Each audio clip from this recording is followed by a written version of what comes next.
let's friggin... I don't hear anything. That's because my headphones aren't plugged in. Whew. I'm glad I used my technical prowess to figure out the solution to this problem very quickly. Yeah, good morning, everybody. Friggin' I'm tweeting. Bam. Alright. More Rockman. Woo.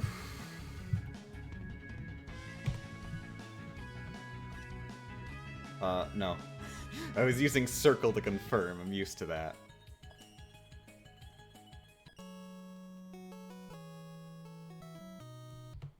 Let's go straight into an attempt.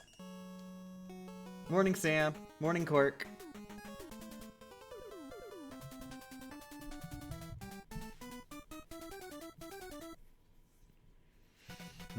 So yeah, yesterday went, it went really great at the beginning. If that run had happened closer to the end of the stream, I think I'd be a lot more satisfied. But instead, literally first run, we almost did our PB again. And I was like, wow, that's amazing. I can't wait to see the rest of this stream. And then I sucked. Just constant suckage for like friggin' 5 hours. Morning, Naomi. Good morning, original name.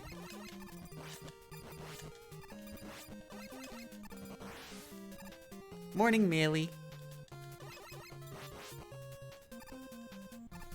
Oh my god, she's on my desk. I am playing while looking past a cat.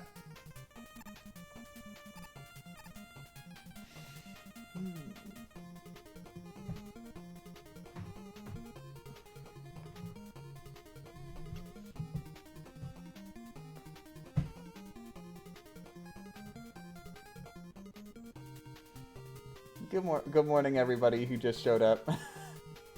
I got onion juice in my eye? Oh my god, I'm so sorry, Dazzy. I hope your eye feels better.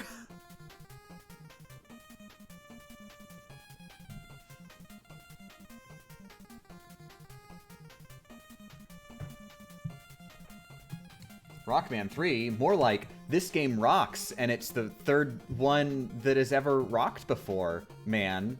3.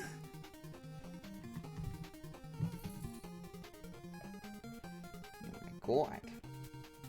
Good morning, Grog. Good morning, Warden. Good morning, Phantom. Good morning, Lolbit. Good morning, Katiri. Good morning, Tazzy China.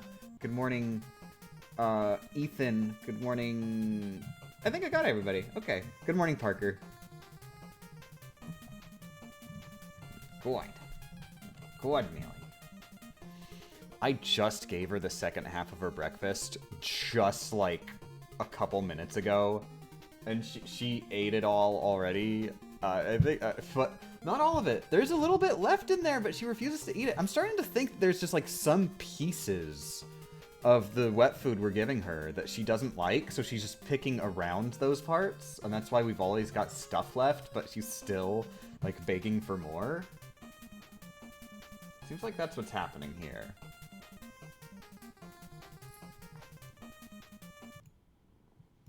So you know what? Screw it. Give me a second. I'm gonna lower my friggin' bitrate a little bit more and see if that helps the dropped frames a little bit.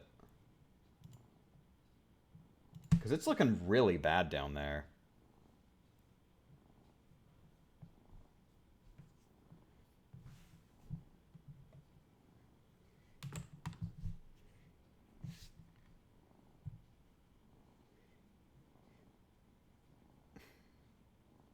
I'm kind of worried it's not a speed thing and it's just literally that my internet connection is just bad. Mealy. I've got to grab the controller at some point, and you're making this very difficult.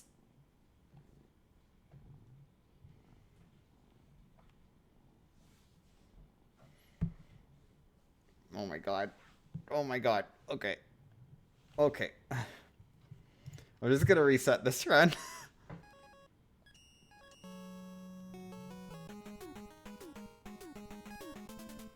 far as I know, only Rockman 9 has a certified Mr. Perfect achievement. It does not have an achievement for it. It has an in-game, like, achievement thing for it, but the achievement list does not actually have it, like, as an earnable achievement on the achievement systems that, the game is on. Unless they added it for, Legacy Collection 2. But I'd imagine they wouldn't have. I've been told that 10 has it as an achievement, though. Also, it's worth noting those achievements can be earned with saves. So, like, you don't have to do a full game run.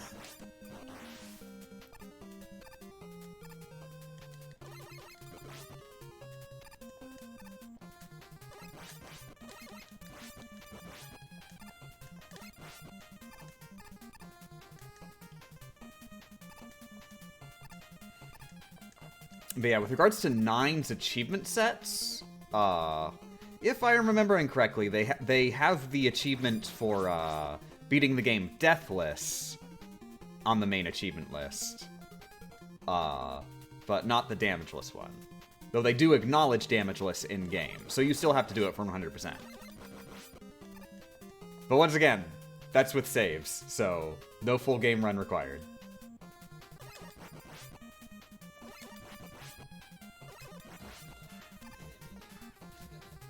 Thank you very much for the subscription, Hunk.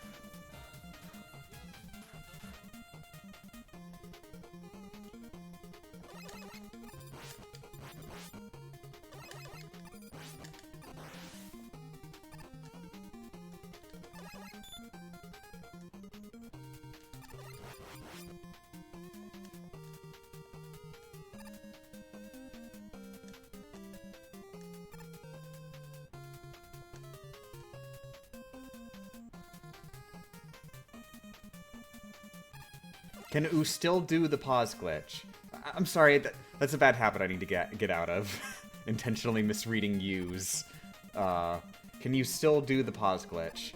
The pause glitch, like, pausing itself does not exist anymore. The pause mechanic that was in the first game was totally separate from the weapon menu. There was, start, open the weapon menu, and select, pause the game. And the glitch was specifically when using select. The weapon menu would not let you do the glitch. Starting from Rockman 2, there is no pause button. They replaced it with, they just expect you to use the weapon menu to pause. So, they fixed the glitch by removing the mechanic that caused the glitch in the first place.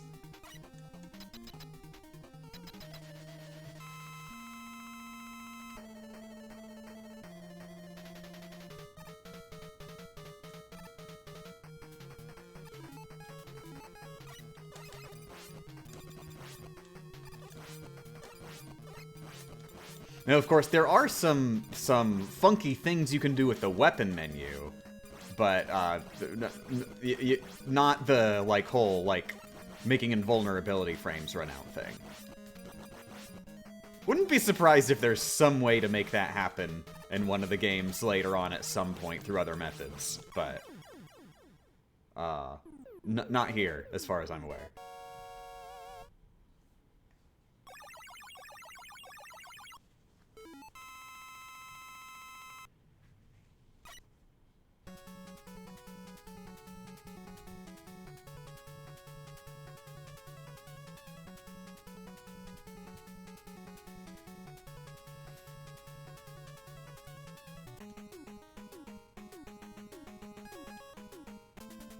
Fun fact, the old-time ye, which I'm pronouncing that way for convenience, isn't pronounced how it looks. It's pronounced thee. It is just a typo.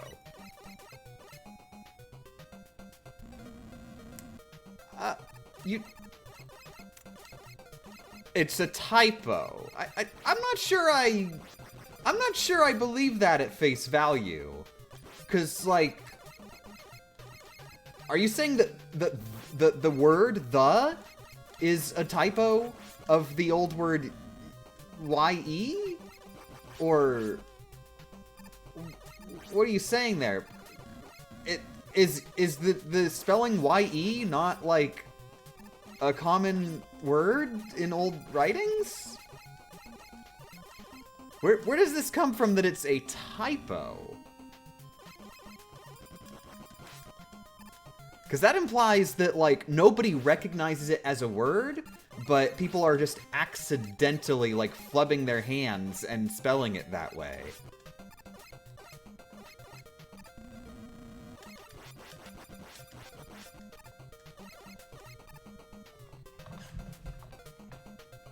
Okay, the Y isn't a Y at all, but a different old letter we don't use anymore.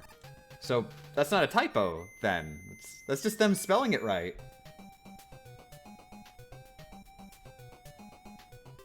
Okay, so the YE thing is a mistranslation of a letter that represents TH. Okay, I understand now.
Instead, you can exploit around invulnerability frames with the rush topspin trick. That is not an invulnerability frame trick, Sam. Invulnerability frames are very much still a thing when you're using that glitch that you do have to work around. The place where it lets you get really messed up damage is enemies that explicitly do not have invulnerability frames, period. Like, you're not glitching the invulnerability frames out, they just aren't there, even in casual play. Also, thank you very much for the subscription, Dead Espion. I was trying to read that for a second, I was like, Dead E-Spoon?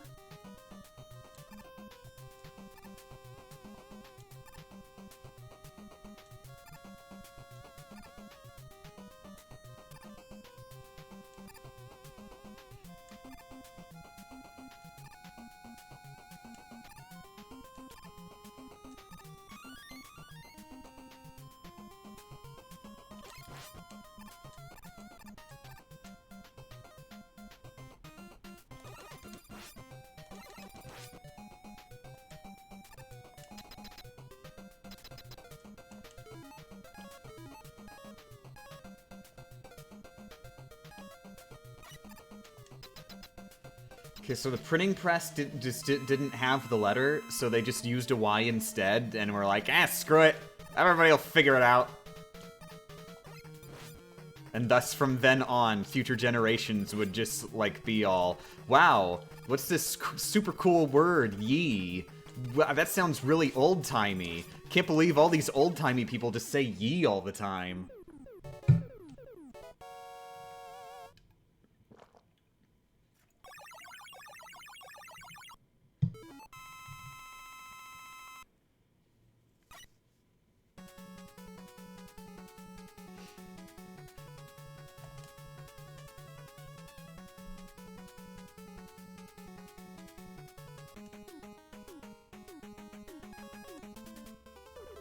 That reminds me, it blew my mind when somebody pointed out, like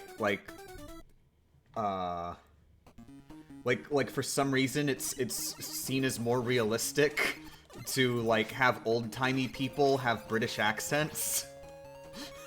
But, like old-timey people in America?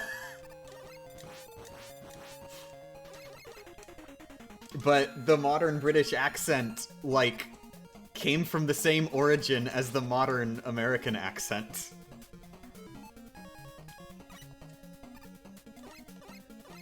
Like, they derailed and went in different directions.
I always love the correction of they wouldn't have said the British were coming because they were also British.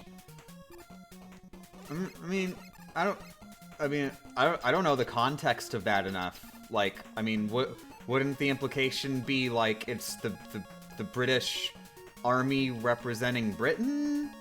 Wouldn't that make sense there? Because they're like not representing Britain. That's sort of like the conflict, right? That's what the conflict is. So I mean, just off the top of my head, that seems like that would make sense.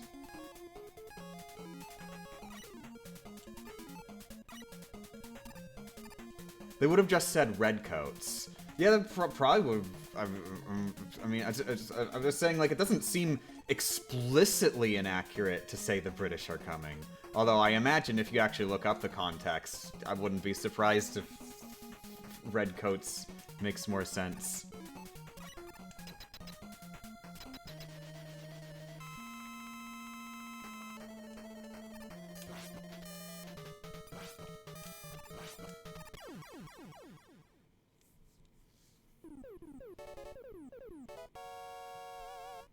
So, like, was this not written down? Did nobody bother writing this down?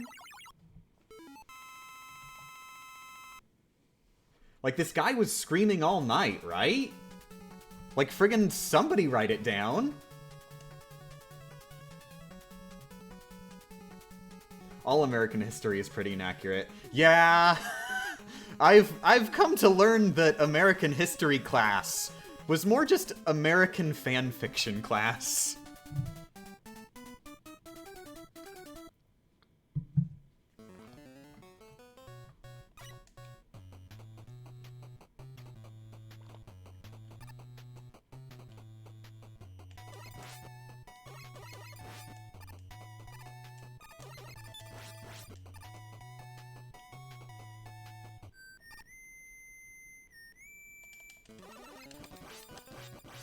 Yeah, it's been really fun learning about slavery from the internet. Weird how they never mentioned any of this stuff about how the country was formed in school.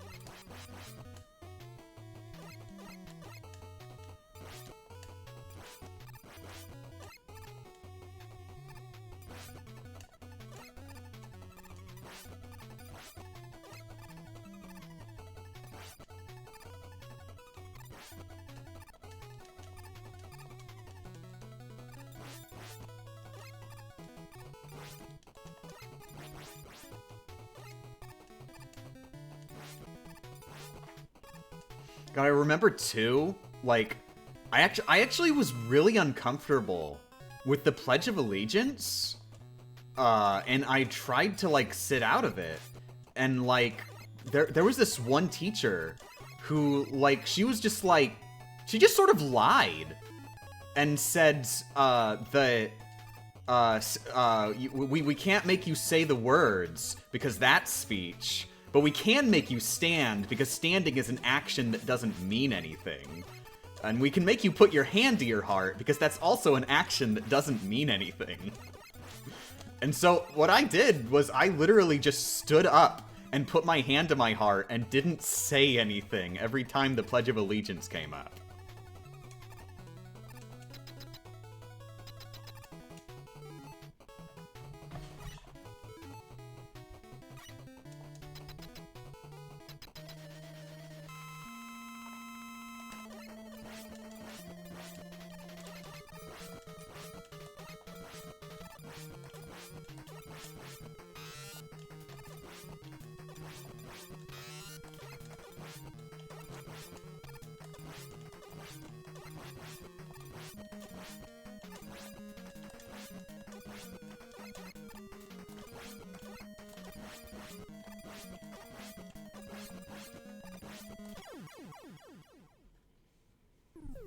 That teacher also, I swear, she had a vendetta against me.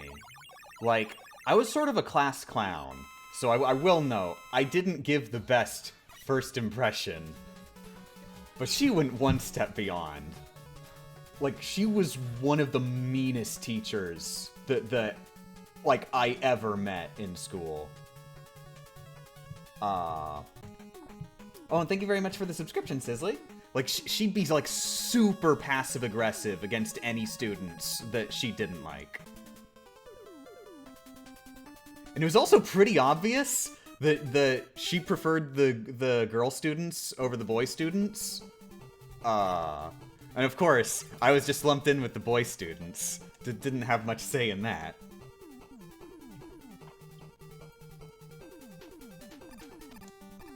And she was always talking about the Judeo-Christian values that America was founded on, which friggin' nobody in school had any idea what that meant. But she kept saying it over and over, like this is just an accepted fact of reality, and never elaborating.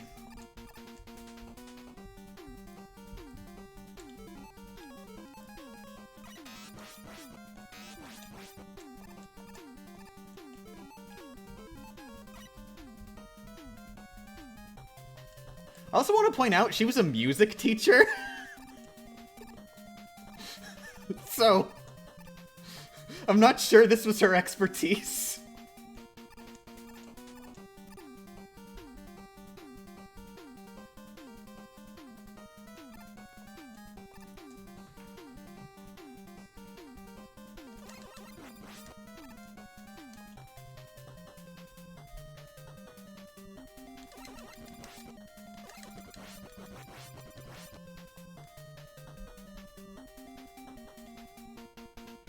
Yeah, one of the things that I really remember, was like very last day, literal last day of me being at that school. They had like it was, we were just like having a farewell party. There was no schooling going on. I believe this was my junior high school. So like it was my last year there, last day. They were just having this big party with a bunch of like games and stuff set up. Like outside the school. And one of them was this one where like you were there's this big balloon thing with like an alleyway stretch going out of it, like, and there were two alleys, and there was like this bungee cord attached to a wall in the back, and what you'd do is you'd get attached to the bungee cord thing, and then you'd have to like fight your way as far as possible down the alleyway thing, and you would have, there was like this line of Velcro or whatever on the edge, and you'd like place down your little Velcro thing on the edge there, and whoever gets it the farthest wins. I was never good at like the sports kind of stuff, but I did that thing, and I actually managed. I got like as far as I could, and I was actually like a little bit farther than the person I was against. And then at the last second, my opponent just throws their Velcro thing forward a bit so that it lands like at the edge of the thing way farther than anybody could actually get it just by pulling themselves. And then she declares my opponent the winner. And it was so obvious that no, that would not fly in the actual rules. That's pretty implicitly implied that you're not supposed to just throw the thing, because it kind of destroys the point. She just wanted me to feel bad on my last day of school. She wanted our last interaction to just be as spiteful as possible. That has stuck with me.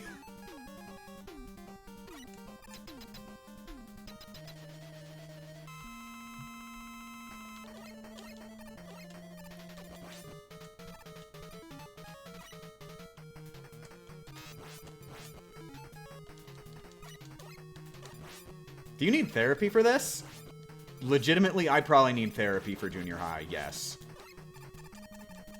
I get, like, straight up, non-diagnosed, self-diagnosed PTSD from my memories in school. We should probably stop talking about it.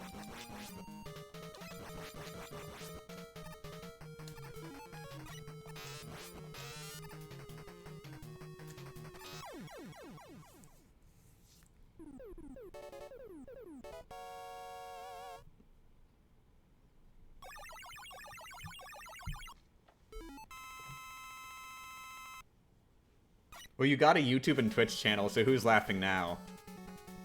I'm pretty sure she would legitimately be laughing about how I don't have a real job if she knew.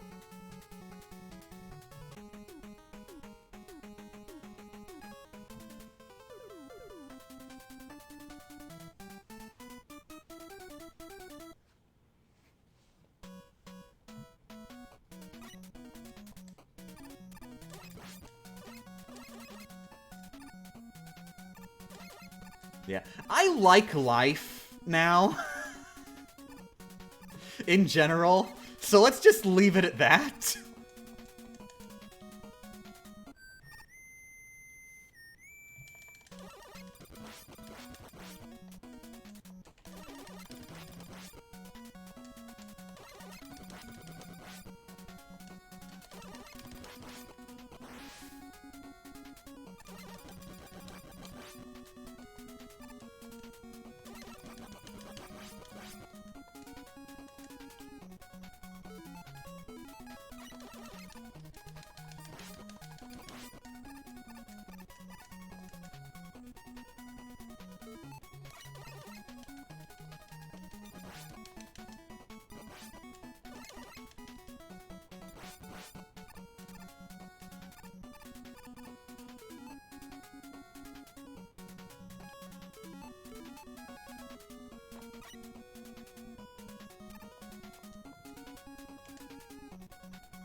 High school was traumatic for most of us, I think. Weirdly, high school,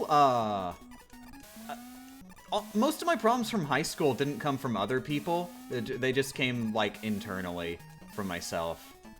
Didn't learn much there, I should note. It's not like it was a positive experience. I was just sort of shoved in a room all day with people I didn't care about.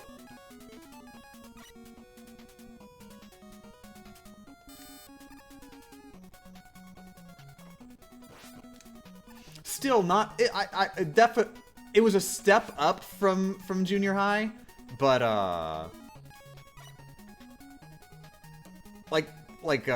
you know, that's not saying much. Now community college, Jesus, friggin' so glad I went there. That was like a friggin' detox experience.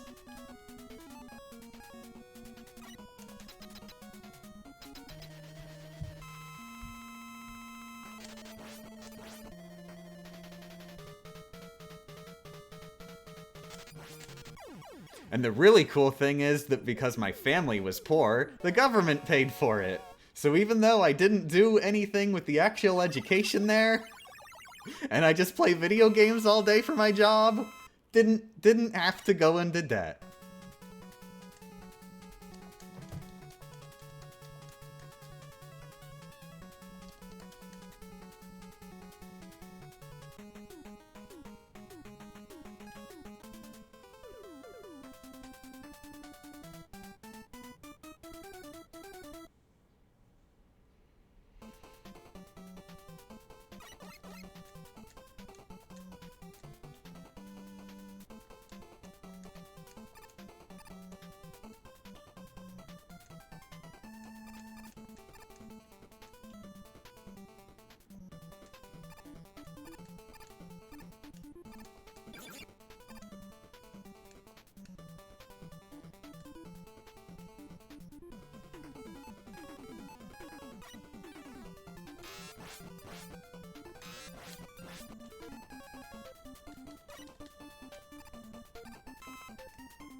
Quick tip, go to school events like dances. I didn't until I was grade 12.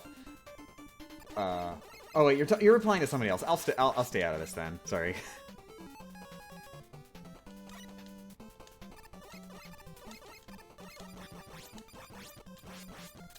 Oh wait, what am I doing? That is not the strategy there at all.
That's the run today. This is first run of the day, and we have not gotten hit so far. I mean, I guess that much should... You can kind of guess. We're at Hardman stage, which is almost the one before the last one. Last of the original 8 stages, I mean.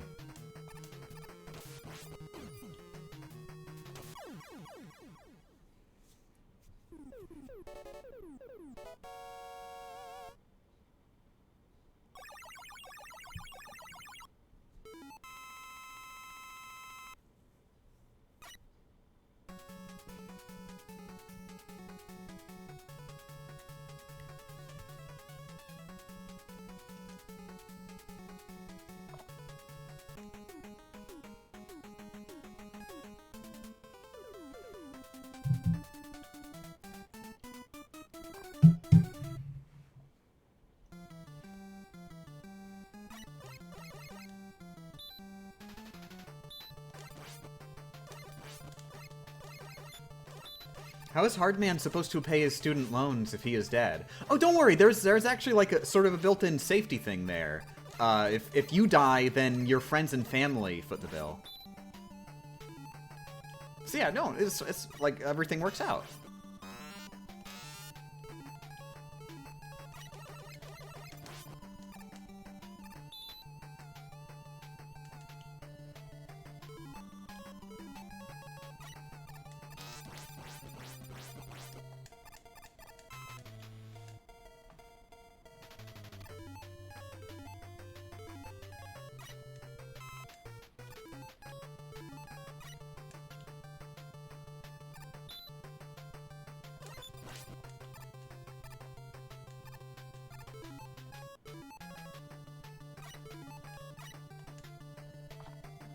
Whoops.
Wasn't there a similar glitch to the pause in 2? Nope.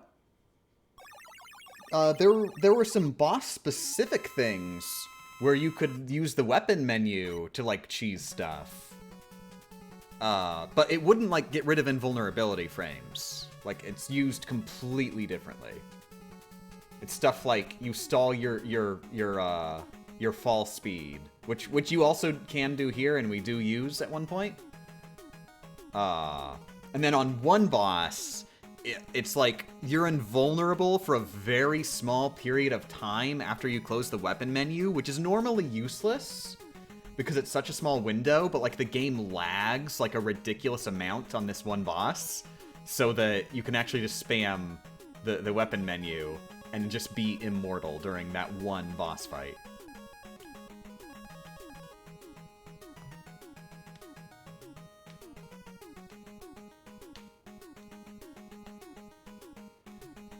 Okay, no, I kept losing to Clashman before, so we're gonna practice friggin' Clashman until we get him.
Okay.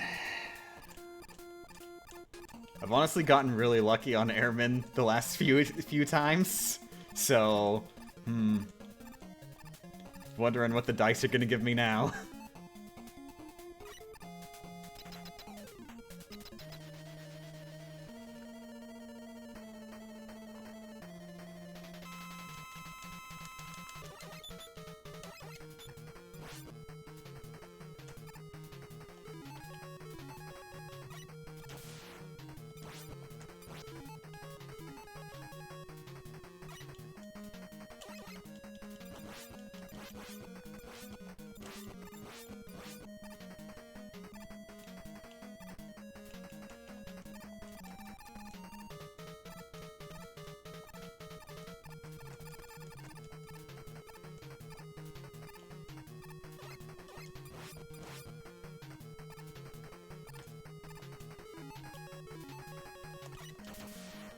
Okay, the dice gave me a really good roll there. That was just easy.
If I recall correctly, this section of the stage is nearly impossible to beat after you died once because the weapon replenisher doesn't respawn. There are enemies. You can just farm from enemies. It's not the ideal solution, but, like, you can do it.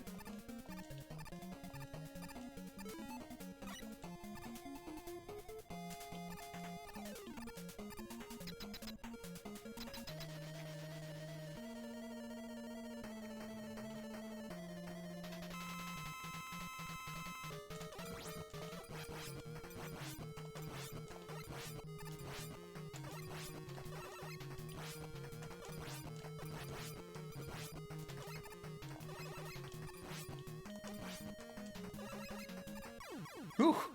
Okay, cool. Huh. I was ready to just, like, once he hit me, I would just, like, intentionally die so I can practice. But that works. I'll take it.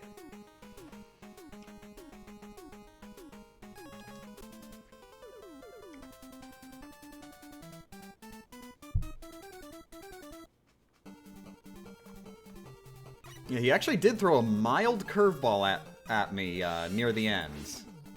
Could have thrown me off, but it was close enough to the end that it didn't really matter.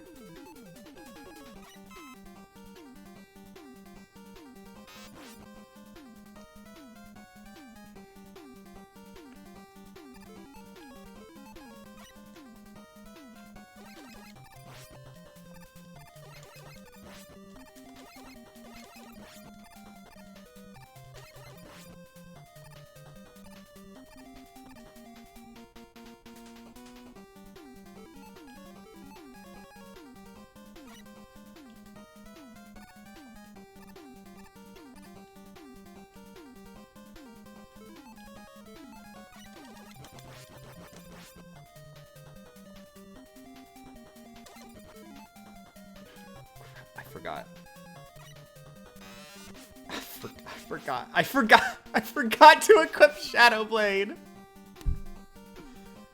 Oh my god, I forgot to equip Shadow Blade. Dang it.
Oh, dang it.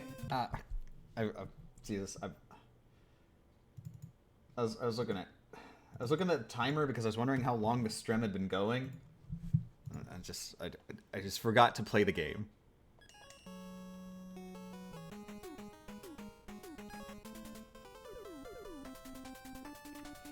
Yeah, Strem's already been going on for 47 minutes? Jesus. That was just for like one attempt that I just threw away by not paying attention.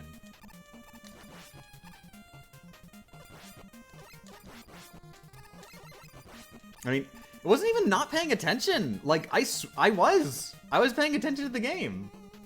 I swear I was. Just...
Is it raining outside? I think it might be raining outside. Which is interesting, because it was like totally sunny earlier.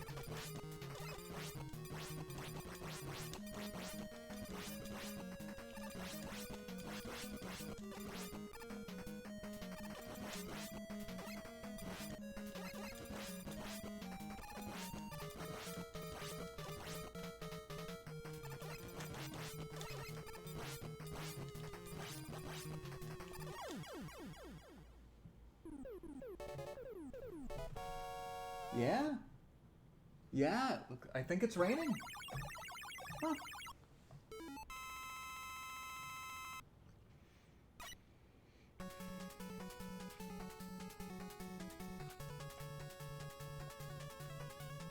That rush coil is so satisfying. I'm just glad it happens at the beginning of the run. We've got a backup for the rematch.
And there's a flaming death orb in the heavens, and that's normal too. It's not a flaming death orb, it's a flaming life orb that would kill us if ever we dared get any closer.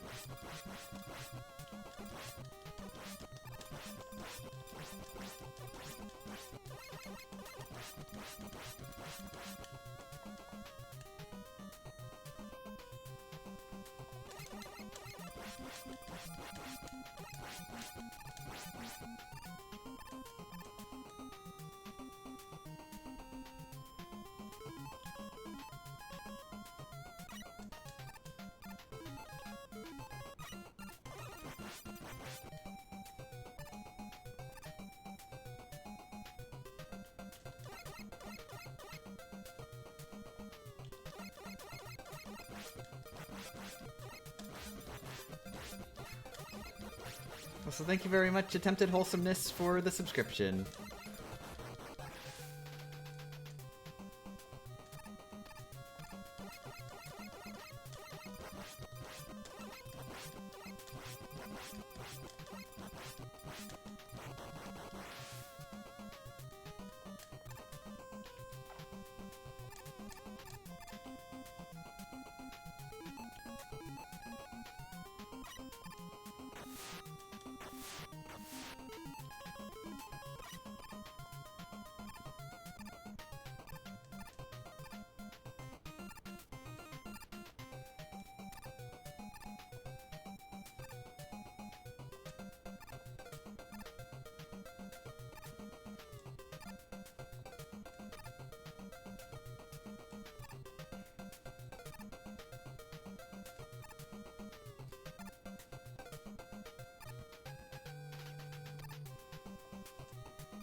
I like how you got the E-Tank even though this is a no-hit attempt. Yeah, the E-Tanks give us more RNG.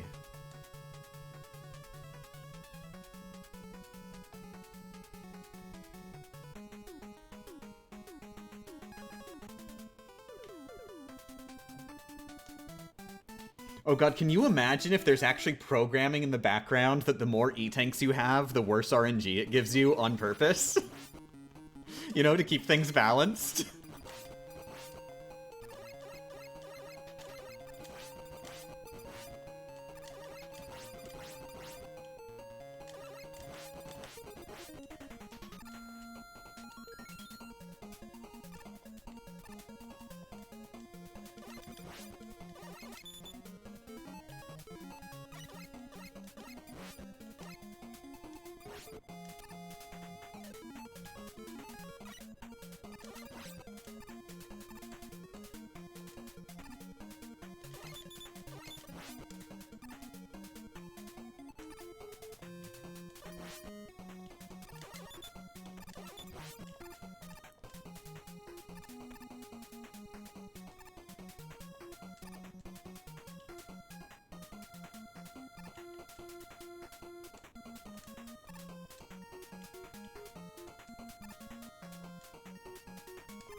Nice.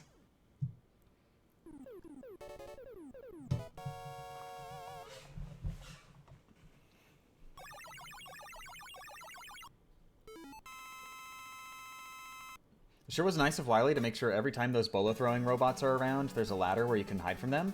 There's actually not. That's false. You just lied. You literally just lied right there. That's not... They didn't design them like that. This... Sometimes, sure, but no, not always.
First time I'm watching live. Glad I'm here. Yeah, tonight's gonna be a big one, because tonight is the night when I'm actually going to successfully do it, and then, like, I'll be done with it, and I'll be done, and it'll be amazing.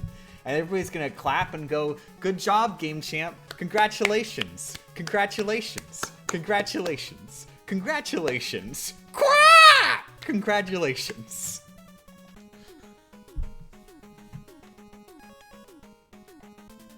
I've planned this so many times.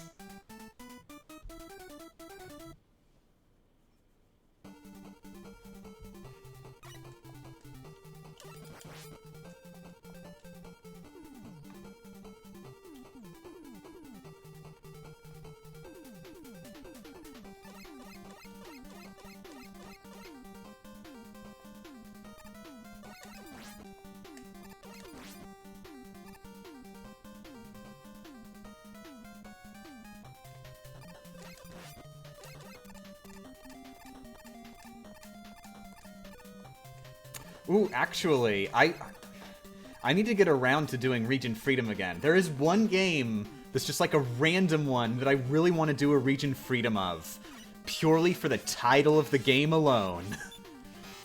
There is a video game that exists. The title of the video game is Neon Genesis Evangelion 2. That's it. That's the title of the game.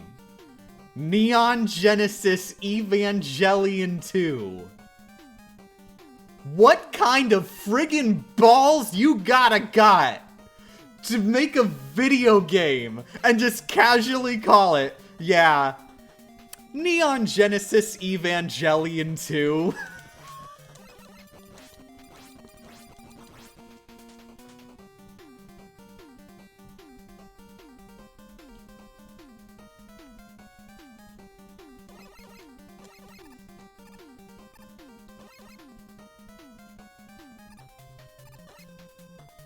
Did Gainax have anything to do with it? From what I understand, the developers of the game were given access to like, insider materials, and were given, like privileged information on Evangelion lore, so that they could write the story of the game. So, it is, like, semi-canon, you could say, because it actually uses official material that was not explicitly shown in the actual show.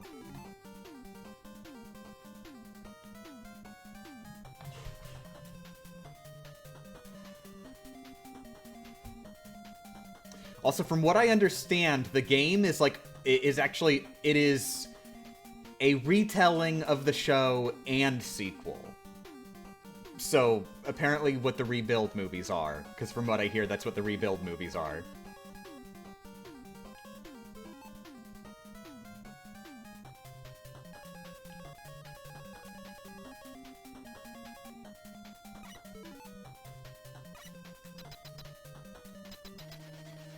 I don't want to say spoilers. Don't. Just don't. I think everybody who's seen Evangelion gets the gist, and everybody who hasn't seen Evangelion gets exactly as much gist.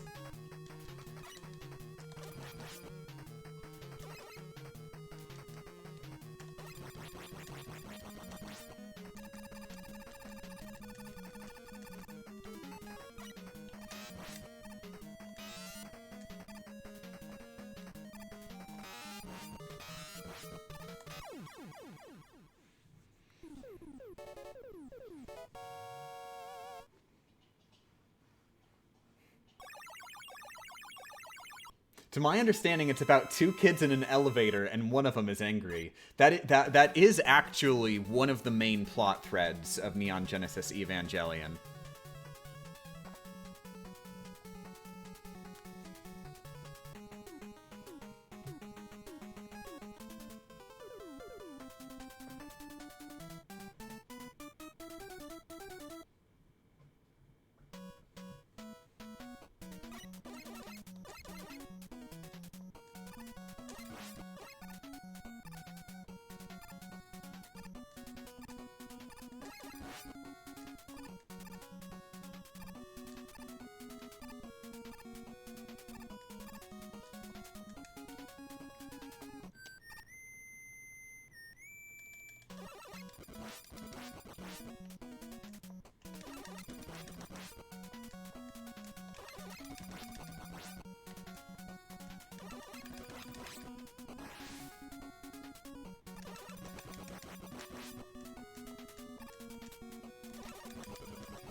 Oh, but I do have to note that it'll be a bit of work to actually make the Region Freedom episode for Neon Genesis Evangelion 2, because guess what?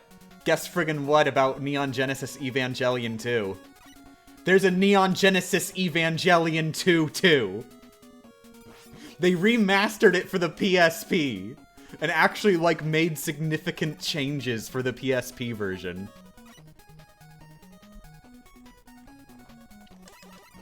Like, in order to get the full story, you have to play both games.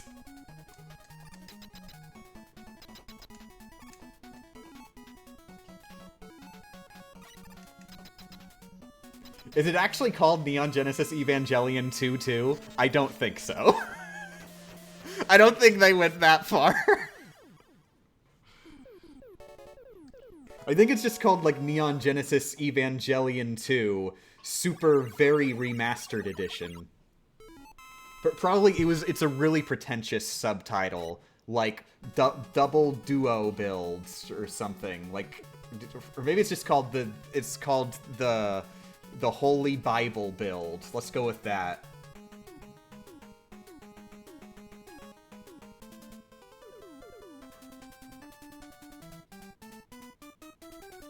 Neon Genesis Evangelion 2, the absolute true Christian word. That's the subtitle.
I wish I had that clip of Game Champ reciting all the names of the Kingdom Hearts games.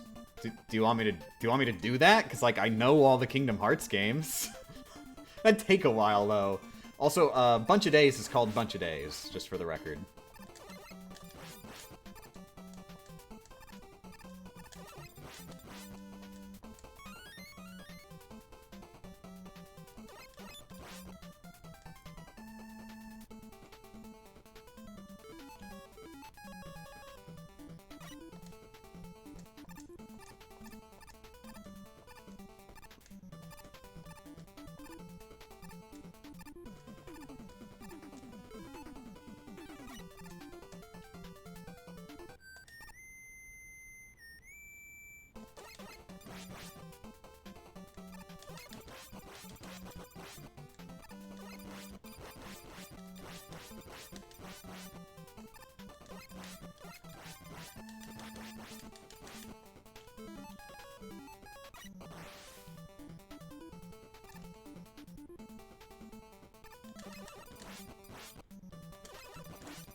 Okay, since it's been so long since we got a competent run, I'm just going straight for Quickman.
In fact, that may or may not even be true. This is the only game in the Classic series not to feature a Robot Master with a fire ability. Heat Man. Like, you locked yourself in a corner where that couldn't possibly be true. Like, no matter what, it's impossible for what you said to be factually true. Because all of the bosses from the prior game are in this one.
Alright, there is our first competent run for a while.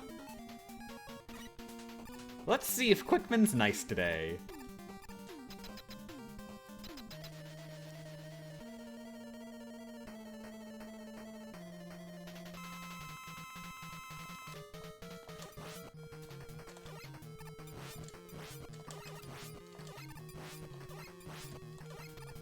Oh, Quickman was really, really friggin' nice! Jesus! Wow! He just went super easy on me. Alright, okay, so this is the one that we've been having the most trouble with. Just because of Clash, man, so I'm just gonna go back here again. Jesus.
Okay, before we actually do this, I need to take a bathroom break. I will be right back.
Okay.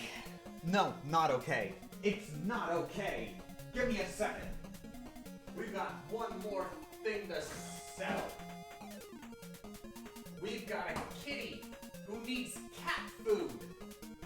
What will this cat do without the cat food? Millie! Millie! Millie!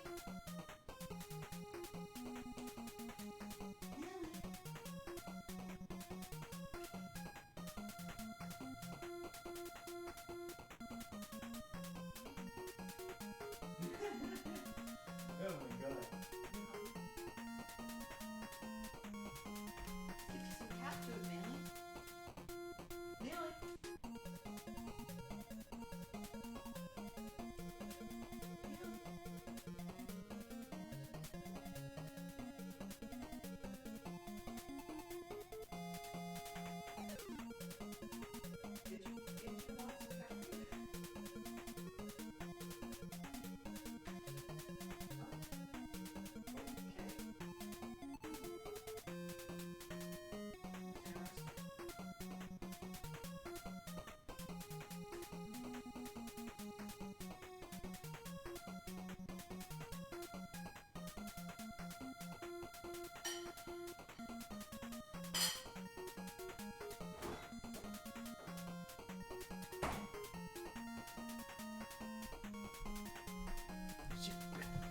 She was begging for the cat food earlier.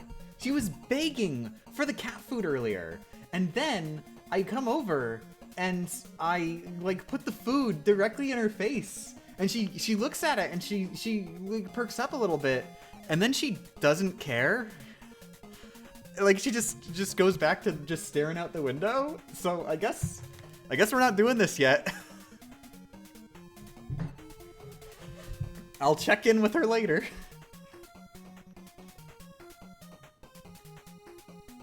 But yeah, good morning everybody, how's it going? What just happened? The chat exploded?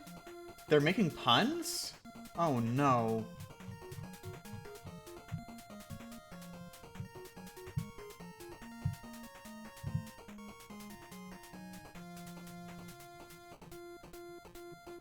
Some temporary person said some weird stuff?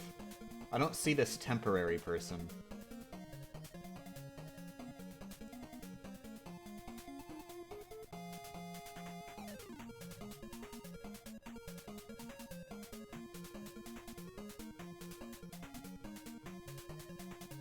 I'm looking through the chat and I don't see this temporary person. Did this temporary person say something really cool?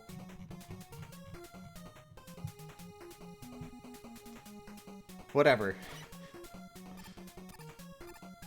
Let me pay attention.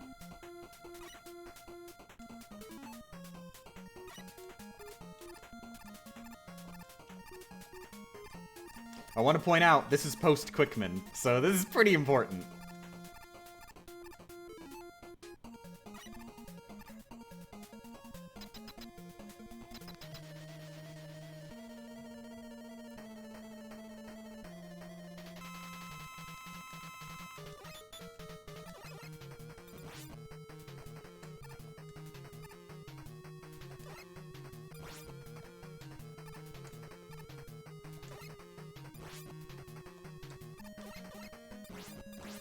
That is the worst RNG. Jesus.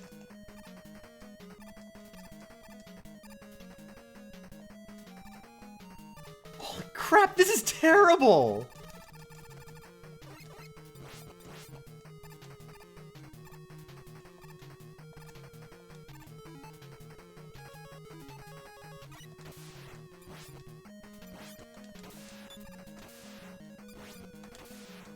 Holy crap! Wow! The worst RNG followed by freebie. That was very weird experience.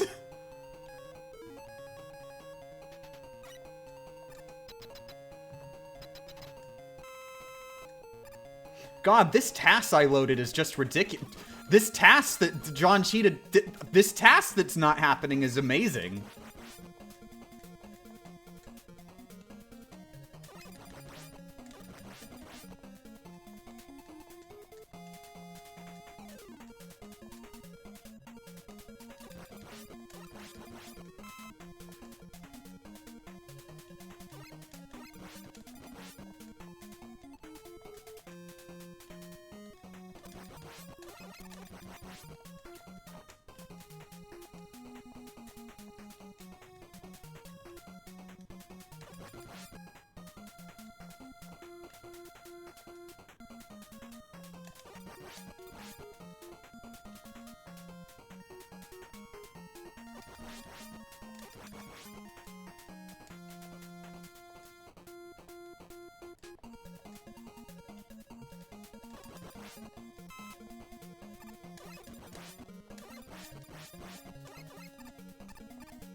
Is it Mr. Perfect or Miss Perfect or MX Perfect?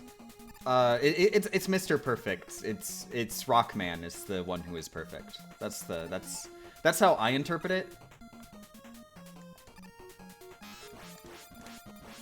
Because otherwise, Rockman 9 and 10 are saying that the player is a Mister no matter what, which you know, that'd be weird.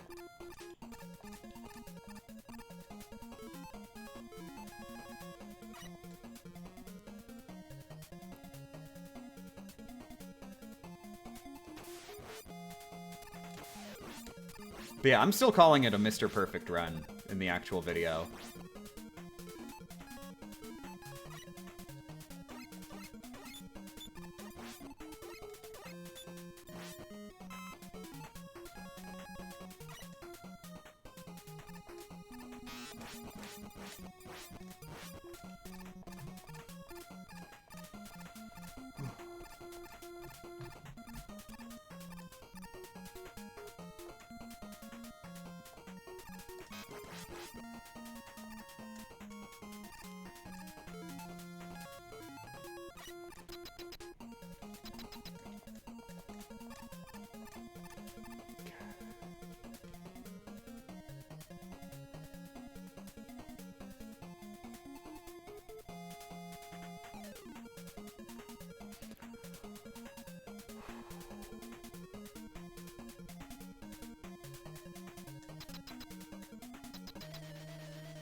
Okay, whoa! Not according to plan. Whew.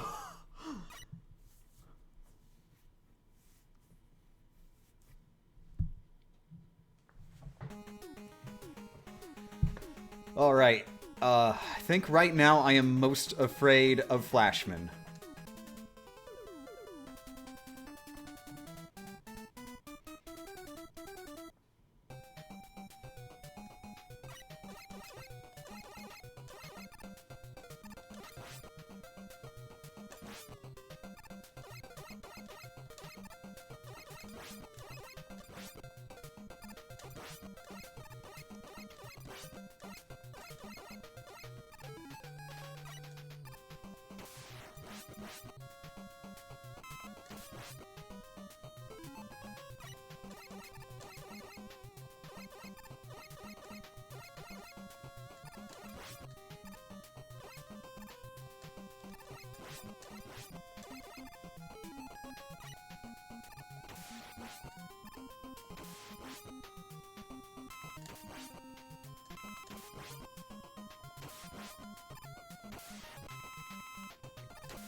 Here we go.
Oh! Oh!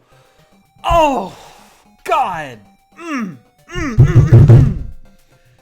Oh, that was close. Honestly, I think I kind of saw that coming. I think I should have taken the risk of going one more cycle and waiting for him to walk to the left. Oh.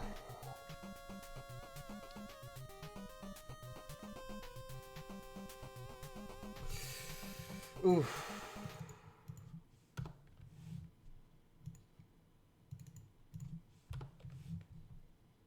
Alright, we know which stage we're going to first next. Oof.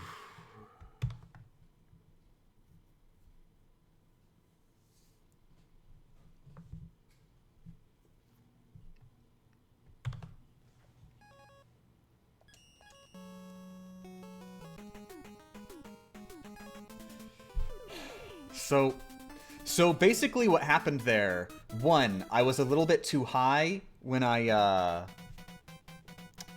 swapped weapons, which like gave me more fall time before I was able to like hit the ground and shoot. Two, there's like Flashman sort of like cycles between distances, like on the left and right side, like of how far he'll walk. And I tried to attack him on the short side. So, like, I gave myself less time to actually hit him in multiple different ways. At the time I made the decision, I was like, well, I'm running out of Rush Jet. I don't have a choice. That was a mismeasure. I definitely had enough Rush Jet that would have lasted me another cycle. I should have just stalled for another cycle.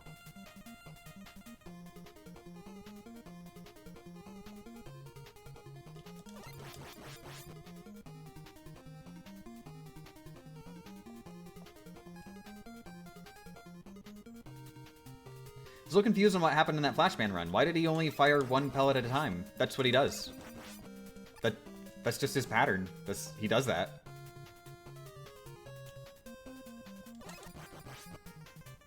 I think he might fire more in Rockman 2, but I'm not sure on that, because I might be thinking of another boss. Because there's a lot of bosses that are literally just that.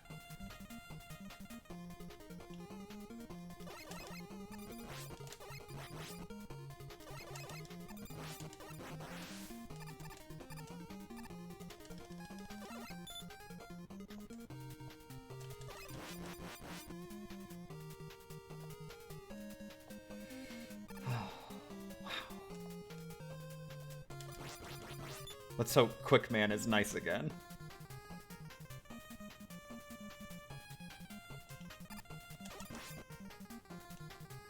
I beat Rockman 1 for the first time yesterday. I'm still confused on why Wily has so many Gutsman replicas. And he just keeps making more.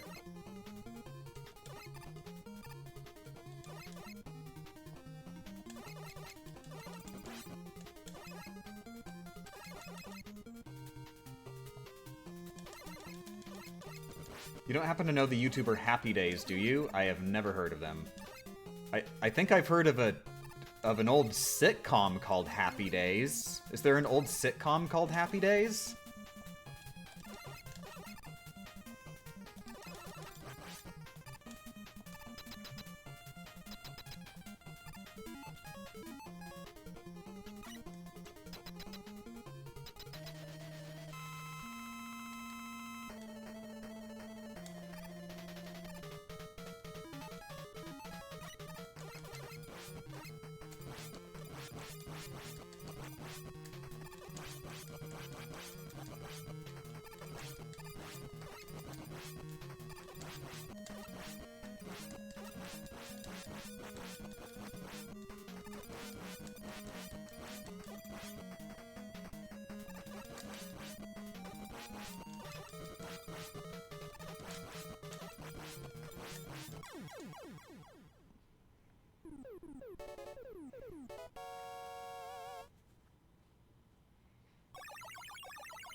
Oh, Happy Days is the one that has the shark. Okay. Yeah, and everybody thought that the show jumped the shark at the time when they killed off the shark character everybody loved.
I was gonna say, how has she been doing 3 years of attempts while also doing a bunch of other crazy stuff?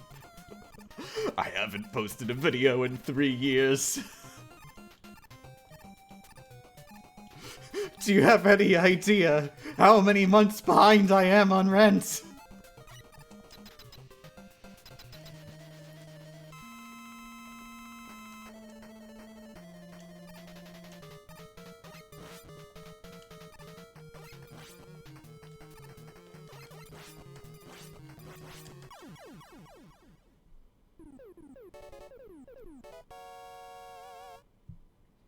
Though honestly, considering every single video I upload, I get a comment from somebody saying, "Wow, you finally uploaded something!" Like, as if I don't have a pretty regular 1 per month schedule.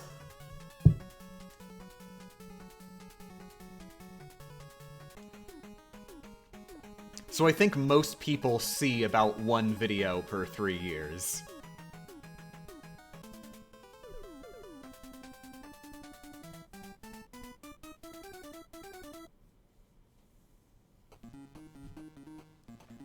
A couple days ago, someone stole my bike when I left it alone to get a slushie for about 60 seconds? Oh my god, I'm so sorry.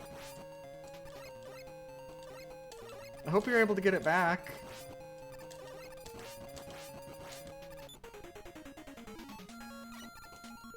Oh my god, dang it.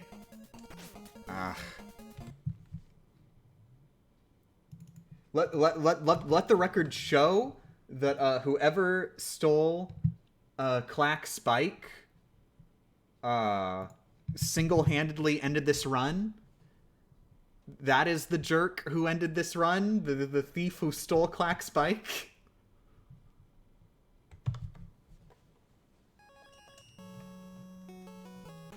Let the record show that whoever stole Clack's bike is bad at video games.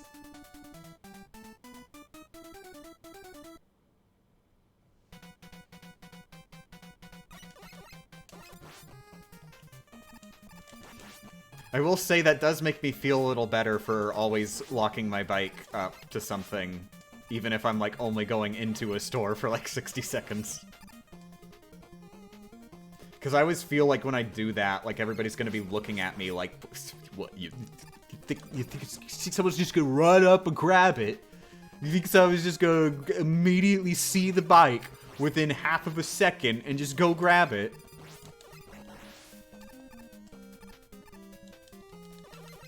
Turns out, yes! People do that!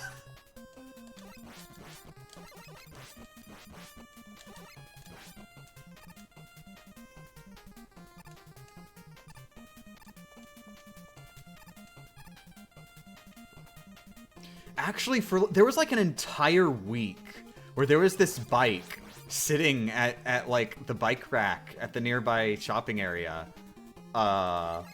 And it was just sitting there, and I know that nobody was taking it away, and it wasn't just like a coincidence. They were always at the shopping center when I went there, because it had a totally 100% flat tire on the back.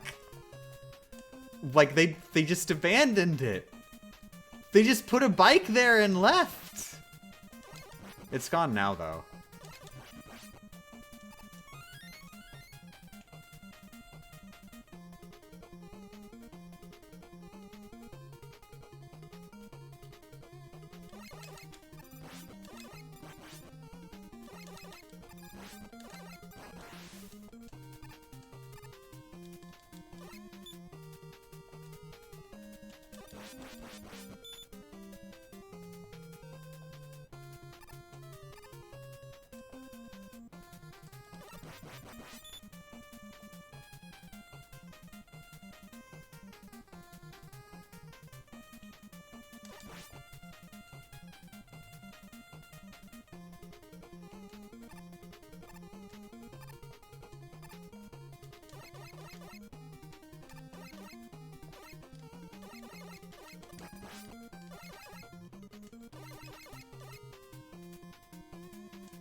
Have you played Fossil Fighters before? Not yet.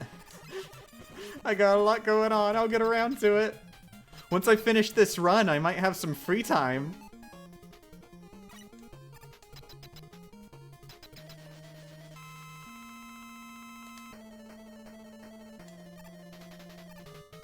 Like, honestly, at this point, even if I finish this run tonight, I'm gonna be having to go hardcore to get the script done ASAP, get the video edited ASAP, everything ASAP.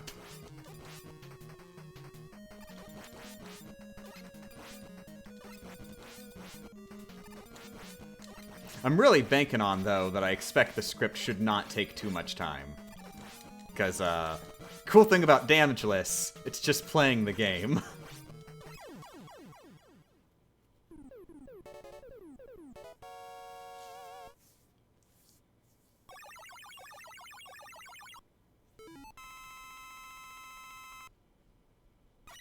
Don't listen to anyone who says you should play head-only challenge for it. It's pain. I wouldn't do a challenge run unless I've already played the game.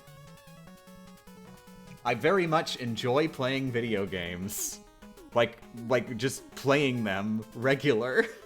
This thing I'm doing right now, this is what I do when I want to suffer.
I think that's actually different from Completionist. Wait, what's different from Completionist? I feel like I missed something. What did Gerard do?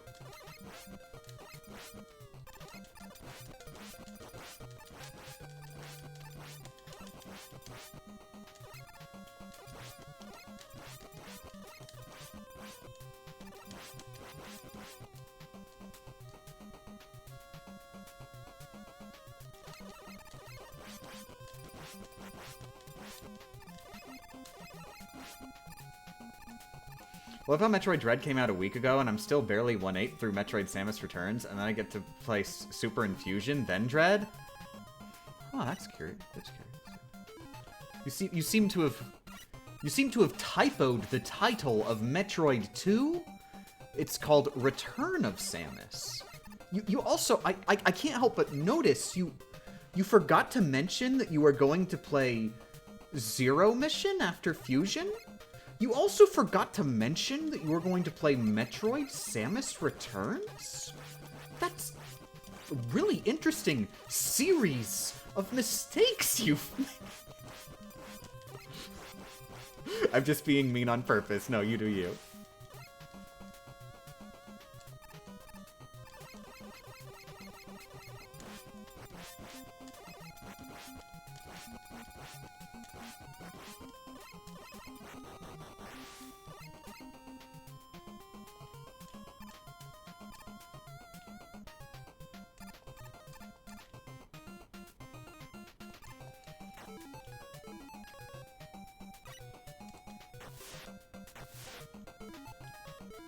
I plan to play every Metroid game. These are just the most accessible to me right now. Oh, you are actually legit planning on going back, like after playing the remakes to play the originals? Is that what you're saying? Legitimate question. Like don't feel obligated. The less people who play video games the way I play them, the better.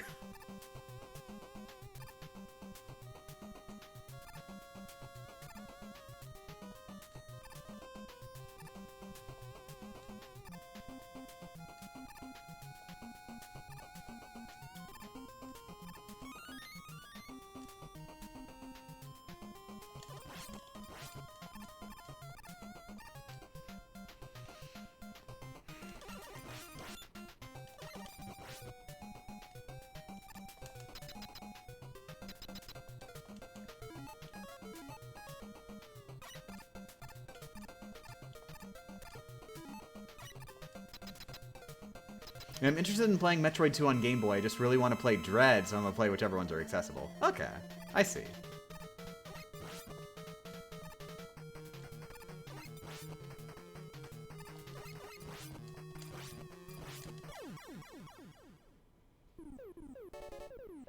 Yeah, I actually used to have a problem where I was so focused on doing things in order to get to a game I wanted to play that I wasn't focusing on the games I was playing in the first place. It really destroys the point.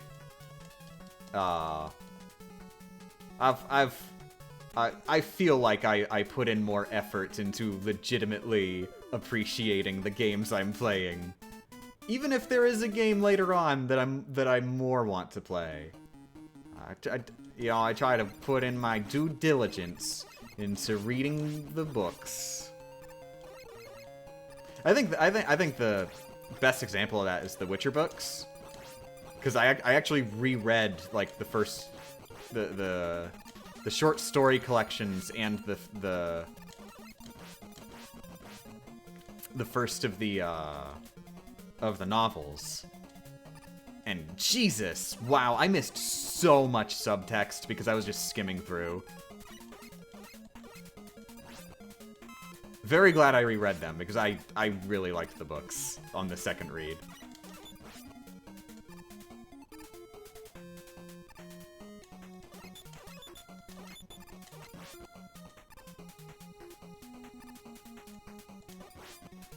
I am very interested in playing the games now, though.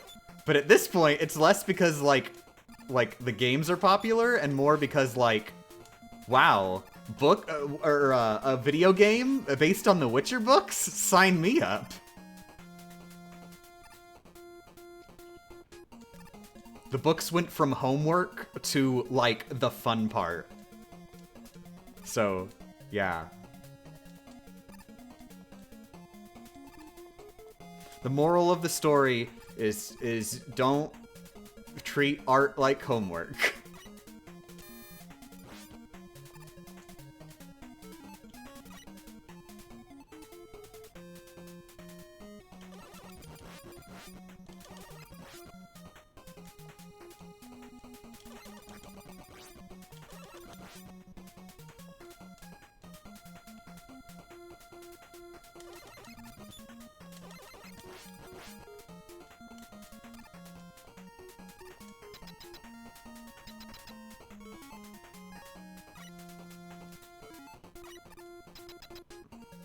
Do you have a Twitter? Unfortunately.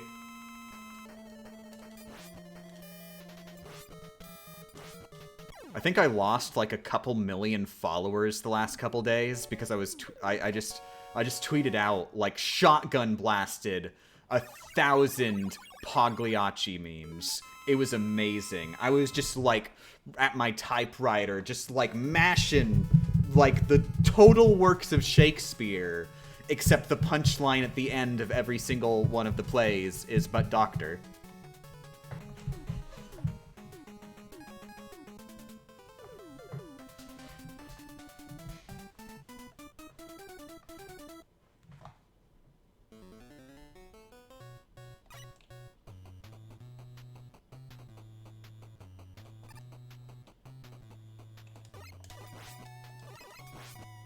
Actually, legit, I do not understand why I have as many followers as I do. Like, I've just been tweeting total BS. Who even cares? And those are always, like, the highest performing tweets. Like, everybody loves the dumb BS that is so stupid.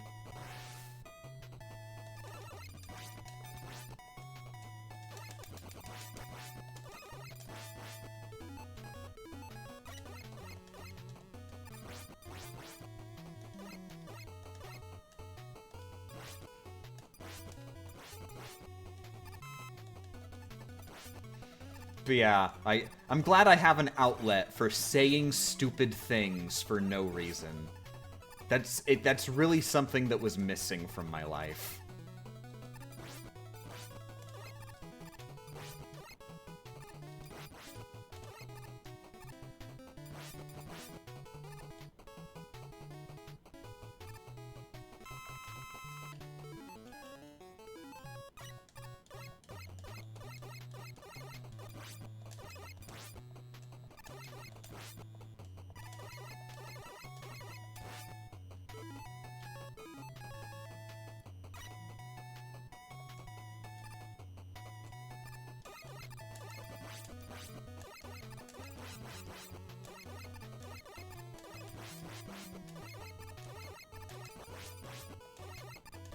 It's a shame that Rockman didn't have these rat powers in Smash Brothers. If you mean the snakes, keep in mind Smash 4 had custom moves.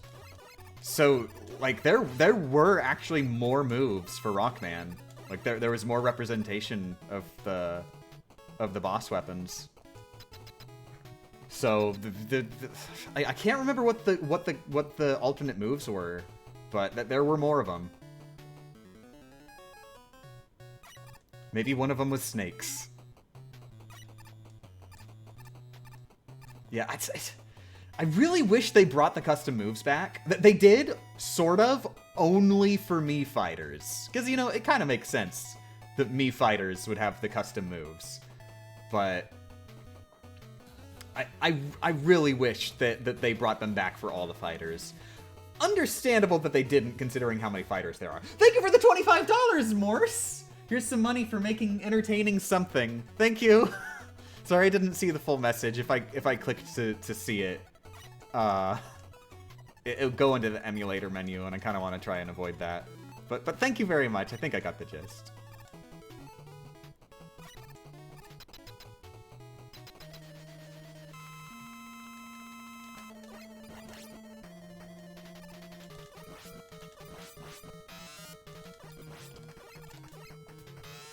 Custom moves were a great idea. It was the way that you unlock them that's bad. Disagree. Just 100% disagree. I think it's really fun to make, like, your individual pieces of your moveset collectibles. So there's, like, constant, tangible progression. But of course, I say this as somebody who plays Smash for, like, the single-player experience. What's multiplayer? Multiplayer is just a single-player mode where, coincidentally, the CPU is controlled by humans.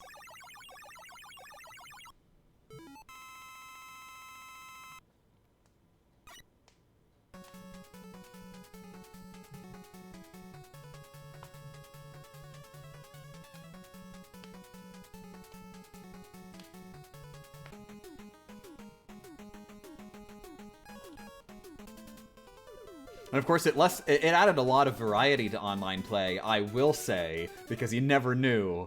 Like, sure, I'm fighting I'm fighting a Mario right now, but which Mario am I fighting?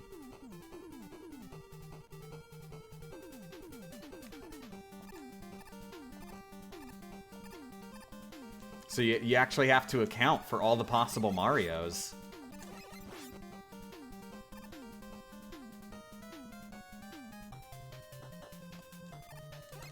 I will say it would have been nice if they gave a freebie for competitive play where there was just a cheat code to unlock everything. That probably should be a standard in fighting games. Like any game where it's obvious there will be a competitive aspect.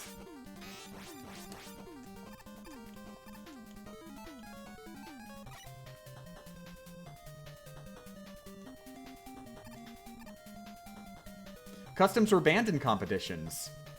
Exactly. If you could just unlock them all from the beginning, then there'd be no reason to ban them. Why make competitions boring?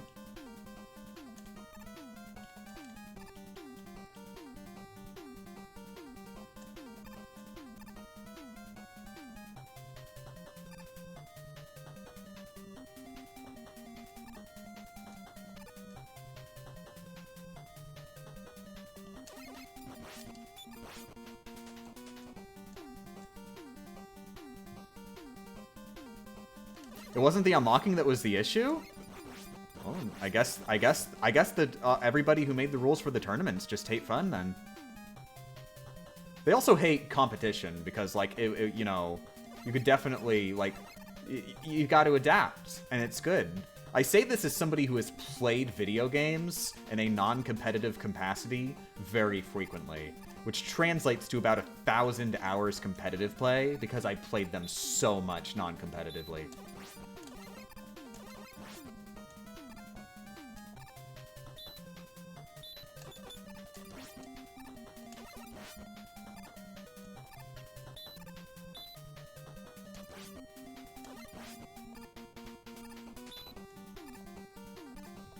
I also do want to say, just for the record, that Super Smash Bros. Brawl is the best Super Smash Bros. Game. Everything before was a downgrade, and everything since has been a downgrade. Like, really, they just ruined it. I can't believe they just fell flat on their face by just changing the good, great mechanics of Super Smash Bros. Brawl for the future installments. What were they thinking in that scenario?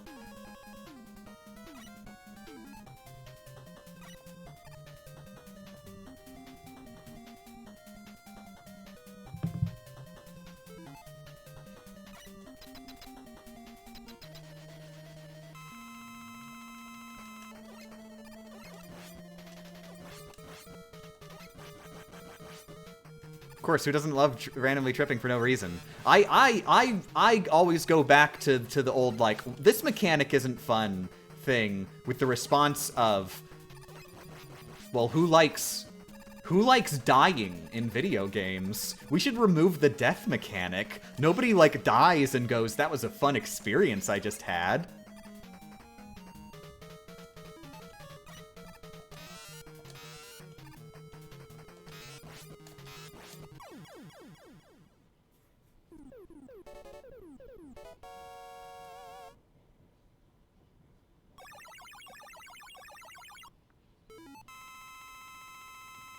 Isn't it just, like, the worst when you're playing a video game and you get hit and then, like, your health bar goes down?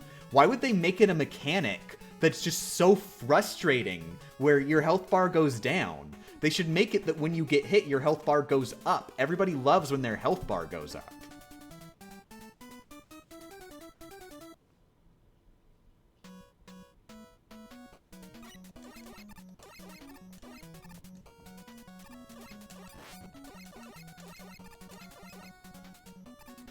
Yeah, teacher just instant die. Oh my god, yes! Please, please, I want a version of Super Smash Bros. Brawl where every time you start running, there is a 1 in 100 chance that you will trip and break your neck and you will be dead. Automatically, you lose the entire match.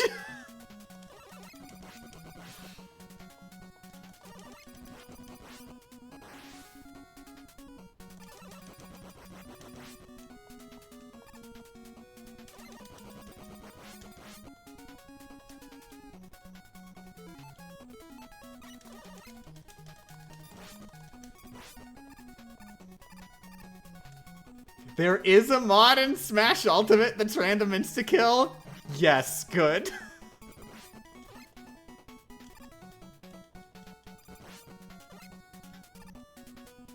Only you are the one that is insta-kill. Wait, so is that the thing I was saying, or is that the opposite? Where, like, you kill other people instantly, randomly? Because that's boring. I want to randomly trip and die. That's my favorite mechanic.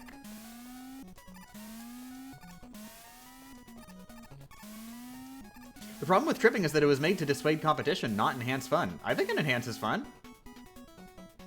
I think it's very funny when tripping happens at a very inopportune moment.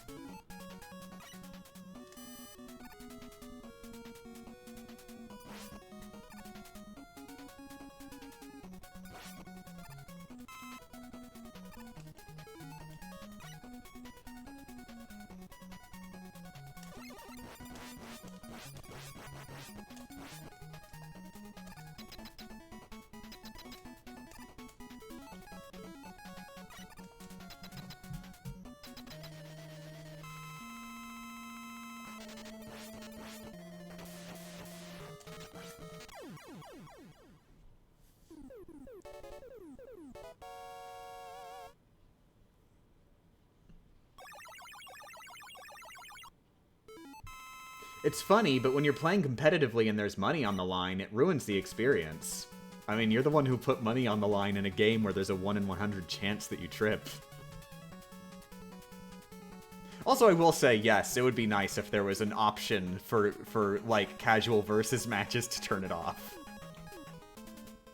I'm not saying not. I'm not saying no. You must compete with the tripping. I'm just saying, like, it's the I do not agree with the narrative that tripping was a bad thing that just made the game worse on purpose. Period. End statement.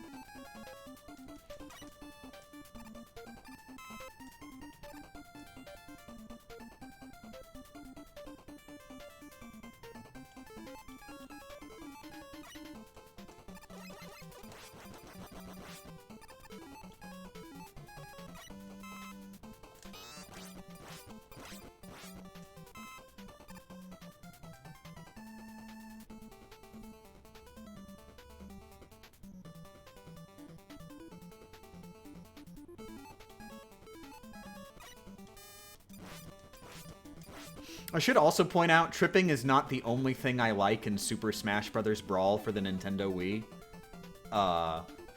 There were other things I liked. I do actually genuinely prefer the more floaty combat.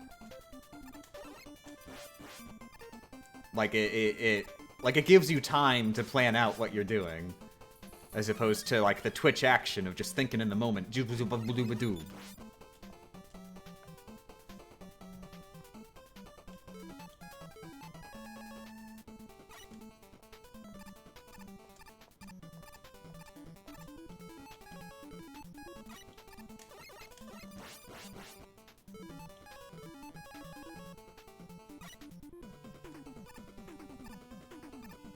How about a middle ground between the trip lovers and haters? Only high tiers can trip. And the game will be continuously patched to change who trips based on the meta.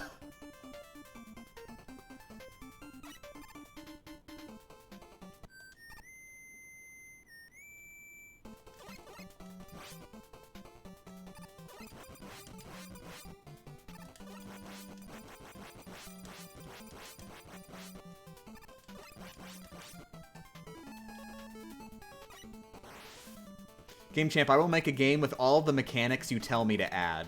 Whenever anybody presses the start button on the title screen, I automatically receive $1,000 in my personal bank account. Go do it. You just made a promise here. We have a legal contract here.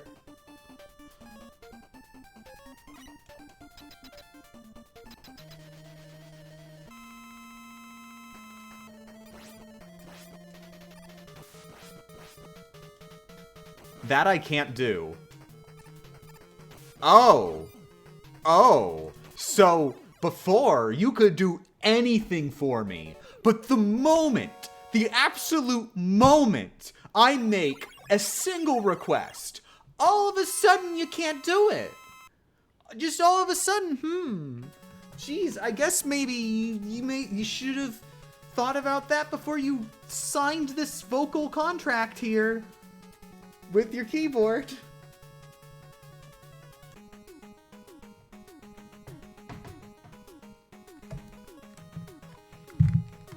Also, I think Millie is finally ready for the rest of her breakfast. Are you ready for the rest of your breakfast? Do you have the breakfast? Are you a kitty? Are you a kitty? Oh, you're making a noise like a cat would make sometimes.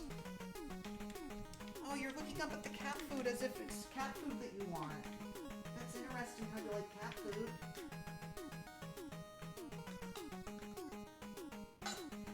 There you go. It's cat food for you.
I'd say my opinions on Smash Brothers, but I don't think I can. I main Little Mac.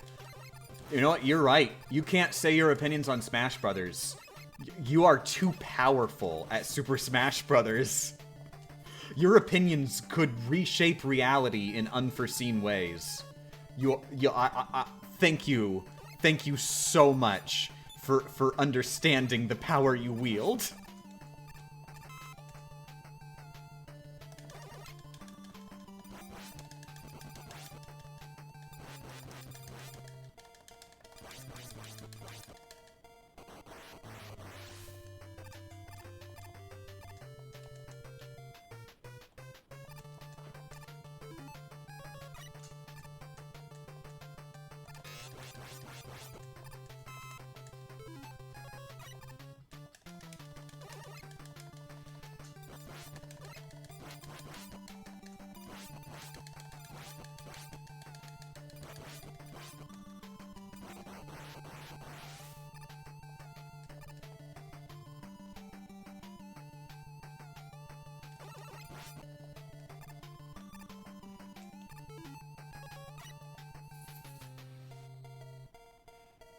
Morning, Chili. We're doing okay. We got a competent run where we beat Quickman earlier, but then we died to Flashman.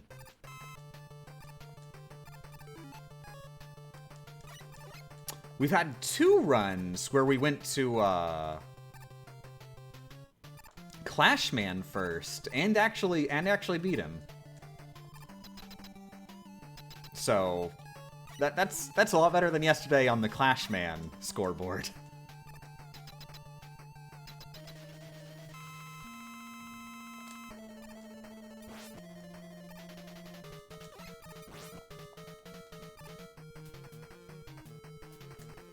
Oh my god. Jesus. Oh, I jumped early and it messed with me and oh, Jesus. I died to Topman.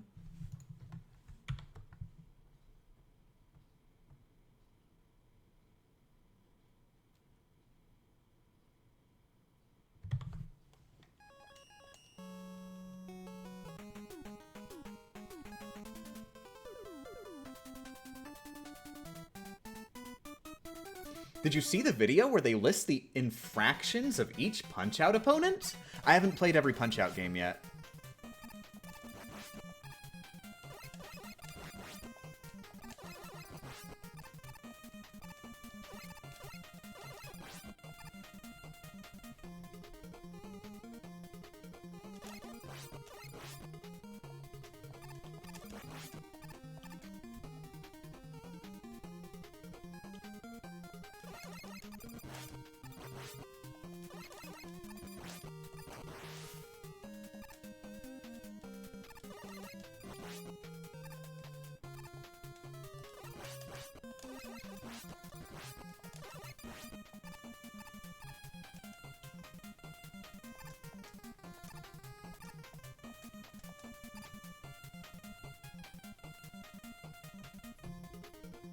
Why is Little Mac in the same weight class as King Hippo? Are we sure that weight classes exist in the first place? Is it confirmed that Little Mac is in the same weight class?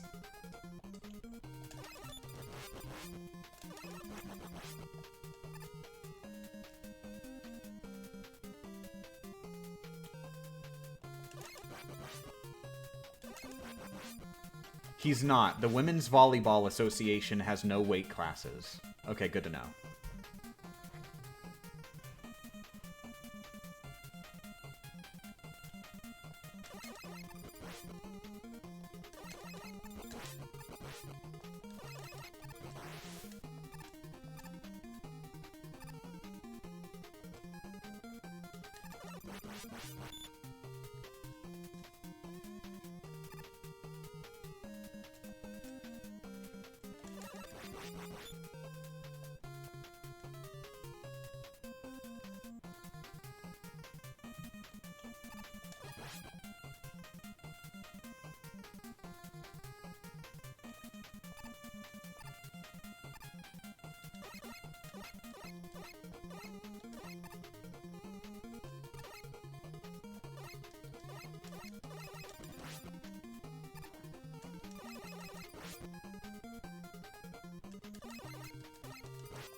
Oh my god. Oh my god. Oh my god. Oh my god. I don't even know what happened there. I legitimately do not know. I missed with my snakes and everything just snowballed and I kept missing with my snakes. I remember what really threw... Okay. What threw me off was I decided to just try and make it a little bit faster by just, like... Instead of just constantly jumping over Gemini Man for a while, I was just, like, doing him one after the other. And that messed with my pattern. So I wasn't attacking him as fast as I should have been afterward.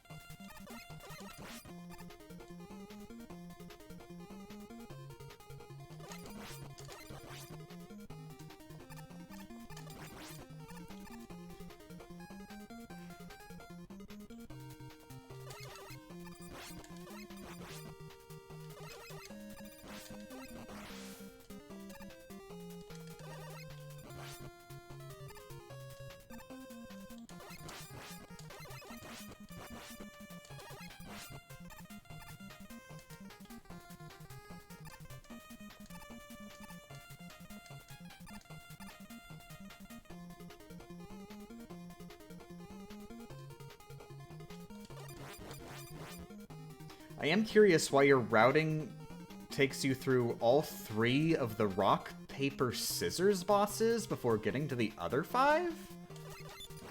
I'm honestly not entirely sure what you mean, but the reason we fight the 3 bosses first that we do is because we need to get rid of Needleman as early as possible. Because Needleman is the hardest of the 8 bosses. And also because Needleman gives us Rush Jet, which is, like, doubly vitally important. And makes a lot of sections way easier. So that's our goal from the beginning. Beat Needleman. And it just so happens that the safest way to beat Needleman is to get Gemini Laser. Safest way to beat Gemini Man is to get Snake.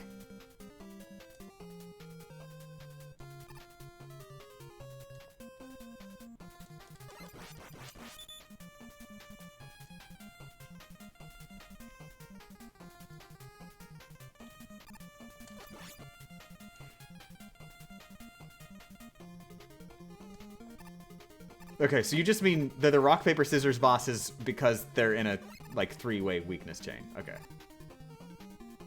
Or 3-chain weakness chain. 3-link weakness chain. There, that's how you'd go.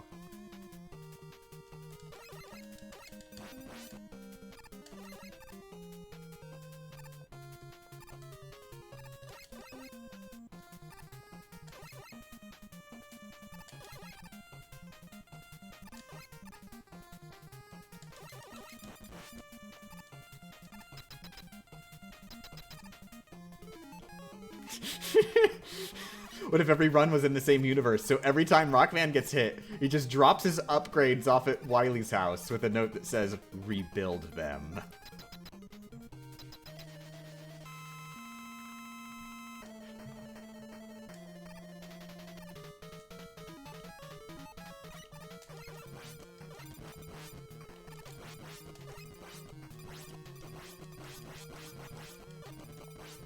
Yeah, this is the dark alternate canon where Rockman came to actually enjoy battle rather than hating it.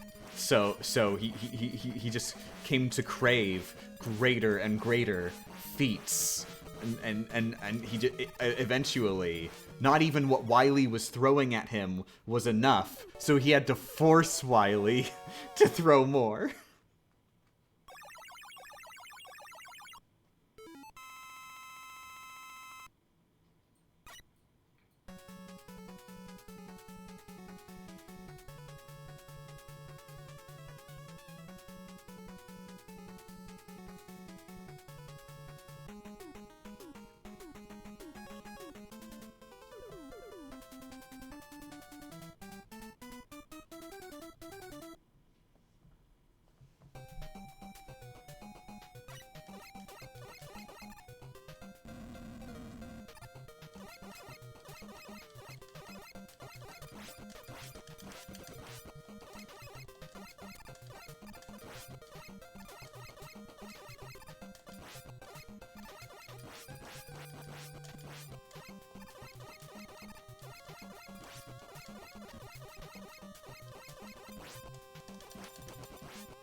Isn't that the canonical reason Rockman keeps no upgrades between games? Wait, what's the canonical reason? That he loves battle?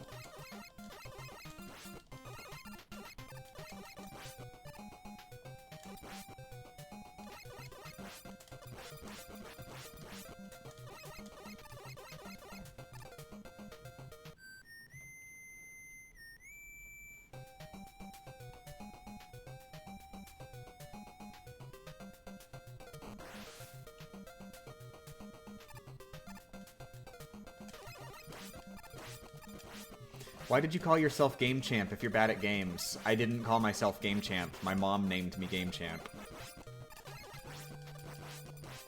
It all goes back to SpongeBob SquarePants.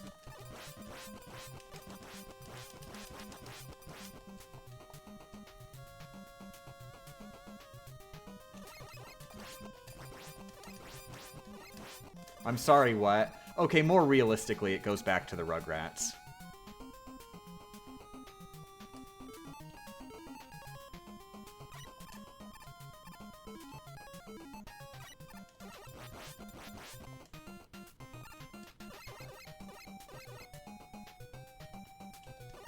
Also, there aren't any Rocket Power reps in the Nicktoons All-Star Brawl, are there? Friggin', why are there no Rocket Power reps? Did I say Rocket Power or Rockstar? Why are there no Rockstar reps in Nicktoons All-Stars?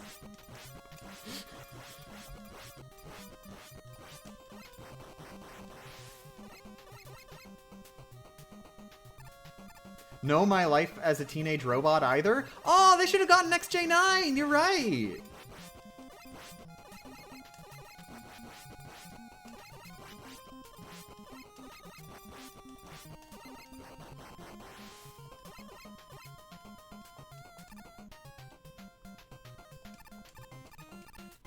We got Buttered Toast Man, but not XJ9. That's ridiculous. We got like 15 Ninja Turtles. But we didn't even get Google Nicktoons that lasted for a single season.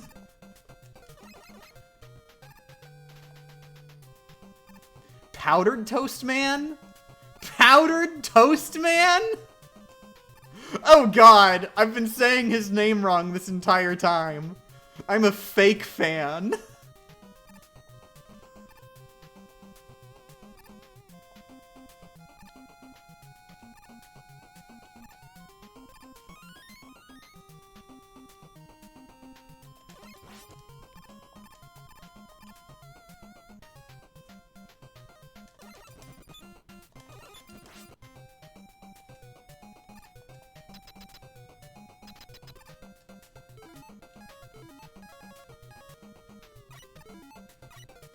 Okay, her as well, but why not Ralph and Donnie and Shredder and Rocksteady? How many Ninja Turtles reps do you need?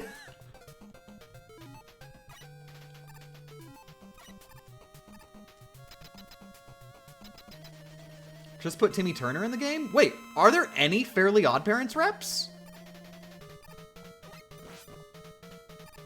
That seems like a weird thing to miss, considering, like, Fairly OddParents was like a big show for Nickelodeon. Like, it lasted years. Fairly OddParents is just wow.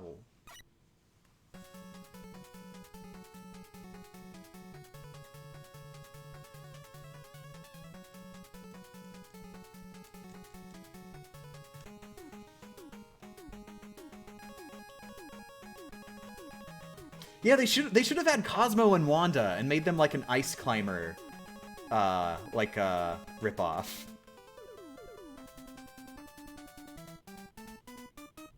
No Jimmy Neutron, no friggin' Jimmy Neutron. You know, to be fair, they probably didn't have that high a budget to have that many fighters, so they had to make cuts. There's no way they could get everybody that had to be in the game. But, God, Fairly OddParents, though!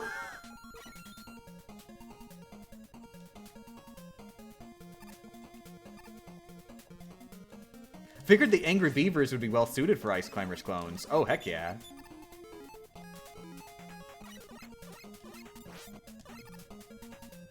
Captain Chin? I'm legitimately not certain if Captain Chin is a separate character from the Crimson Chin, or if that's just a misremembering of his name.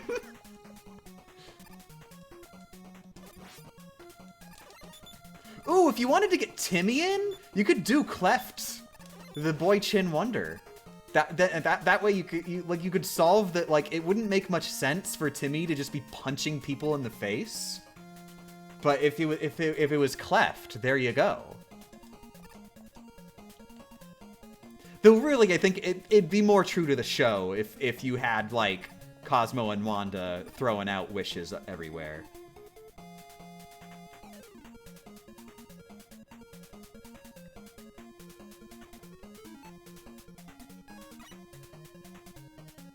We should have gotten Hugh Neutron. Yes!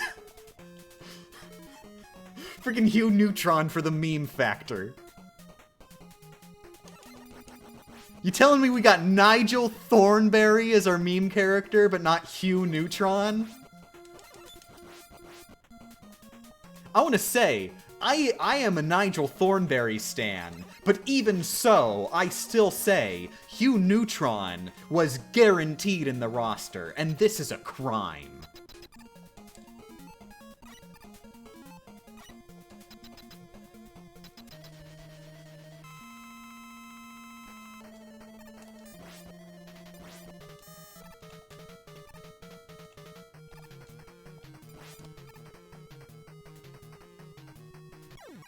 Bam! Got it.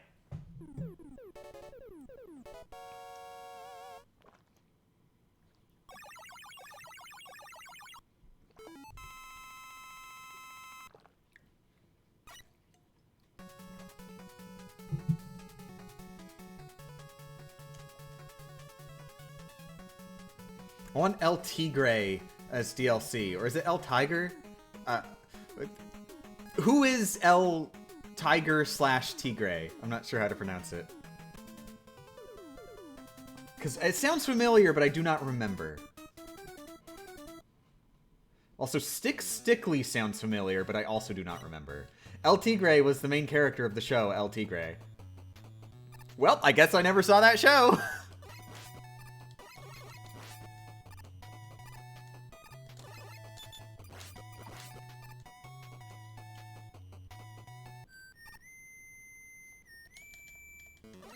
Also, I do want to say, awful bold of them not to have Drake and Josh.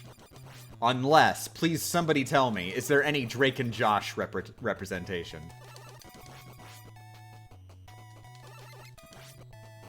El Tigre was that Mexican boy superhero.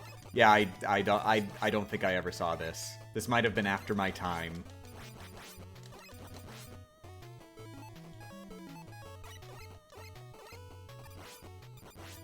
Drake Bell was arrested. Okay, let's get Josh in here.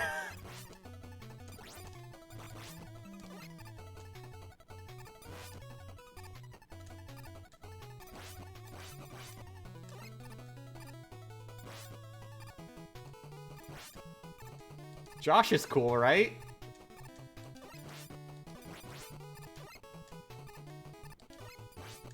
Well, I do have to say, to be fair, I don't know what he was arrested for. Maybe he was arrested for, like, something super noble. Was Drake arrested for something super noble or something super gross?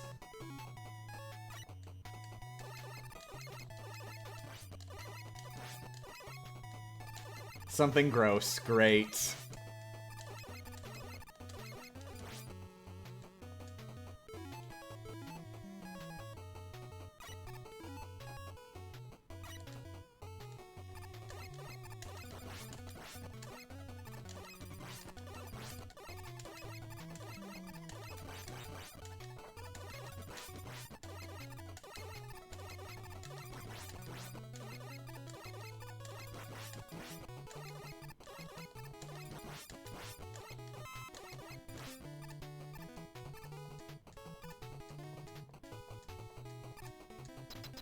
He tried to date a minor. Classy.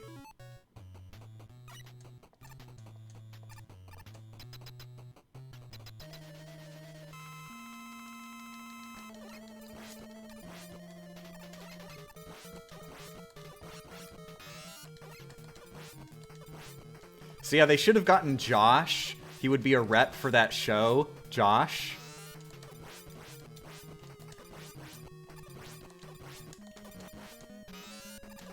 They should have gotten Josh, a rep from that show, The Amanda Show. And nothing else.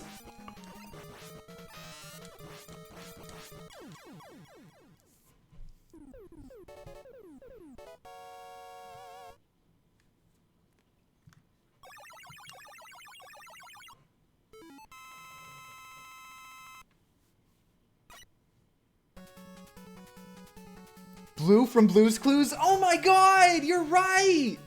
You're right! Why don't we got any Nick Jr. reps in here? Friggin' get Blue in here!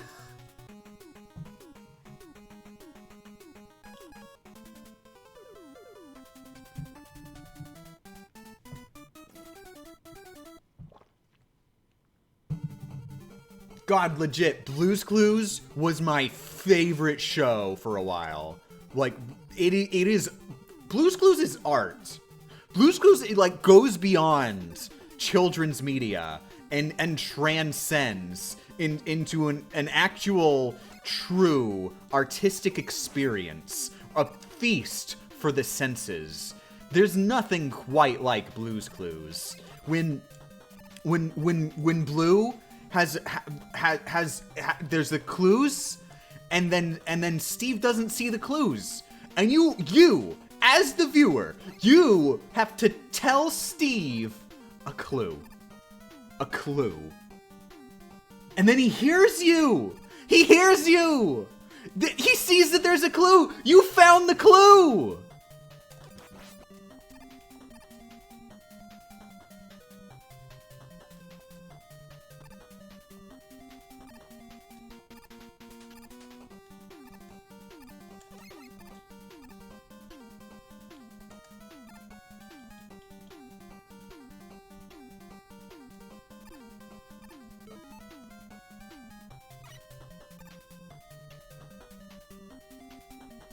I know nothing about cartoons except that Phineas and Ferb exist. Phineas and Ferb are from the other network. They don't legally exist. Gravity Falls. You're really striking out here on this one. Cartoon Network? No, the other network.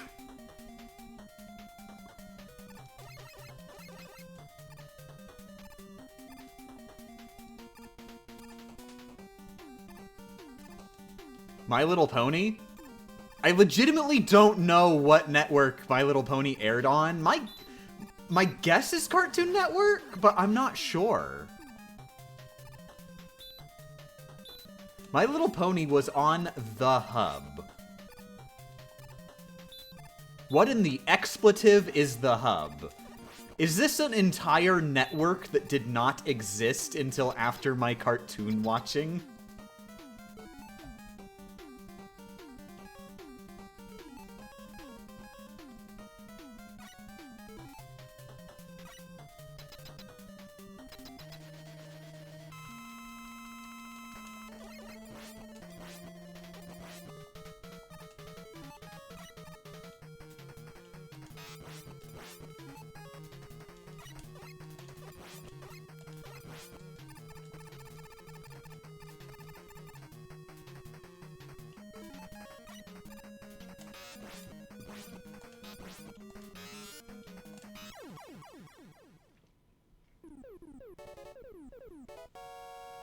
The name of the hub was changed to Discovery Kids.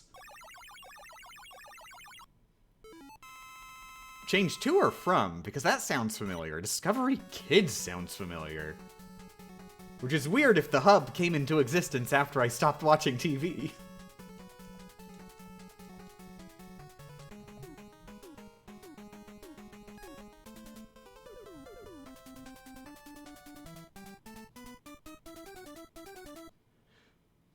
Oh, it merged with Discovery at some point, apparently. Okay, so I'm probably just thinking of Discovery Channel, the Discovery Channel, and that's how this is all melding together in my brain.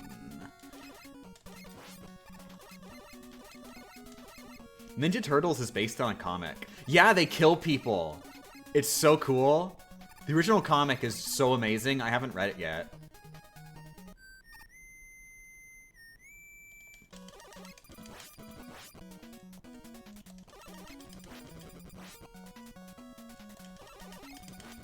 Also, all of the turtles are the same character, apparently. They didn't, like, give them, like, unique character traits until the TV show.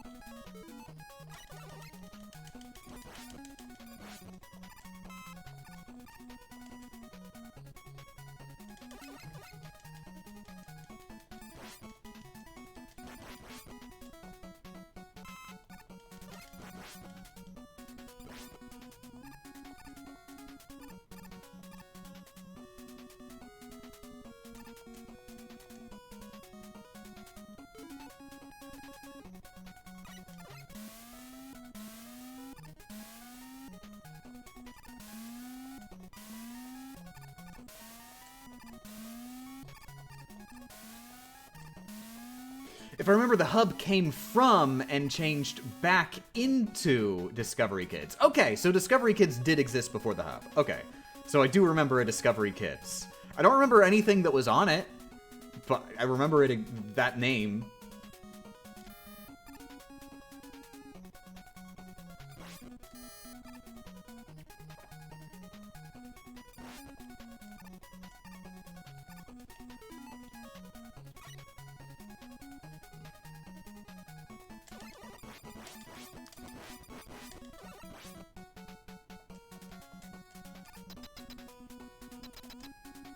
Oh, you know what we need in Nicktoons All-Stars? We need a Kablam rep.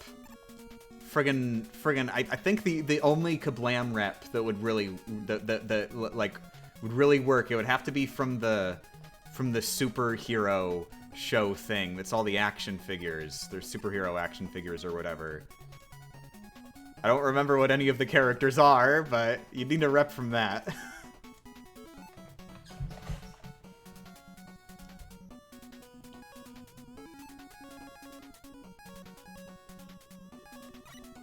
Action League now! Yeah!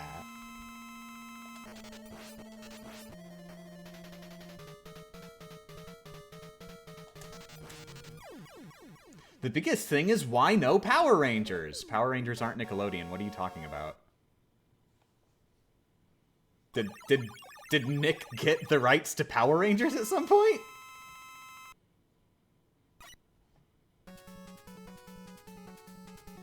Yes. Wow. Did they ever, like, start airing old Power Rangers, or were they only airing, like, new Power Rangers?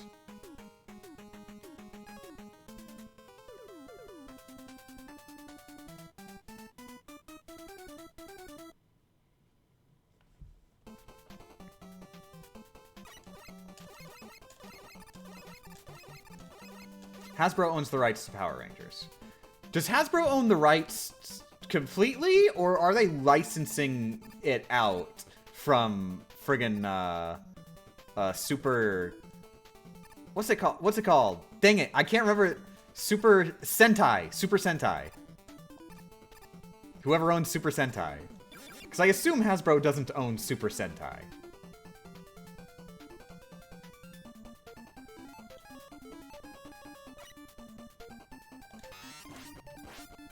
But of course, considering how weird localizing licenses was back in the day, I wouldn't be surprised if they literally just own Power Rangers while simultaneously not owning Super Sentai. Friggin' look at what happened with Robotech.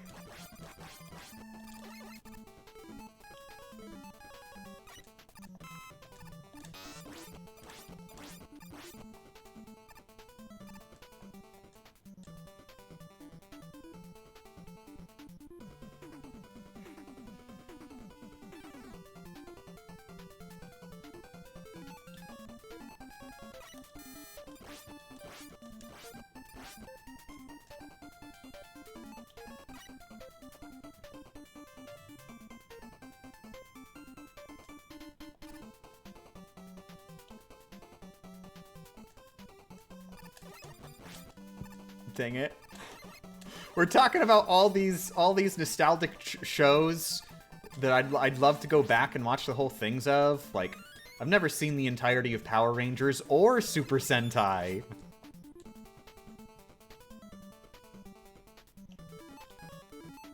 I remember really liking, there was a Power Rangers. It was like, the gimmick was that they were doing Power Ranger stuff in a city by the water and stuff or something. I don't remember the name. Was it Lightspeed Rescue or was it something else?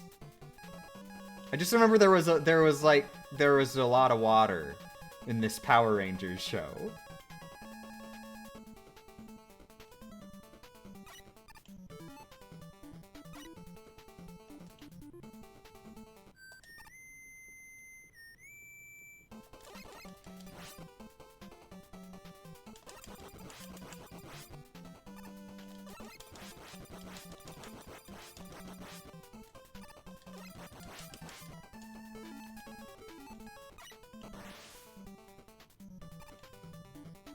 Okay, Lightspeed Rescue had the Aqua base underwater, so it was probably that one. That sounds about right. That sounds right. Okay, cool.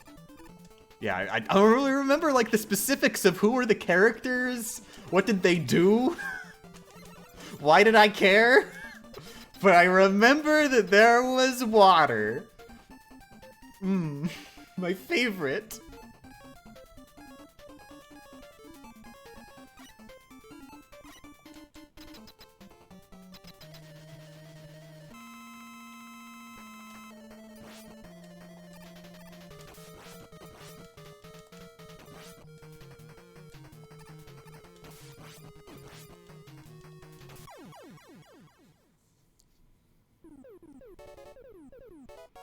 The only Nick show I watched was Avatar, so most of this conversation is going straight over my head. I didn't watch Avatar until years later. Legit, when Avatar was first airing, I didn't like it. I like the cartoons that I always liked back then were the ones that were all the funny ha-has and had the jokes. And Avatar, obviously, you know, there's jokes. But you don't watch Avatar for the jokes.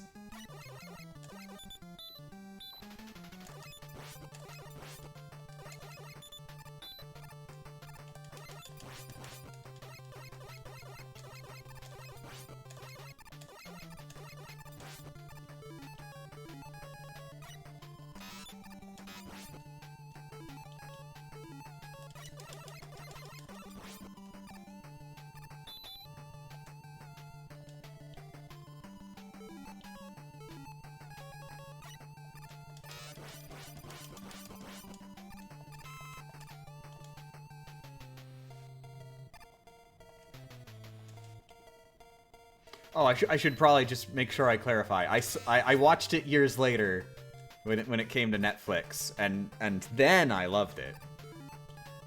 As a mature adult, truly, this children's cartoon is a work of art.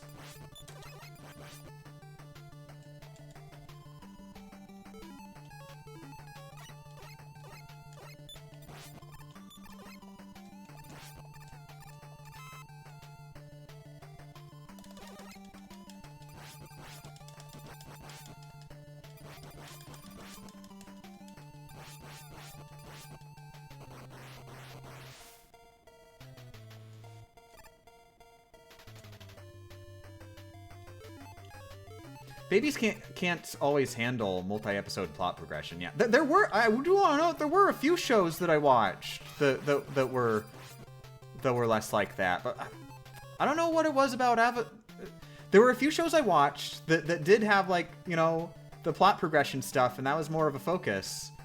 And it wasn't all jokey, funny ha-has that I did like. I don't know why Avatar didn't do it for me at first.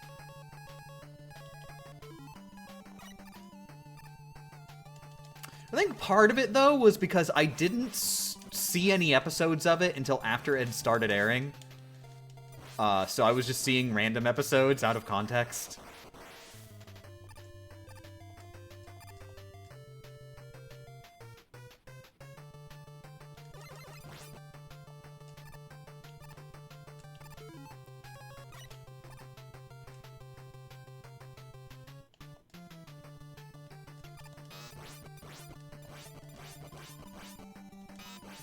Sometimes I feel like I'm the only one on Earth that likes Teen Titans Go. Maybe it's because I've never seen the original. I just think it's overhated. It'd probably help if you hadn't seen the original, because, I mean, I have not watched Teen Titans Go, but I have watched the original, and I have seen exactly one scene from Teen Titans Go on YouTube. The original was it was like a blend of humor and action and even some pretty deep and mature storylines. And then the scene I saw from Teen Titans Go was the pee-pee dance. So, like, it would be hard for me to see the pee-pee dance happening in the original show.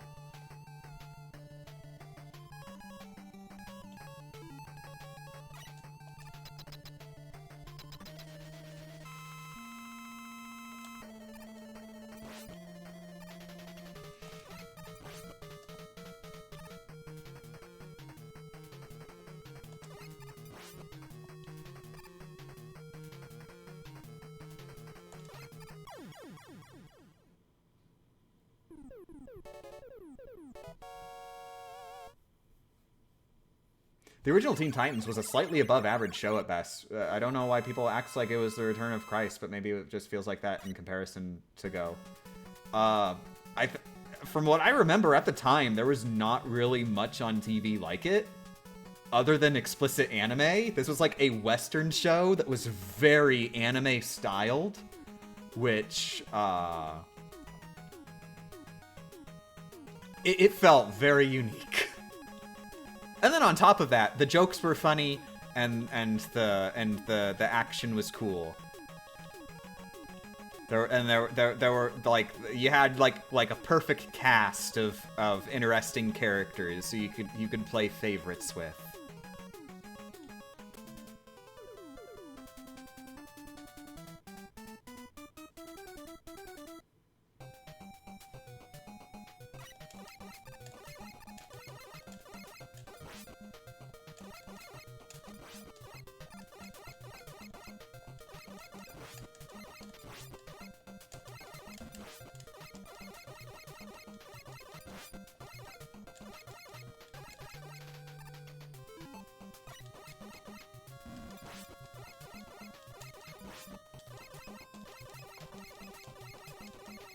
I also had a massive childhood crush on Starfire. But Raven. Her name is Raven, right? I didn't get my Teen Titans names wrong.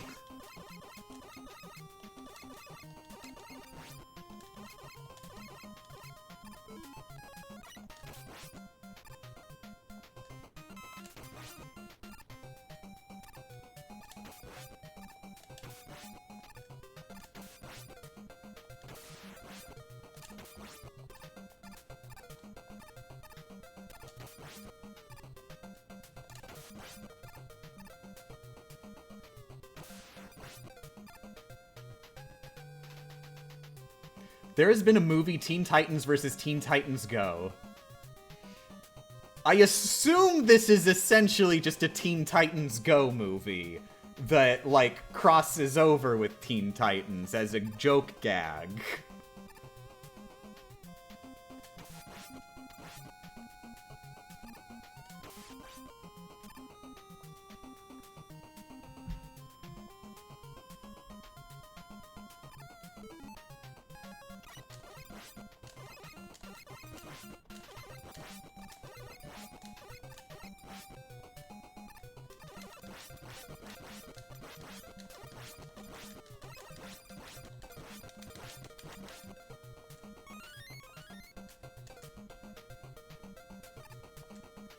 It was a sequel to a full-on Teen Titans Go movie. Okay, so this was essentially Teen Titans Go 2. The Pulse.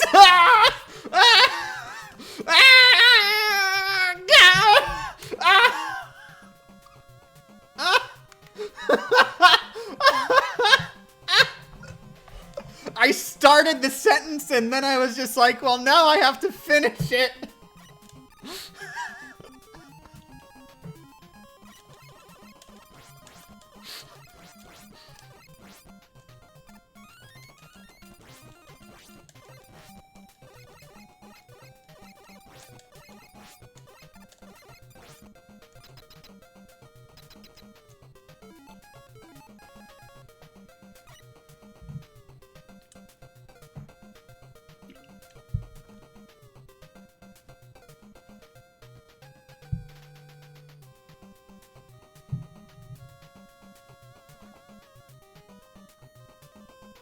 I believe that Teen Titans Go was completely justified by that one joke where the Titans murder Bruce's parents. Jesus!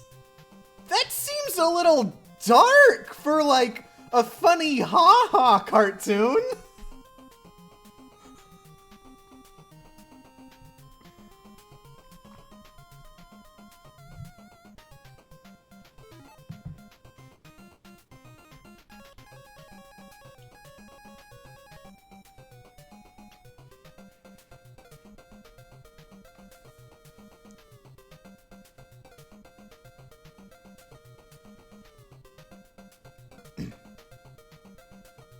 Wait a second.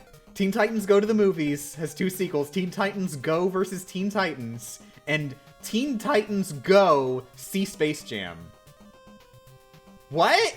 They did a crossover with Space Jam? Was this before Space Jam 2?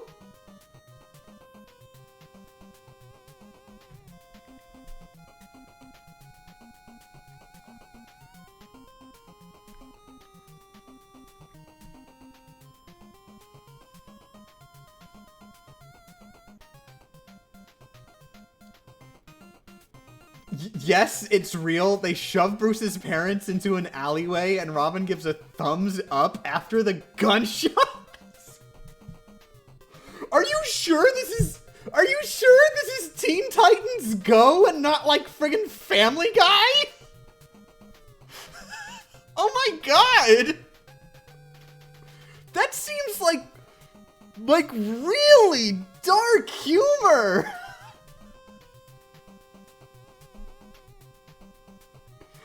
Like, oh my god!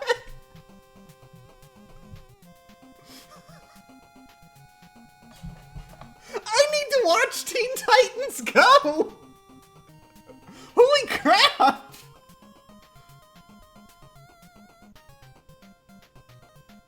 Anyways, I'm gonna try and beat Rockman 3 without getting hit. It's a little difficult. You're distracting me a little.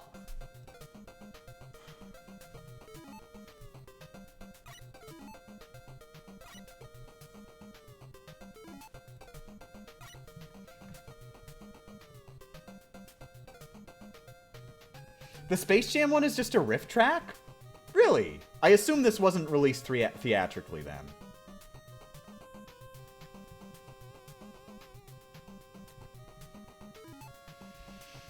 Oh god, okay. Okay, I need to pay attention. No more, no more. No more killing Bruce's parents.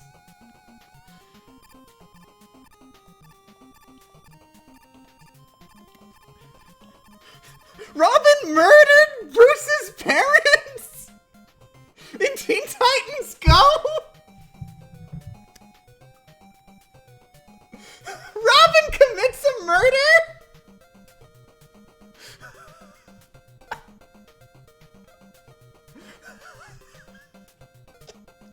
Double murder! Double murder!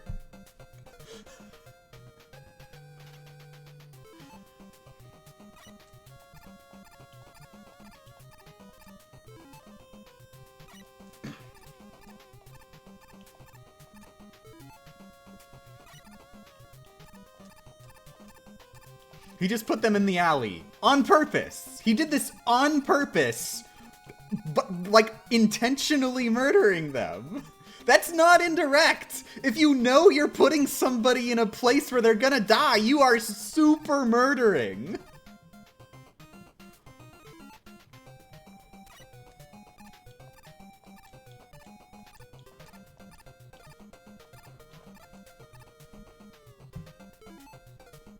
And then the thumbs up after the gunshots. This can't be real. You're lying. There's no way. Why were my cartoons not like this when I was a kid? Okay, we did get an episode of SpongeBob SquarePants where they kill a guy and bury the body. But, like, it was fine at the end. He was only unconscious, so it was okay.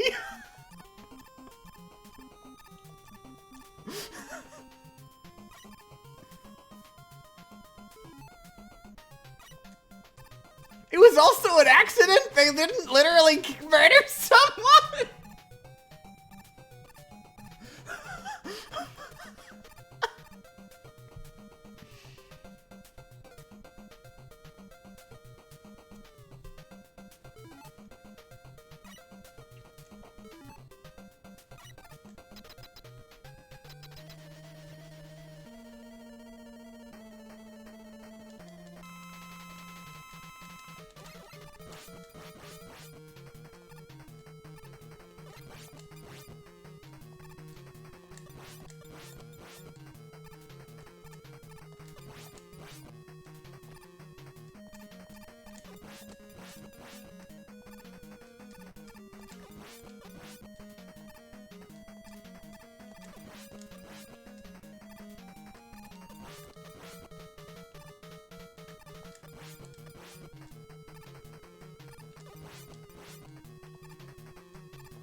There we go. Yeah, much better that time.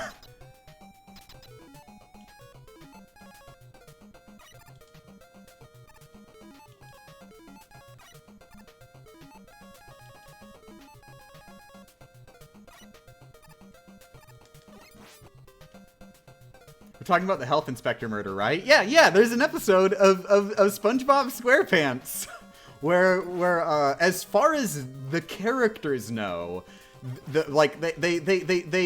tried to like poison a guy. They just wanted to like poison him in like a prank way. It's just supposed to be like a little prank poisoning. And then they think he dies in an accident after and then they bury the body. They bury the body and agree that they will never speak of this time they accidentally killed someone.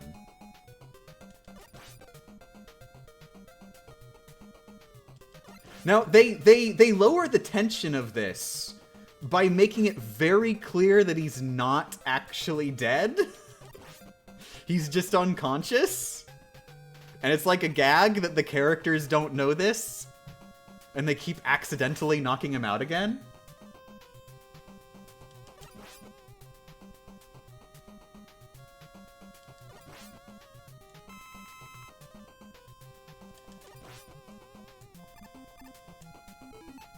But they didn't kill him. They didn't murder him.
Why did he stop? Bubbleman's AI is only allowed to move into the next part of his attack pattern once Rockman lands.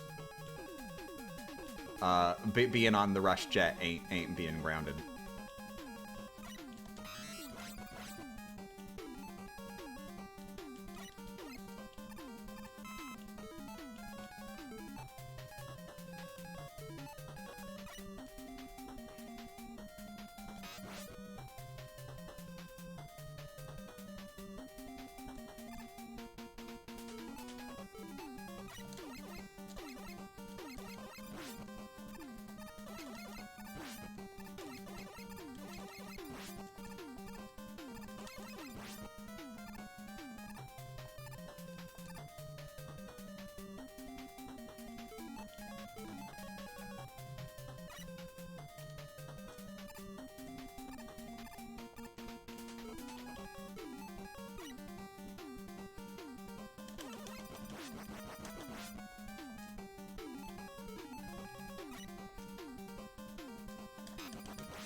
So we're just doing Quickman now? Yeah, my route at this point, I do one of the non-quick Doc Robot stages before I go to quick. Whichever one I feel like I need the most practice in. That way I just sort of naturally get practice on those stages while doing normal attempts.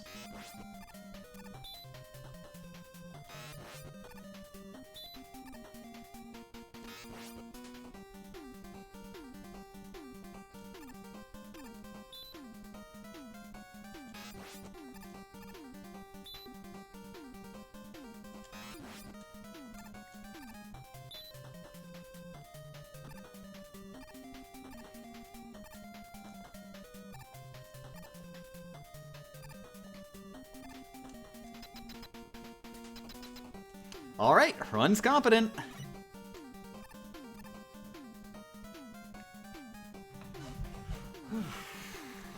Let's see if we're allowed to continue.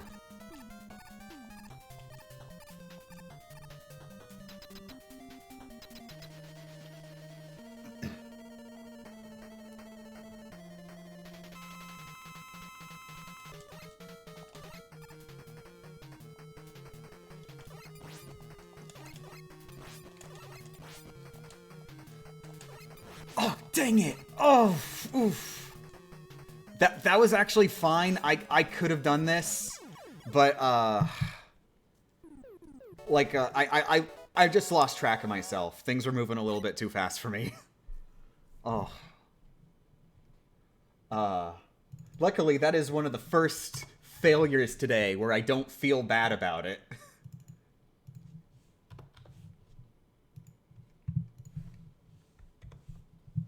Like, I legitimately feel like, yeah, I was just getting kind of overwhelmed. A lot of stuff was happening. It's just... yeah.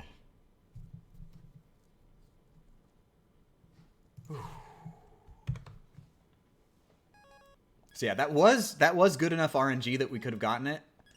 Though, I feel like he was being a little bit aggressive. Doable, but aggressive.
My internet was wacky. Dot quit killed the run? Yeah, yeah. It was RNG that I could have done, but I just got overwhelmed a bit. The first run of the day I don't feel bad about is my statement on that. So, I'm happy.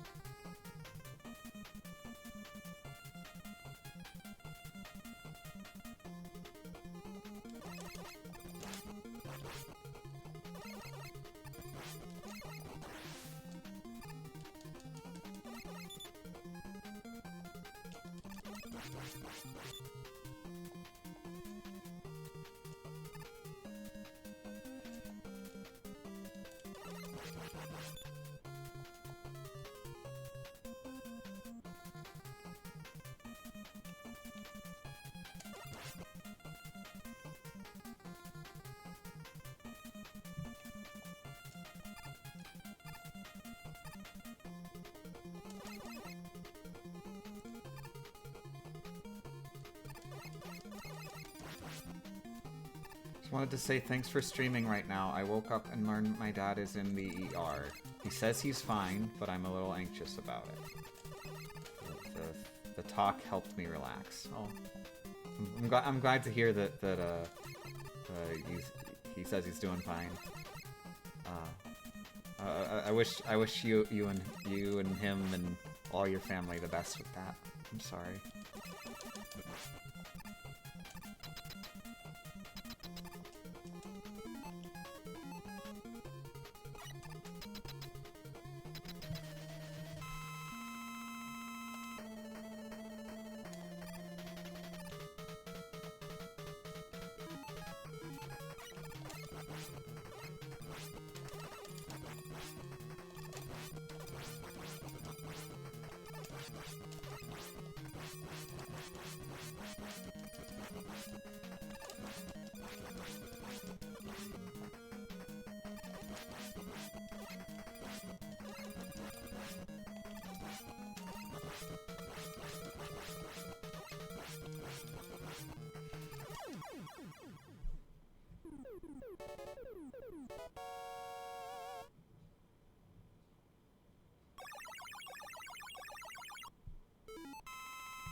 Does Rockman have any consistent Wily lore until it's revealed he's an alien, then he dies in this game? It is a It is a running gag that unfortunately was partially cut from the English localizations, because the subtitles sort of, like, paint the story for you as you're playing through the games.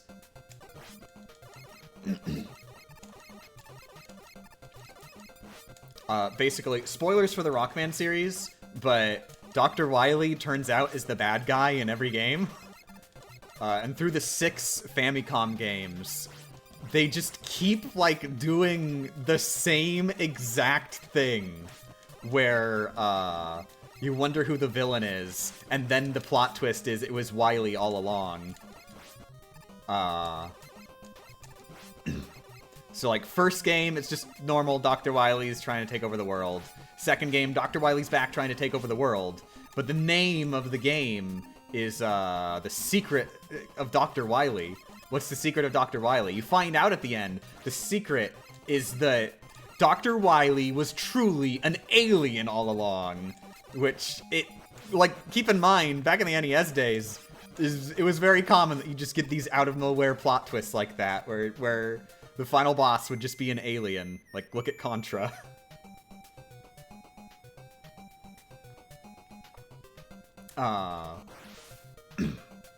But yeah, but then you find out that he was just, like, for whatever reason, he was just pretending to be an alien just for that final boss fight.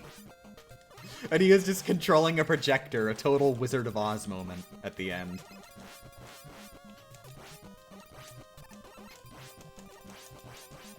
Then the third game, this one right here, Dr. Wily has reformed.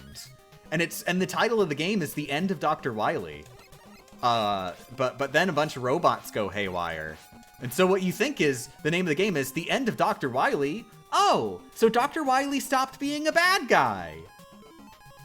But then you find out that the villain was actually Dr. Wily. He hadn't reformed, he was just pretending to be reformed. And then the second meaning of the title comes into play, because after the final boss battle, Wily friggin' dies on screen. He gets crushed in the rubble of his crumbling castle. And that's it. The end of Dr. Wily. He is dead. Gone. So then, Rockman 4, what are they gonna do? What are they gonna do? Dr. Wily's dead. Dr. Cossack shows up and he's all, well, with Dr. Wily out of the way, it's time for my turn to take over the world. I am truly the world's greatest evil scientist. And so then you go beat up all of Dr. Cossack's robots, and then, after you do that, you find out, after you go through the Cossack levels, you go through an entire, like, Wily tower, except it's a Cossack tower. At the end of that, when you beat Dr. Cossack, you find out, Blues shows up and he's like, hey, I just rescued Dr. Cossack's daughter, Kalinka. He was actually being forced against his will to pretend to be evil by Dr. Wily, who is still alive and is actually the villain. And then you go through the Wily Castle. Millie. Millie walked onto the desk again. Okay, so then Rockman 5. Rockman 5. Blues shows up, and Blues reveals, that's right, Rockman, I was truly evil all along. That's why I fought you in the prior games. Did you think that was training? I just wanted to murder you. Now, with my 8 robots, I, Blues, will take over the world. Mwahahaha. I say this as I'm petting a cat. Blues was petting a cat during this. But then you beat all the robots, and then you find out it was actually a fake Blues. And actually, guess who was behind the fake Blues? It was Dr. Wily. Dr. Wily was behind it all along. And then in 6, there's a guy named Mr. X who looks suspiciously like Dr. Wily, who announces that he, in fact, was controlling Dr. Wily all along, and he, Mr. X, was truly the evil mastermind who will be taking over the world. So then you go and you beat up Mr. X, and guess what the plot twist at the end? Guess who was truly pulling the strings? Turns out Mr. X was actually Dr. Wily all along. Literally just Dr. Wily wearing, like, a wig to give him slightly more hair.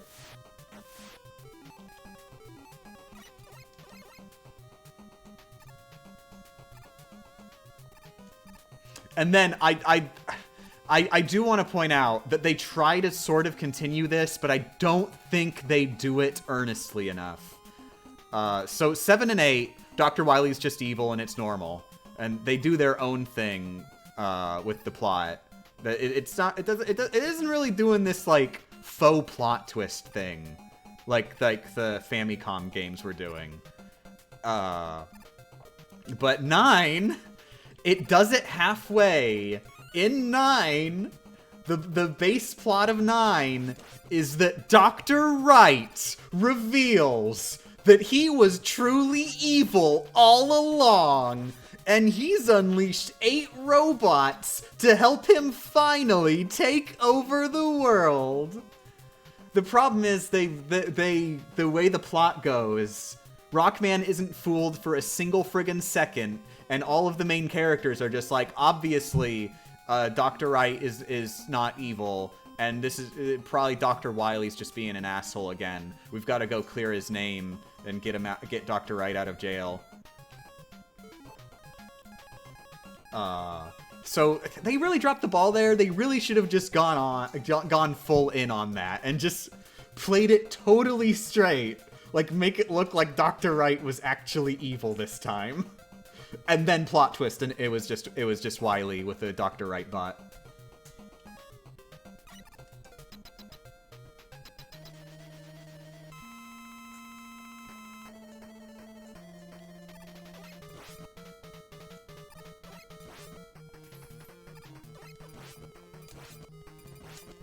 I thought that Dr. Wily just says that it was Dr. Wright the whole time, and everyone just bought it. Yeah, that's sort of how it plays out.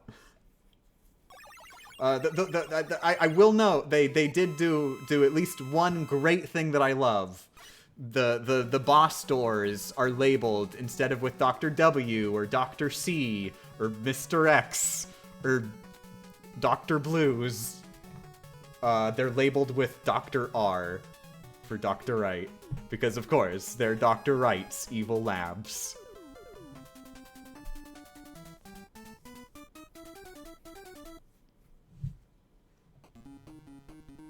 They were being decommissioned due to expiration dates, I think. Yeah, there was a bit of a subplot there where Wily was actually being a bit of a civil rights activist, and telling all the robot masters, isn't it kind of really gross that you are literally not treated as people and you are literally just assigned death dates?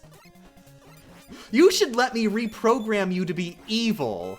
And then I'll get you your civil rights. And then, of course, he just uses them to try and take over the world because he's Wily.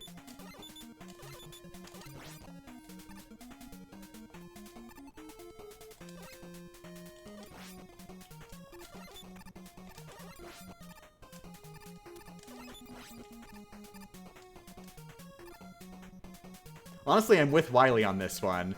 See, Wily tricked them by pretending to be an ally when in fact he was all along just like totally in on it. He was like, yeah, death dates for robots, cool. Just get rid of all those old crappy robots. I only want robots that are gonna help me take over the world.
Rockman and Forte had a robot civil rights group as the main antagonist, if I recall correctly. I have not played that one yet, so I wouldn't know.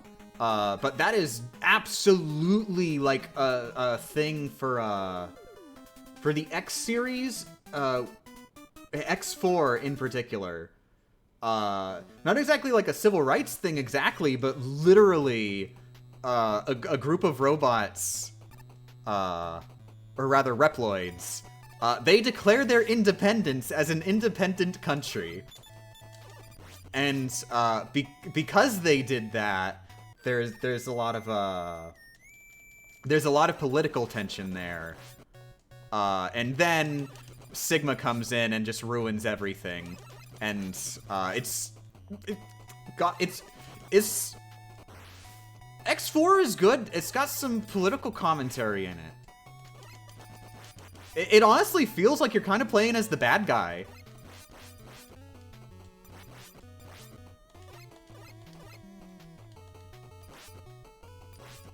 Because you're literally fighting against, like, a civil rights thing.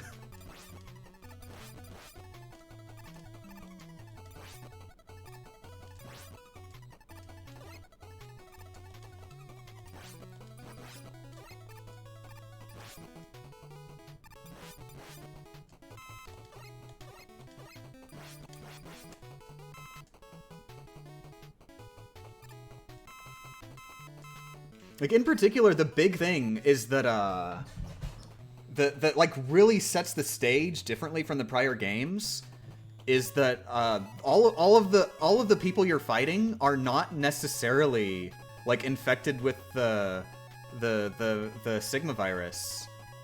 They are literally just fighting for their independence. For their rights to be treated as people. With their own rights.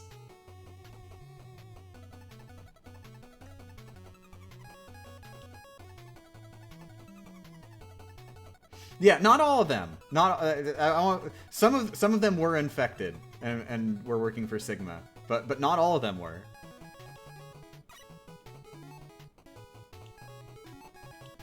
Like, Sigma was very much like he was like behind the scenes, like, fanning the flames in the way that suited him best.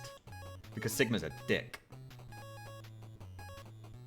What am I doing? Where am I? I've been playing video games, but I haven't been paying much attention to them.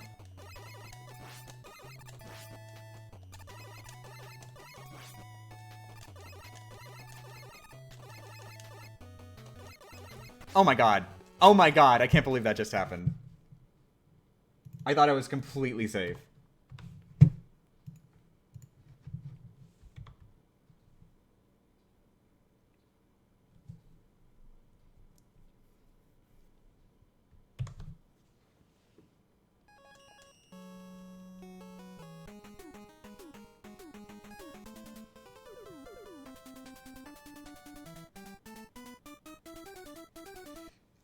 Oh, but yeah, the big thing that's important. I just want to get this detail out about the plot. I'm not sure exactly who the government, for lack of a better word, basically the government, actually declares that the Reploids that declared themselves an independent nation. Yeah, all of them are Maverick. They've all been infected by the virus, and they're not people anymore. So you could just kill them. Go kill them. Which is really gross, isn't that?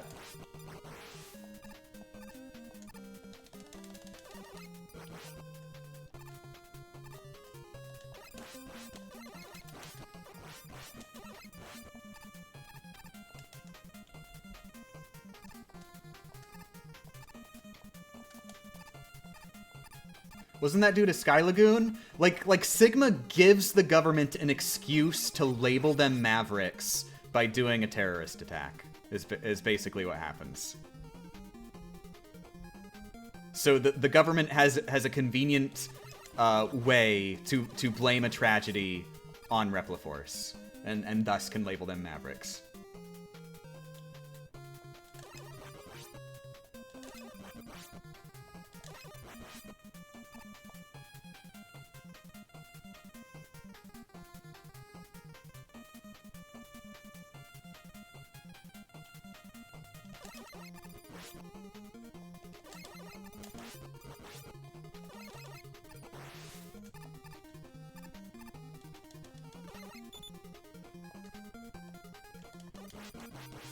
Very confused as to what this conversation is about. The plot of Rockman X4.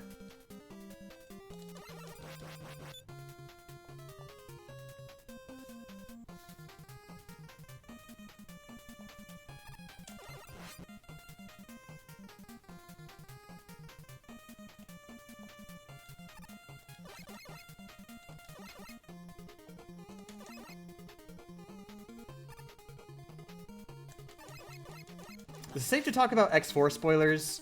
I would avoid explicitly saying anything about what happens like in the later areas of the plot or anything. Like everything that we've been saying is covered like in like the first 5 minutes.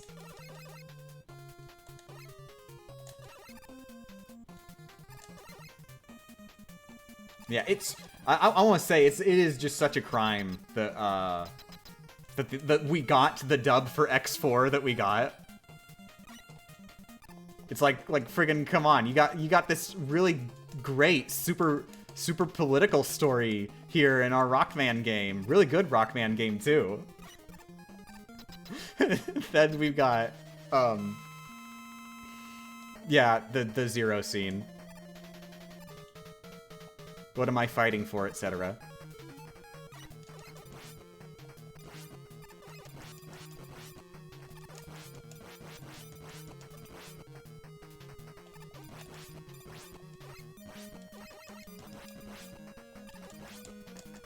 The really sad part is apparently there was actually a, Oh wait, no, I'm not... Never mind. I'm not sure if this was... No, wait, yes! I remember! There was something like the X Collection. The X Collection on PS2. At some point, there were plans to do a relocalization of X4, and there was... They actually redubbed it. They actually redubbed X4 with the official voice actors of the characters at the time. But for whatever reason, at some point, like during the X Collection's development, they dropped the localization and just did like a straight adaptation of the original game with all of its flaws.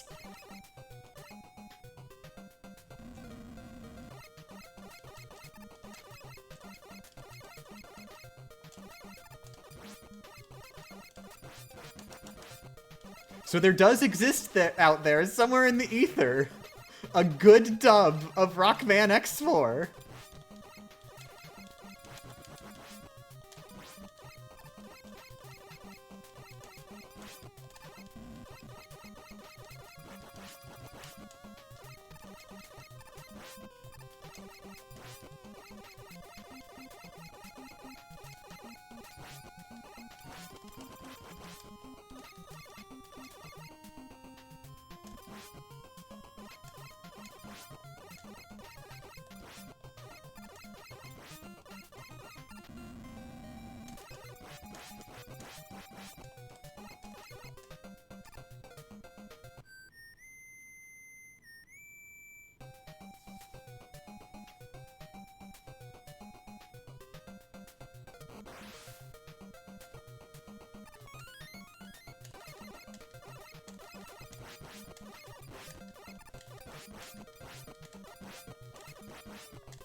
God, how am I only in Gemini Man stage? How am I only this early in the game? It really feels like this run should have been lasting longer. Oh my god.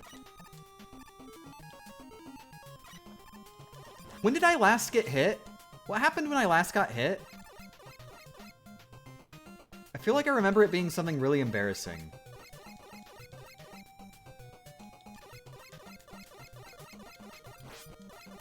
Frog and Shadow Man stage. Okay, that wasn't that far in the game, I guess.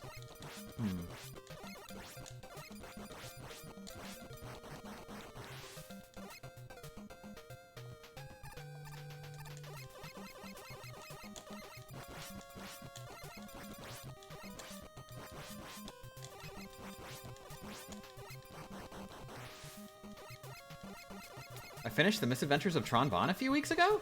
Is it bad that I didn't like it? Well, I mean, I wouldn't say it's bad. I guess it's only bad if you think it's bad that you didn't like it. I guess I would say yes, it's in general it's bad in the sense that like it's unfortunate that you didn't have a good experience with the video game you played. Like that you had the bad experience is the bad part. Aww. I'm sorry.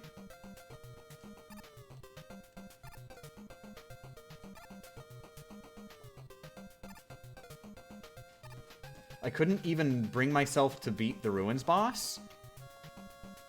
You actually paid off the debt without beating the Ruins boss? Wow. From what I remember, it's like the way the money on that works, like the Ruins boss is like essentially required because you just get so much money from it.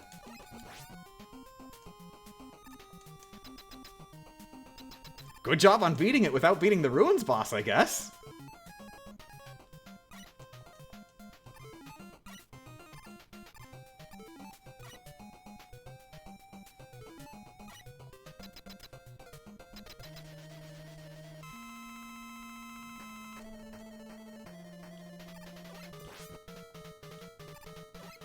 I should know, I last played this game when I was a super baby.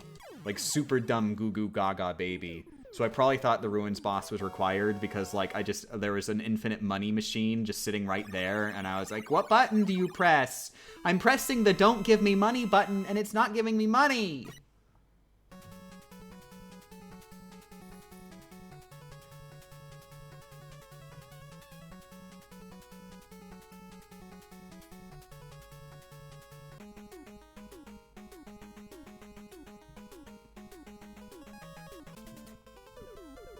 There were just several quirks I didn't enjoy. Everything else seemed like it had care and effort put into it. Also, that Ruins boss can go die in a F-wording ditch. Oh, Jesus.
There's some really loud sirens outside.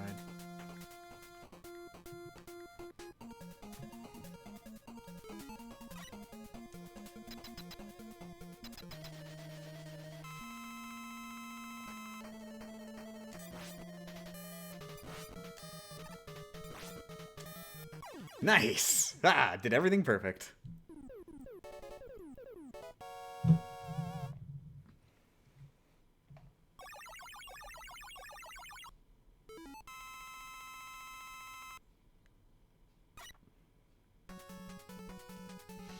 I really want to go back and replay the Legends games and Misadventures of Tron Bonne especially.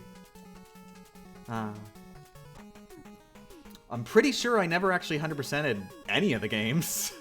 like Legends 1 and 2, I think both had like missables that were pretty easy to miss. Like you progress with the plot too quickly and like you just can't do stuff. Like apparently there was this thing, like I can't believe I missed this. There's this thing in Legends 1 where there's this lady who's pregnant. And there's a side quest where she goes, "Oh no, the baby's coming! You've got to rush me to the hospital!" But if you don't talk to her to initiate this side quest, then at the end of the game, she'll just be there, still pregnant. And she'll just say like, "Huh, geez, really weird how long I've been pregnant. God, one of these days now."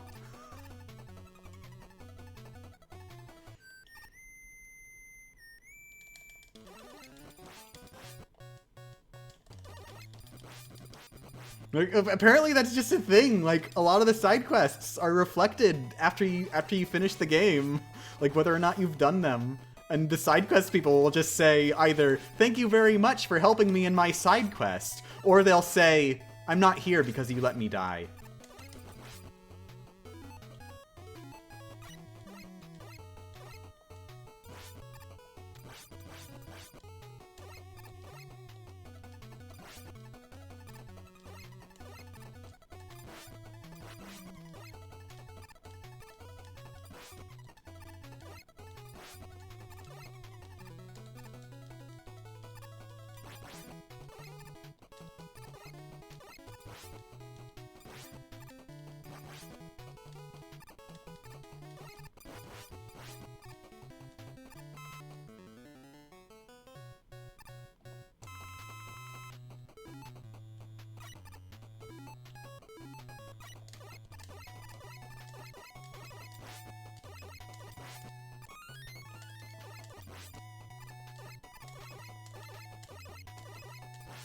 There we go.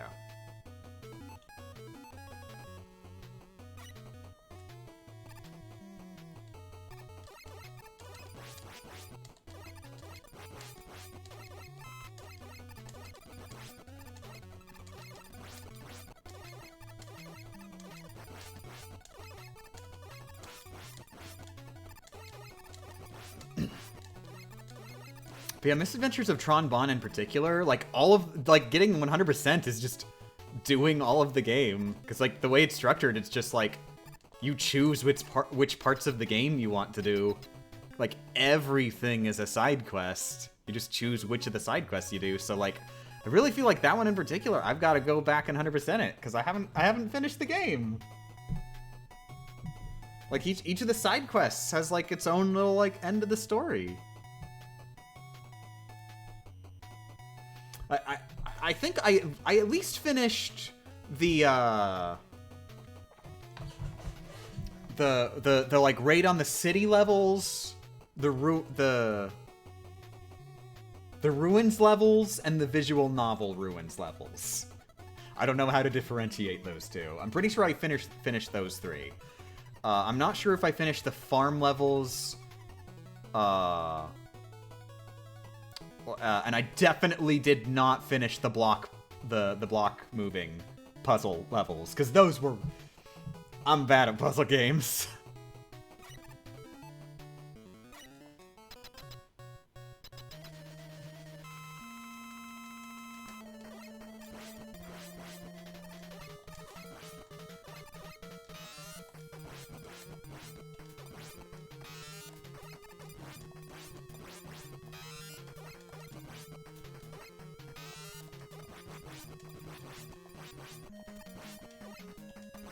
And as well, I'm not sure if I know there's like, I remember there being a thing where there were like special collectible items and stuff that like, you let the serve bots realize their like true calling and stuff. Jesus, oh my god. Wow, he got me locked in the corner. It's like, Jesus. I'm not sure that if that's ever happened before.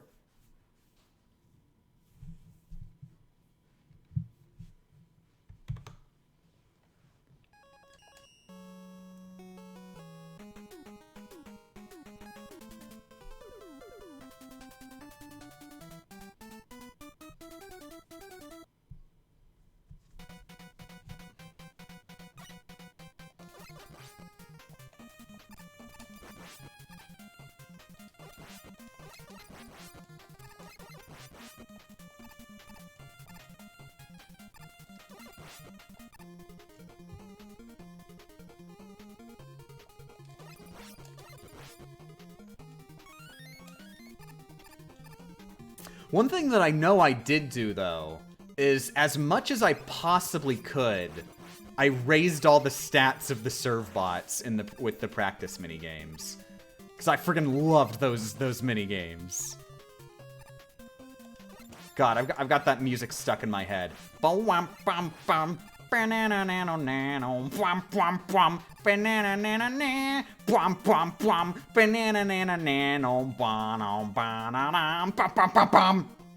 I want to be very clear, I'm not being intentionally obnoxious with those noises. That's actually what the song sounds like.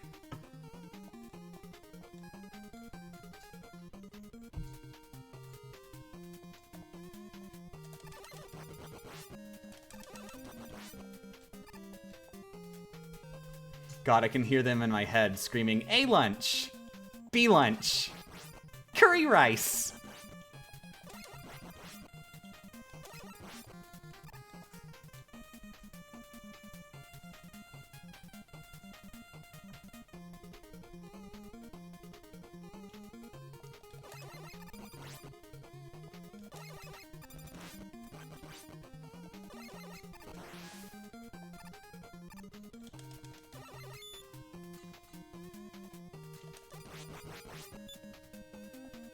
Oh, you know what I just realized?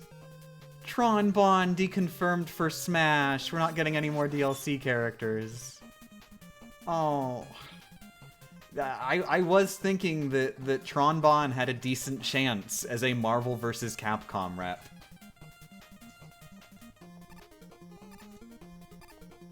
I guess not.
There's a rumor that there could be a secret 7th like Piranha Plant.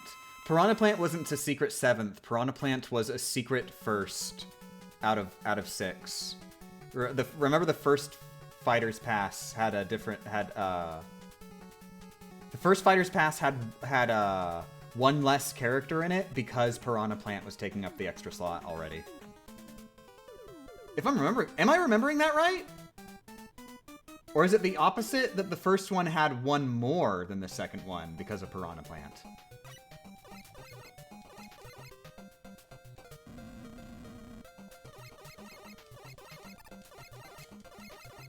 But no, Piranha Plant isn't in the first one. I'm pretty sure Piranha Plant is sold separately, period. The end.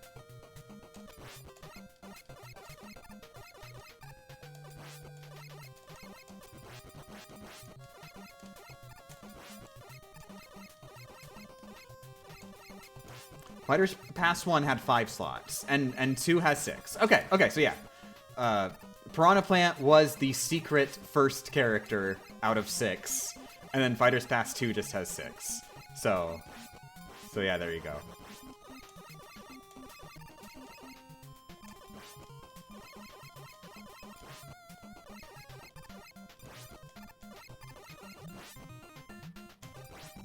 It was a pre-order bonus and a DLC. I like to think of it less as a pre-order bonus and more as a late purchase penalty. Because let's be honest, that's what it is. Like, what are you gonna do? Play the game without all the characters?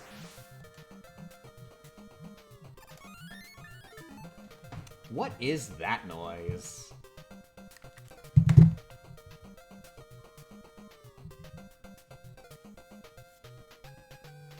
Millie!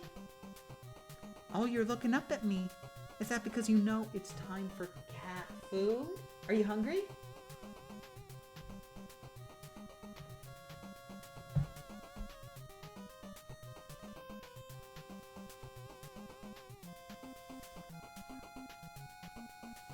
I'm actually gonna go to the bathroom real quick too, so I'll be back in a little bit.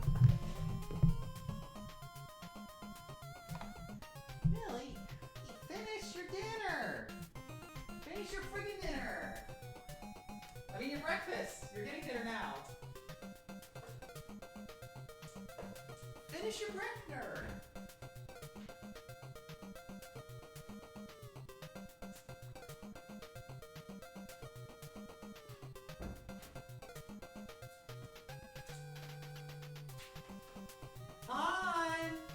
Han, are you hungry?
to let it go.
Simple and Clean, Sanctuary, or Face My Fears.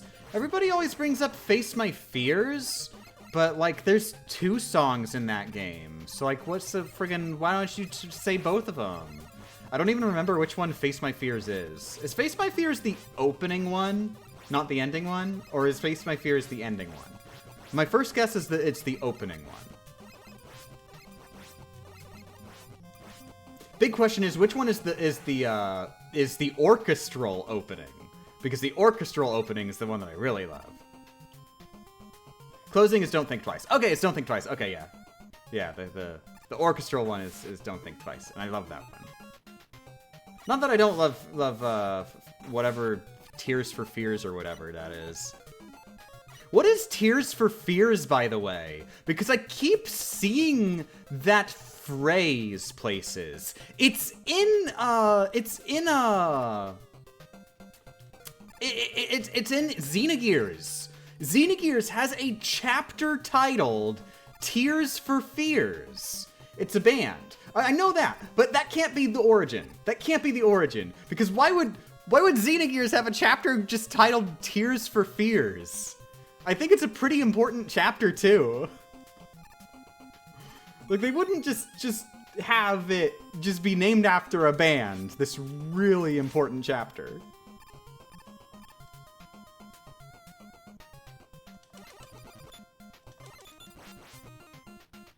And then once, my mom was asking, like, I was really into Gears of War at the time, and my mom asked me, what's that game that you like to play? Was it called Gears for Fears? No, Mom, it's not Gears for Fears. It's Gears of War.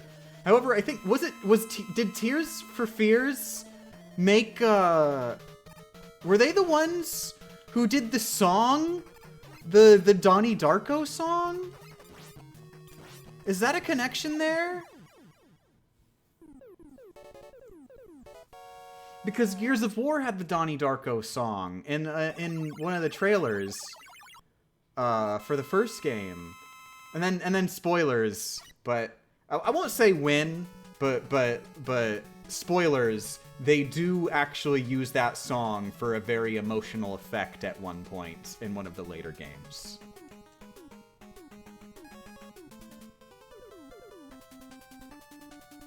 Which I do have to say, it's really interesting how that happens, that they take a commercial that, like, people remember for the first game and turn that into, like they expect the player to have watched this commercial. That's not Tears for Fears? Screw it, it's Tears for Fears. It's canon. They named their band wrong.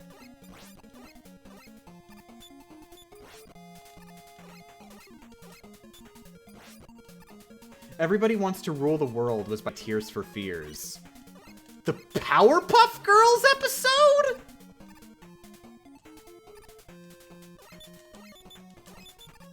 I know the Powerpuff Girls thing was a parody of that. I don't, it's a joke. It's a joke. They did not make Mad World. Okay. Yeah, Mad World was developed by Clover. No, it wasn't. It was Platinum Games. That was after they were Platinum. Yeah, Sega published Mad World. Oh my god. That was supposed to be a slide, but I wasn't holding down.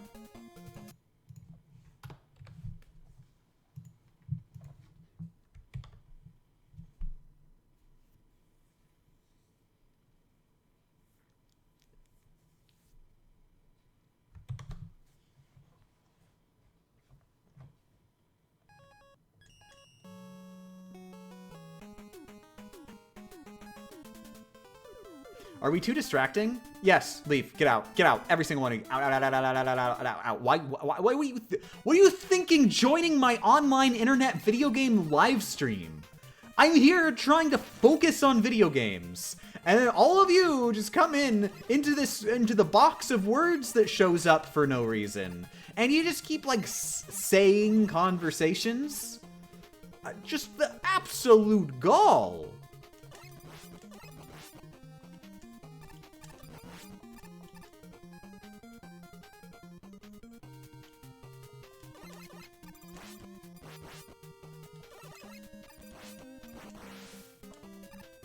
I want to see a Rockman fighting game on Switch. I mean, all you need is for them to port Power Battle and Power Fighters.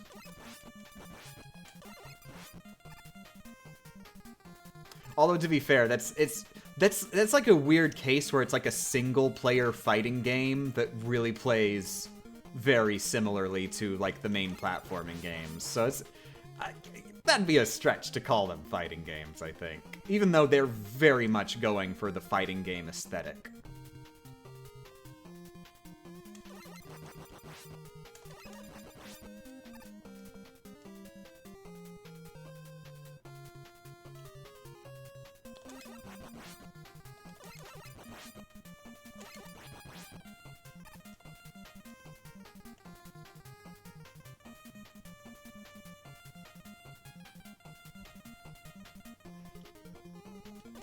Oh, did I say single player? It's technically multiplayer, but it's co-op. If you do multiplayer, it's co-op. Actually, I'm not completely certain if there's a versus option in it or not. Maybe there is. I wouldn't be surprised if there is, but it's not.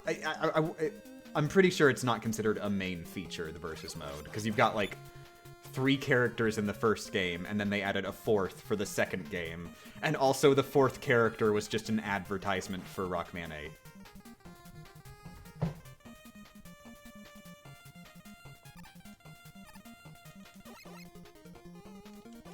I think it's just co-op. Boring. What a terrible game. What a terrible 2 separate games. I actually do want to note, both of those games actually have sets on Retro Achievements. I have not gotten around to doing those sets yet. Maybe one day when I'm free of hell.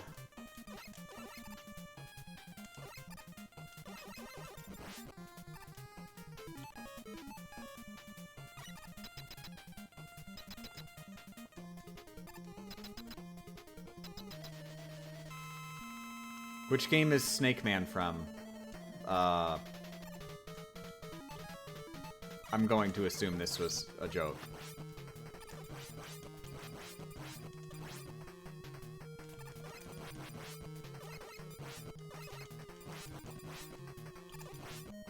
Who is the 4th character? Duo from Rockman 8. And it's actually the game takes the power. I forget which came first, Battle or Fighters. But the second one actually takes place after Rockman 8. And Duo just, like, came back and said, "Hi, everybody. You want me to punch everyone? By the way, you should buy Rockman 8.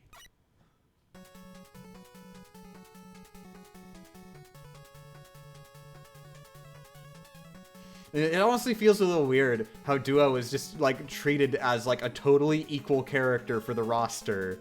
as Blues and Forte.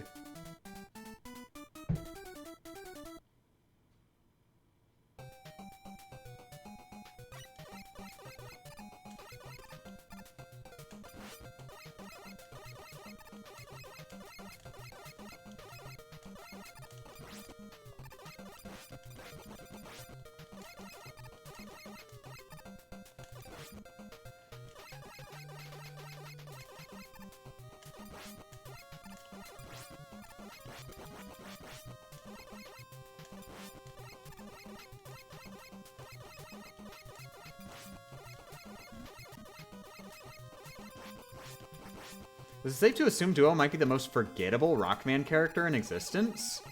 I feel like that's sort of implying that he's a bad character. I wouldn't say that. I feel like Rockman 8 doesn't have a very interesting story to begin with, so... like, that doesn't really help his case.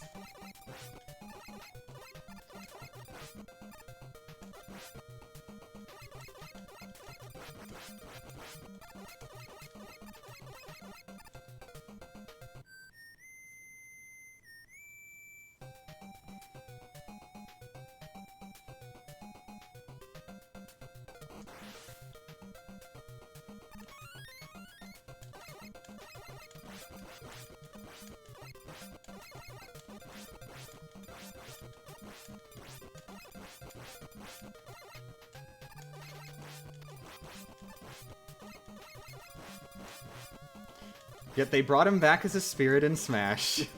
One time he's back in decades and he's F-word and dead.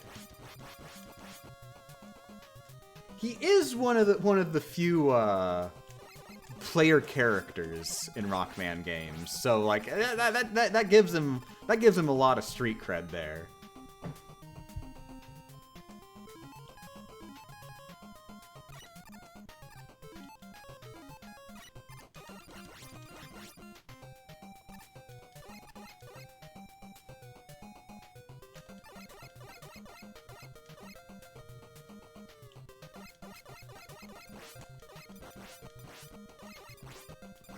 I say few player characters, but then I realize, oh wait, doesn't this game have like 15 sub-franchises, each with their own separate main character, and some of them have other characters you play as sometimes?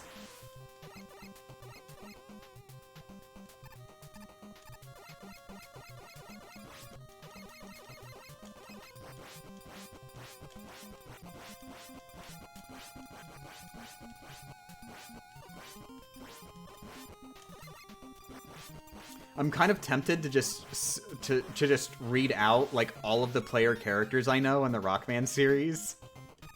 But I know if I did, somebody's gonna show up and just be like, oh yeah, don't forget that you play as Dr. Wily for the final boss battle of Rockman and Forte.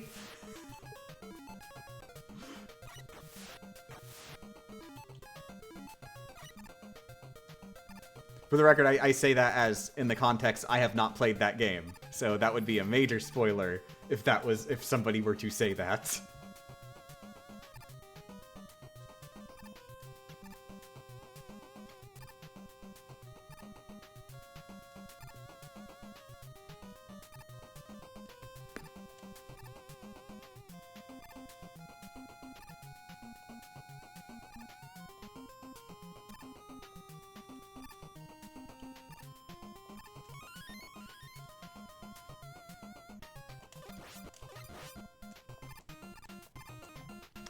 Does controlling Rush/Beat count as playing them? Like while they're carrying Rockman? I would say yes, they are technically player characters in that instance, but it's very clearly a technical situation. Like they're attaching to Rockman to make themselves playable when Rockman is the one who's like the really playable one.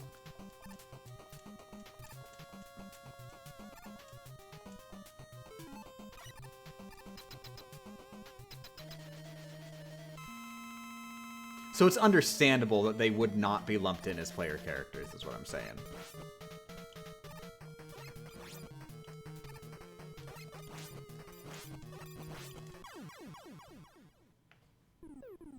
Soccer adds a lot of arguable player characters.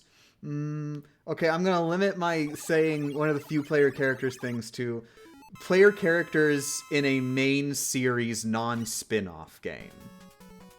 Now, quote-unquote main series of any of the sub-series.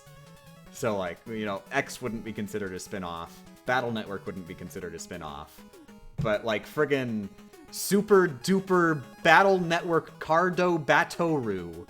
Yeah, that's gonna be called a spin-off.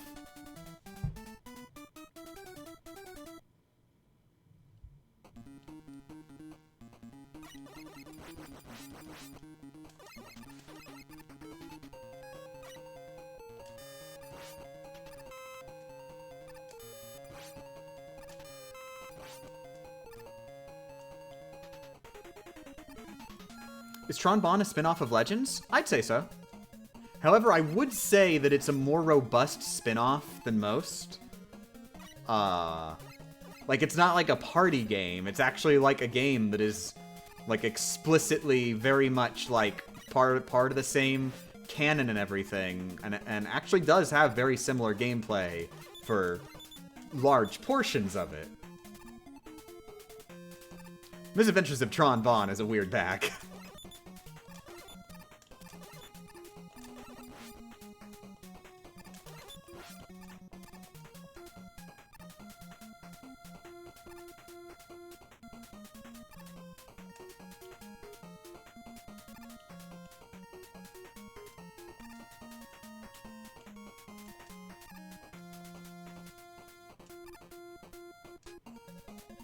I think the lead producer of the Rockman series said in an interview, none of the games are spin-offs.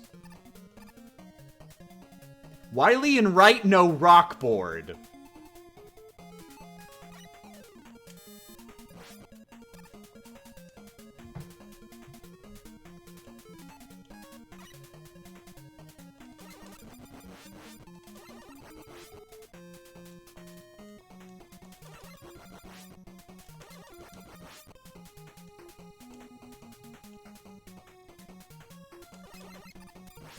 Is Misadventures of Tron Bonne actually a good game? It's one of my favorites. Wait, you think I made Tron Bonne, I mean my original character Braun Ton, my avatar just for funsies? Nah, friggin' Misadventures of Tron Bonne made that.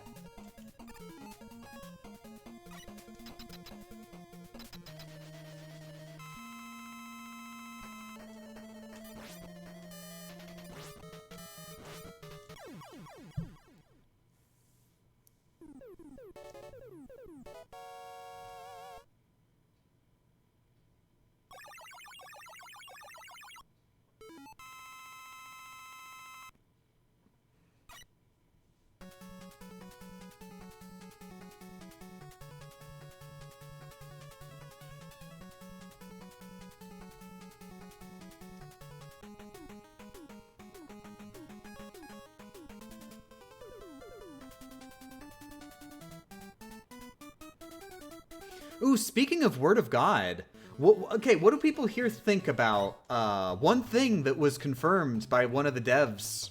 I'm not sure exactly who, but one of the big rocking people. They said that like somebody asked them in an interview, so what's the deal with the lore? Is everybody dead in the X series? And they actually said the way they see it, they consider the X series not as like an explicit canon future of the classic series, but sort of like a possible future what if scenario. So it's like it's only canon in like the vaguest sense, like. It's like these games don't necessarily lead into the X games.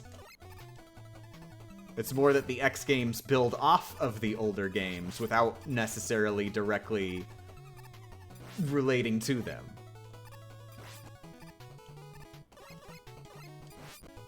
That's how I've always seen it. You are better at knowing what happens in video games than me. But yeah, I like that. I think that gels a lot better with the classic series to not just have inevitable apocalypse be on the agenda.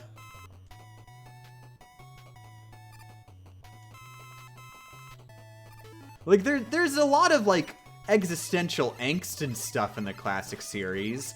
Like Rockman's always like, "Oh, I don't like killing people, but I feel that I must in order to save the world."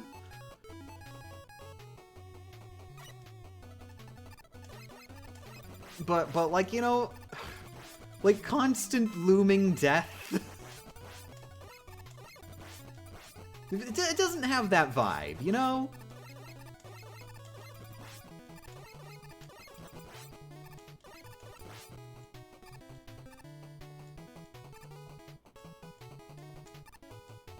X makes sense if Rock killed Wily in 7. So are you saying that Rockman developed free will somehow, and that made Dr. Wright go, "Oh my god, I can't believe Rockman has committed a murder.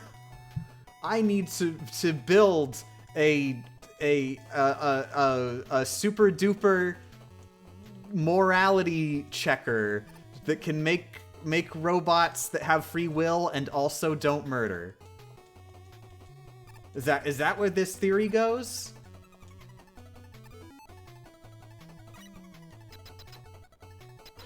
A man there? In 20XDX?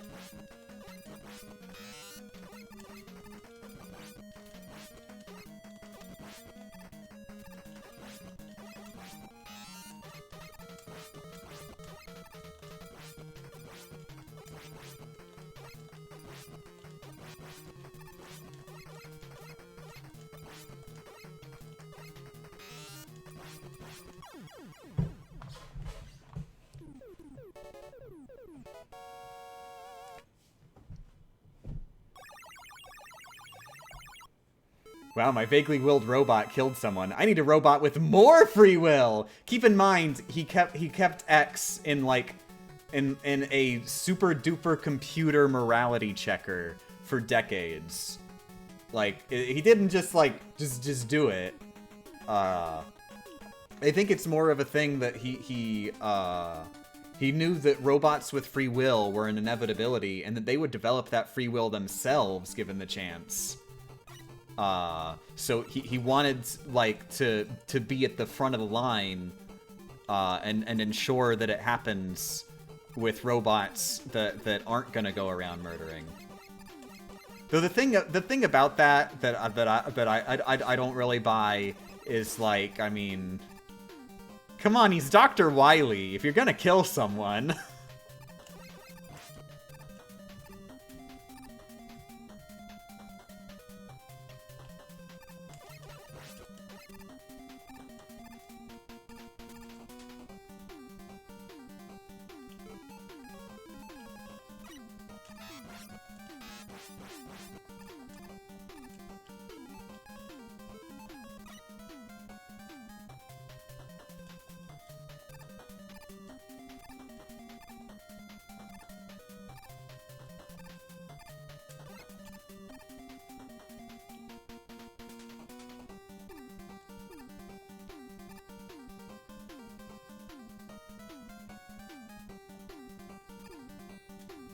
The whole idea of X is the first robot with free will idea always struck me as weird. Oh yeah, it makes no sense.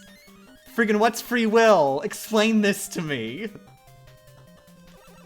What is free will, and do I have any of it?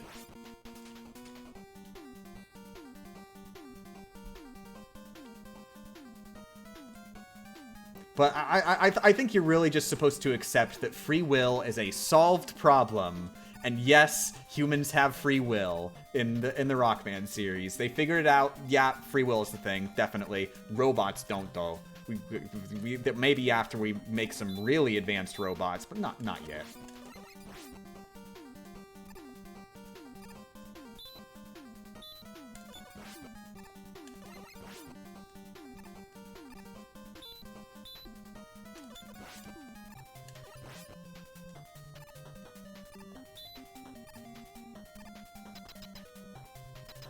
free will equals you do not have to follow the laws of robotics. Except, like, I mean, that's really easy. Just program the robot to kill people. Dr. Wily solved that one a long time ago. If that's what free will means, Dr. Wily did it. Congratulations, Wily.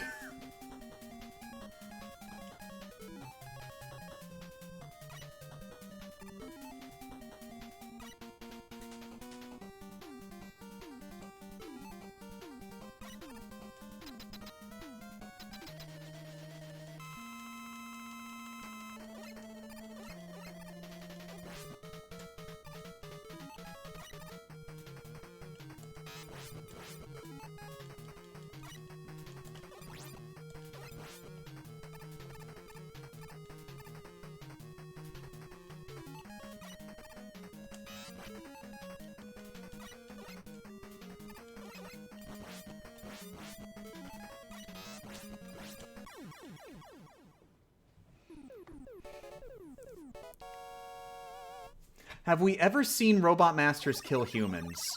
I'm not entirely sure, but not necessarily Robot Masters. But we've seen stuff where, like, there are explosions in a city in the background. And, like, that counts. I think that counts. I think it's implied that somebody is getting totally wrecked there.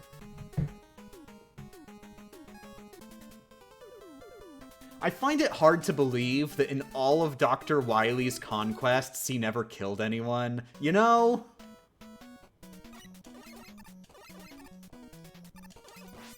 It's just not something, like, they choose to focus on at all, because it's like, you know, these games aren't really supposed to be that dark.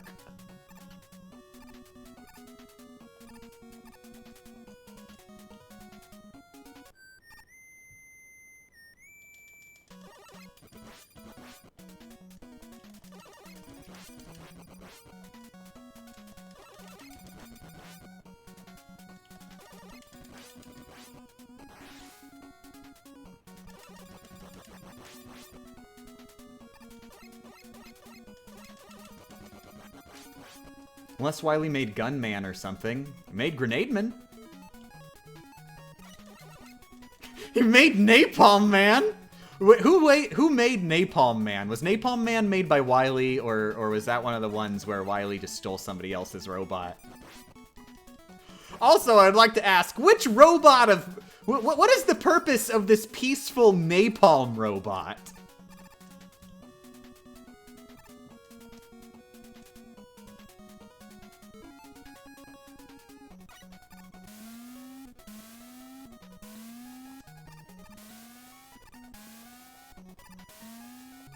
Napalm Man was made by Wily. Okay. Explicitly made for war by Wily.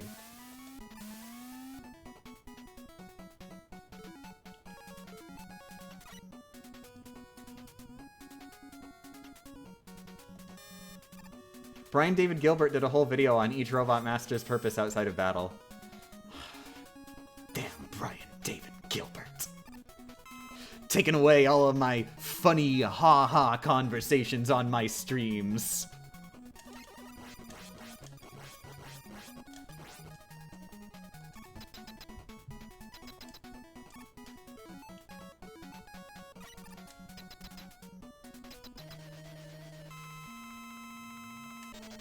Who made Clown Man and why? I think Clown Man was made by Wily for the purpose of murder. So, like... I mean, that's not out of... that is totally in Wily's wheelhouse. We've already seen the kind of stuff that Wily builds for murder. Kind of surprising it took him this long to reach Clown.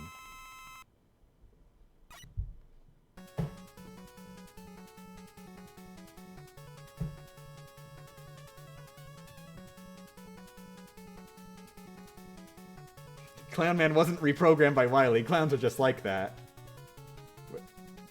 Wait, but was he regular programmed by Wily, or are clowns just like that? Is Clown Man just a fact of life? Clown Man has always existed.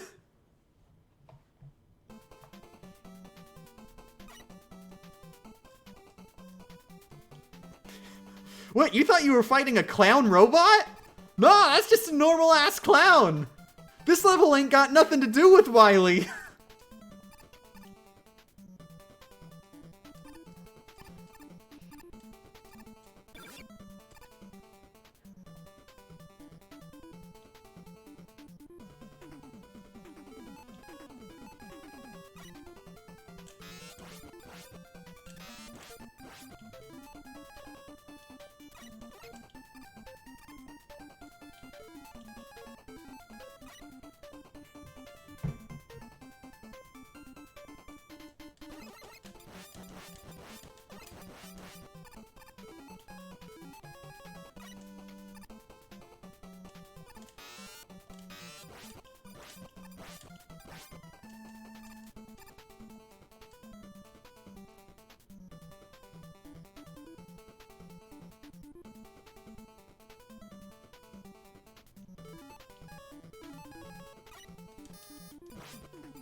What would society be like if Splash Woman stayed as Ocean Man and we got Honey/Vespa Woman as intended?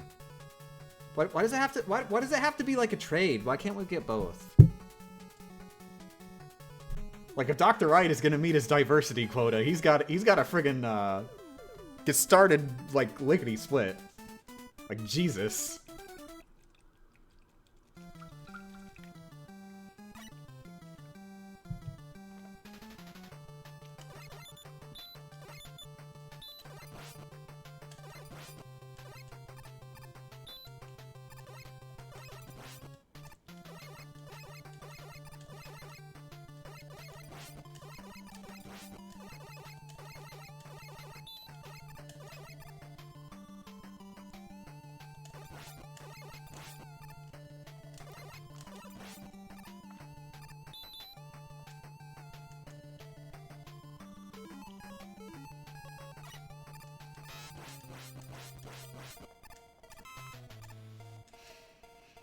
Dang it.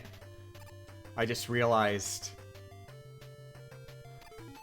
One of these days, we are going to get a Rockman game, an official Rockman game, that just lets you play as Roll with a gun.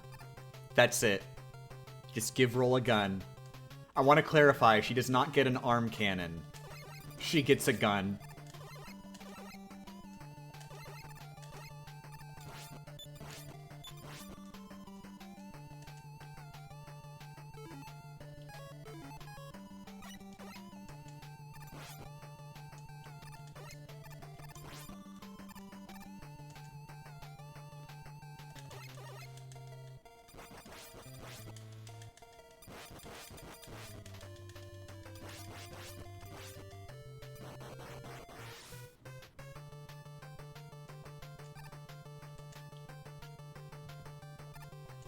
Also, she has a gun, but she also still has melee attacks, and they're still just with her broom. So she carries a broom on her back, like friggin', and then just like total samurai style, just like shrink. Just dual wield gun and broom.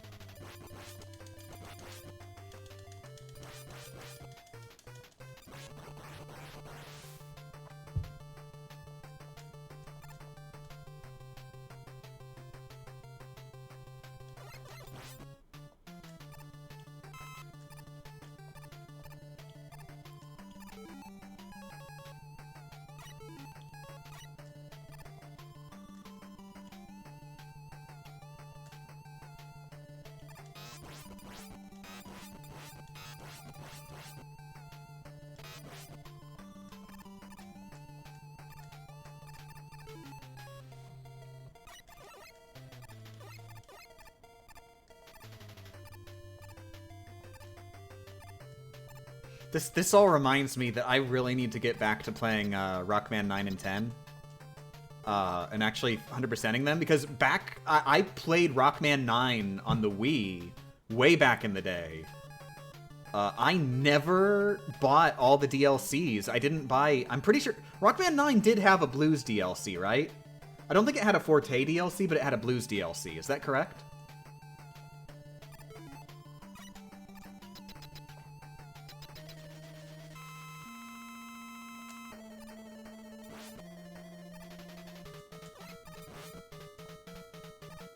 I think so, yeah. Okay, yeah. See, I never even did a Blues playthrough. But of course, all the DLC is included in Legacy Collection 2, which I own that. Does Legacy Collection have the DLCs included? I read your mind specifically to answer your question 1 second before you asked it. That's my superpower. I've proven I have it.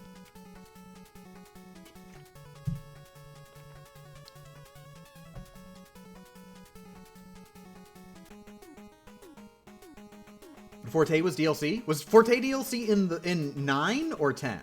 I almost said was Forte DLC in the first game? Cause I mean, that's really what it was. Rockman 9 and 10 were more like Rockman retro reboots 1 and 2.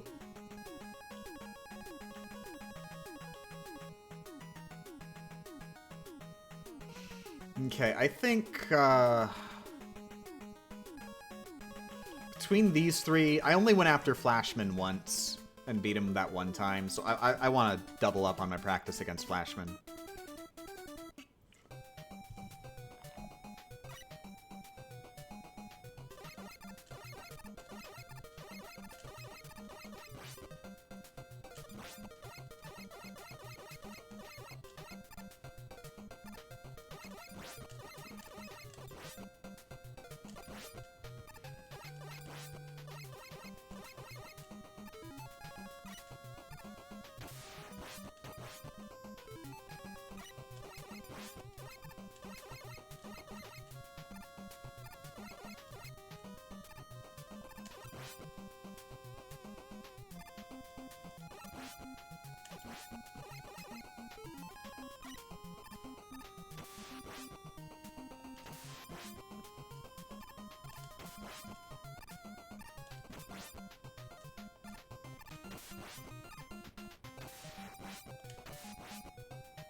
Do you consider this part of the game to be padding? Actually, no.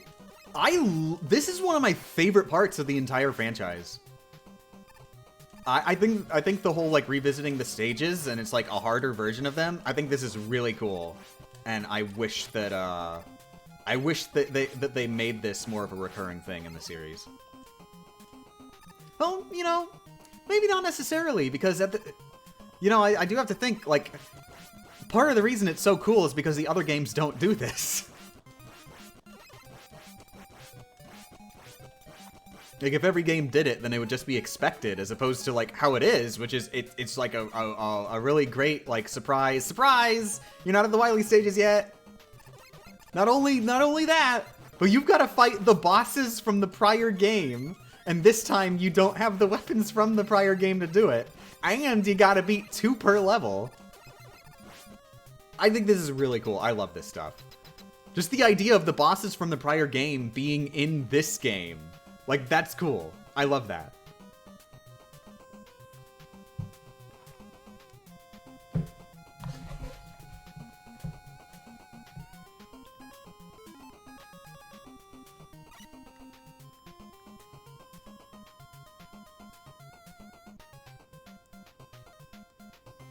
Yeah, Doc Robot is one of the big reasons that I love Rockman 3, and it is my favorite game in the Classic series. Specifically, numbered game. Favorite numbered game in the Classic series. Nothing is top and powered up. That and the inclusion of the slide and absence of the charge shot. Slide feels so friggin' good. Charge shot makes feel so friggin' OP. Which is fun sometimes, but like, you know, I kinda like having to try, you know?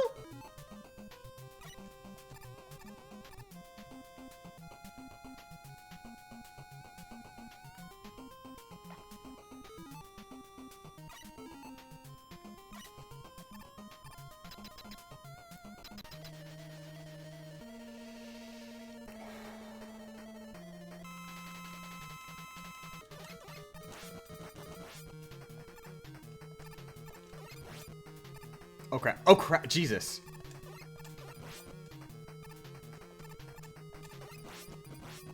Oh my god, I'm messing up my diagonals again, and it's... I don't think that was my controller. I think I'm really just...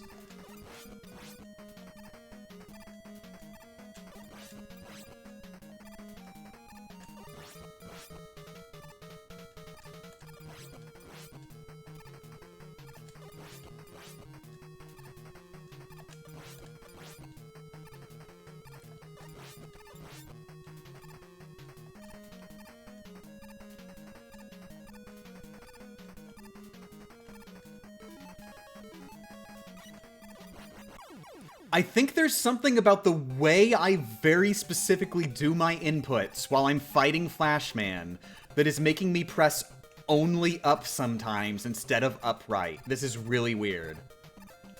I do not know how to explain this, but it has happened so consistently here while fighting Flashman. And also, I do think that when I pressed upright there, I was only pressing regular up. I wasn't doing upright. But luckily it didn't screw me over, but something in my muscle memory is like going haywire here.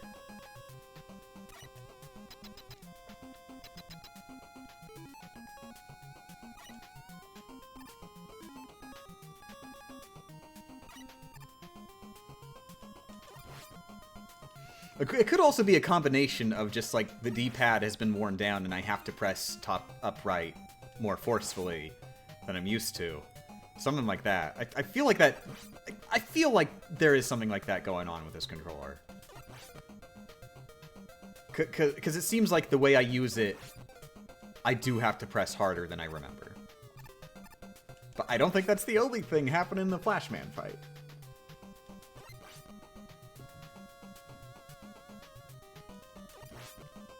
I don't know what to think.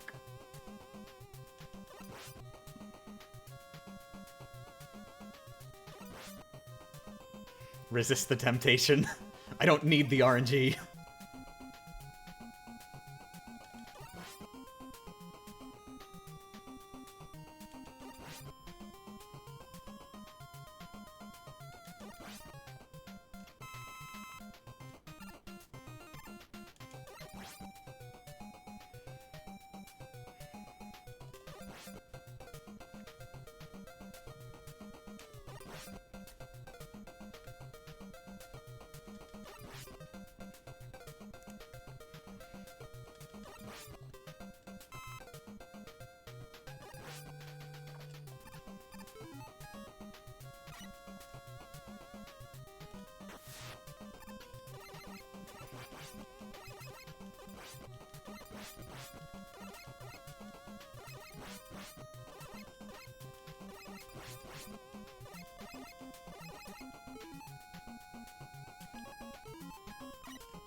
Woo! That doesn't actually matter. I'm pretty sure you can't go back left, but still.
To answer anybody's questions who just got here, Bubble Man's AI is broken. There you go.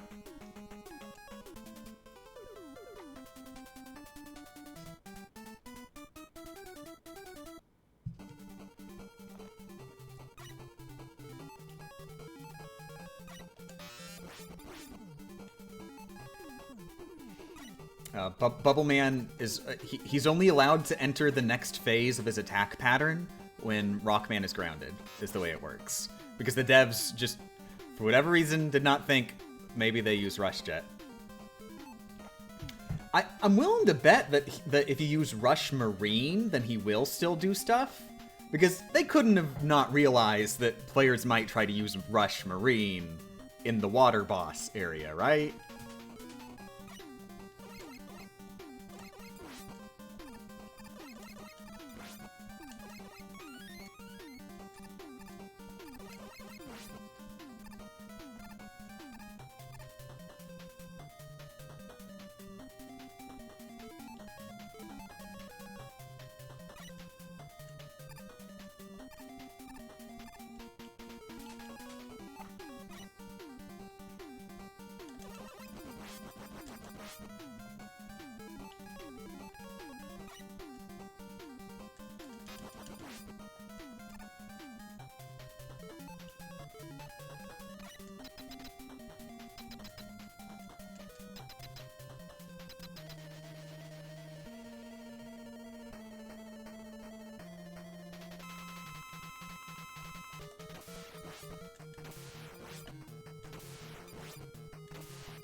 Combat and run!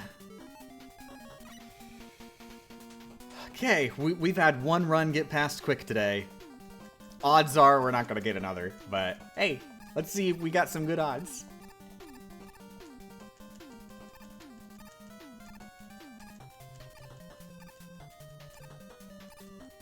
Is sliding ever a problem? If so, would it be best to switch to a port with a dedicated slide button and rapid fire button?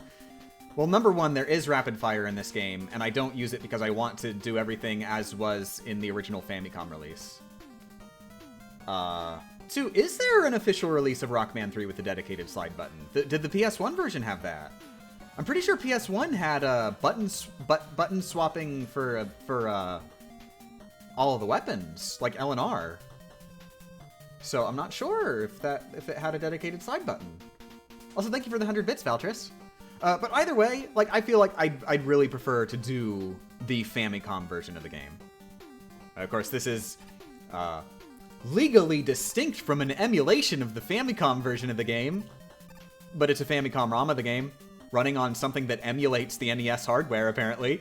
So, well, I'm just gonna go out on a limb and say that this is basically the Famicom version.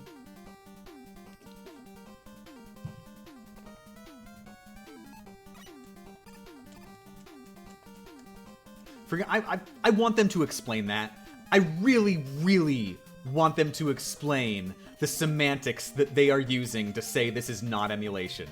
Like Capcom said, okay, you want to do a collection of the old Rockman games? Sure, but no emulation. And then they said, yes, no emulation, thumbs up. And then they built a program that emulates the NES so they could play NES ROMs on it without emulating. Such a success!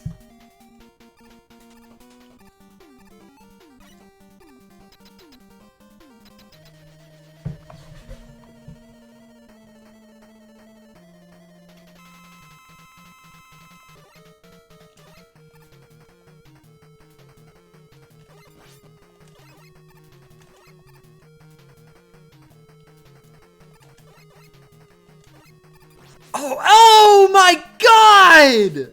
Holy Jesus! He was not letting up! That was mean! Holy crap! He just kept, like, leaving me little opportunities to get out of the way while making it as hard as possible. And then at the very end, he's like, what, you thought I was gonna jump twice? Nah, you're dead. You are dead. Oh my god!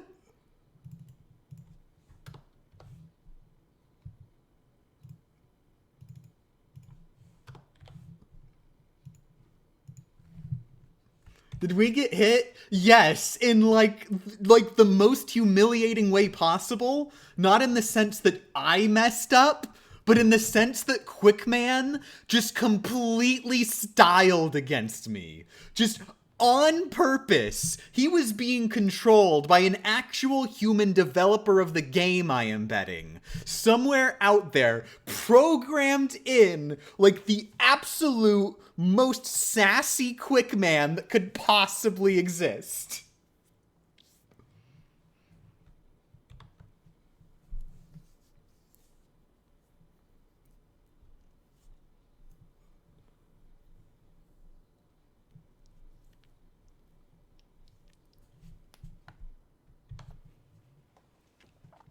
Quickman just said no. That's the thing. He didn't just say no. He wrote an essay.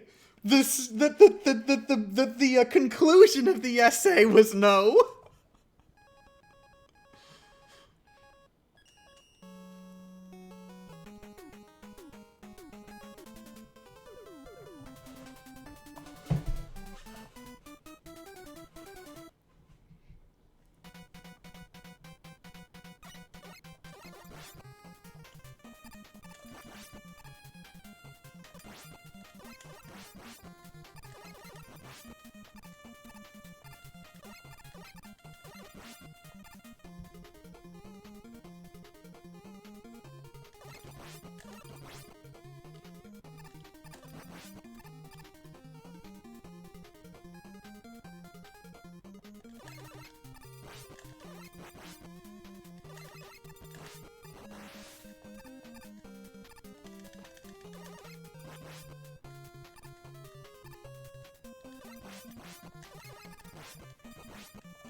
I got a good feeling about this one. Me too.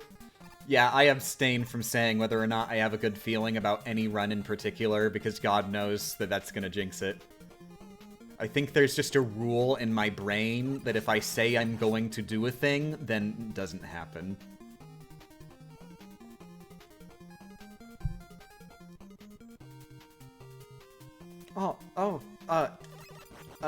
That's good to hear, Ifrit. Thanks for following up and letting us know. I'm glad. And I wish him good health in the future.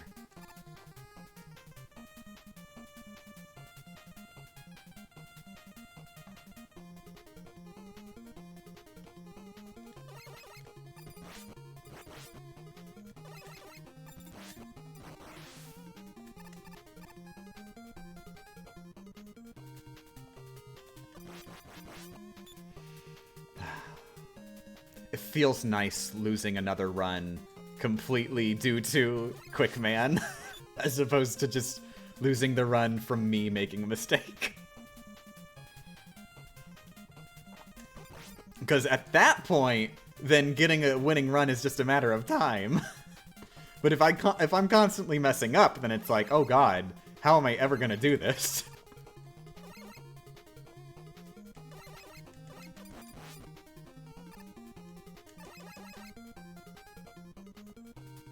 This time I think, if/win I get to the Doc Robot stages, I'll go to Heatman stage first, because I have gotten no practice on Heatman today.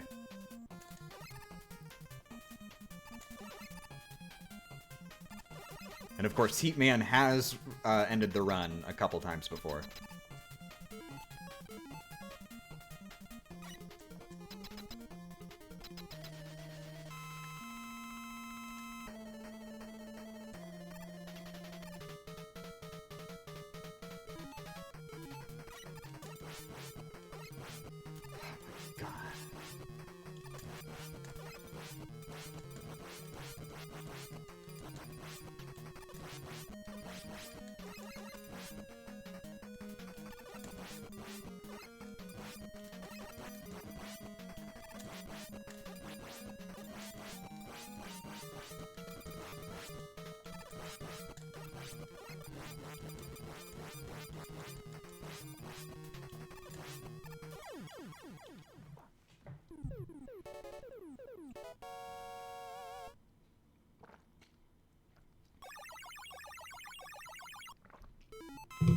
I'd imagine Heatman is theoretically the third easiest? No. If I were to order them from hardest to least hard, I think I would go... Number 1, Quickman. Big surprise. Number 2, you know what? I think I'd go with Flashman for number 2. But number 3, Clashman, honestly. Friggin' Clashman! It doesn't seem like it, because he's so simple. Like, you can really feel like you're in control of him most of the time.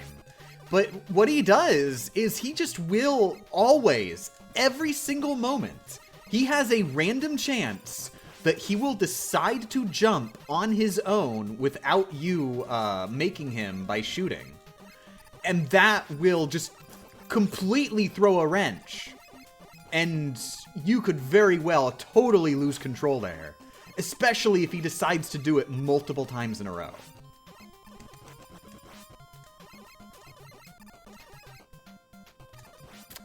Then I'd go with Airman.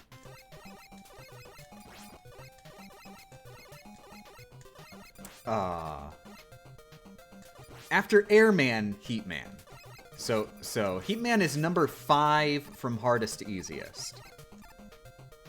Who do we even have left? We've got Metal Man, Bubble Man, and Woodman. All 3 of them are really easy, but if I had to choose between them, I would say that at this point, where there are strategies we have, I most fear of them Metal Man.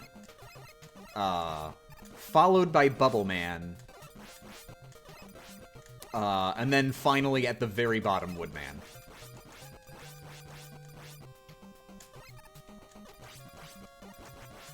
Because yeah, Woodman just like, when you know what to do with the Rush Jet, he is so free.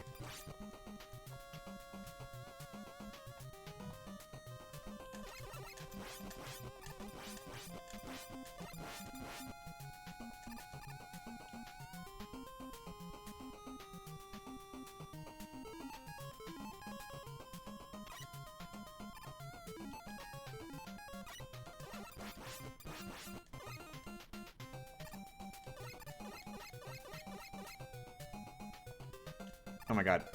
My eye.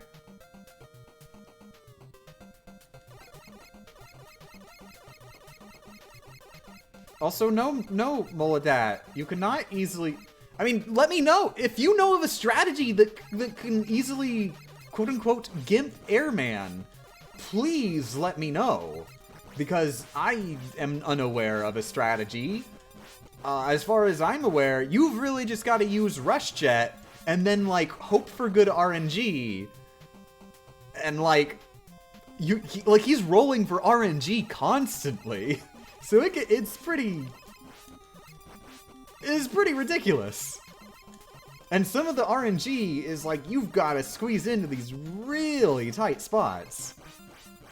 And the entire time, you are totally concerned with, like, using too much Rush Jet energy and trying to deal as much damage as you can before Rush Jet runs out. And oh my god.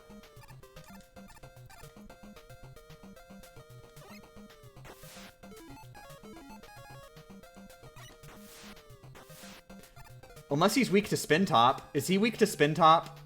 No, that wouldn't matter. That wouldn't matter because invulnerability frames. He has invulnerability frames. That wouldn't affect anything.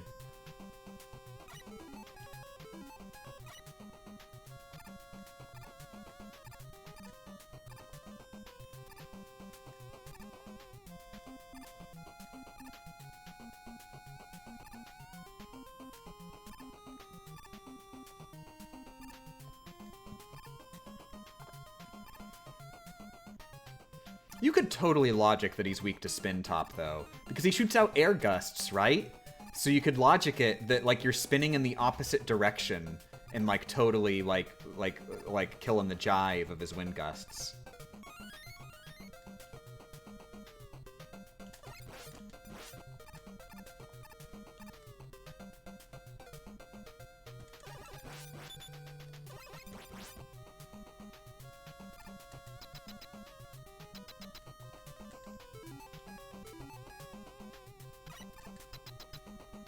I just realized, even if you beat Quickman, you still have to do Wily's Castle. And the other Doc robots. I will note...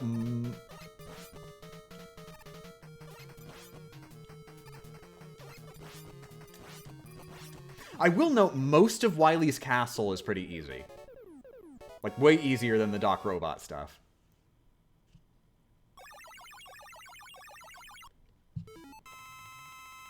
So it actually really is, like, sort of a break. Like, we got through the hardest parts of the game, and then it very drops down. Yellow Devil, though? Yellow Devil is legitimately one of the easiest bosses in the game.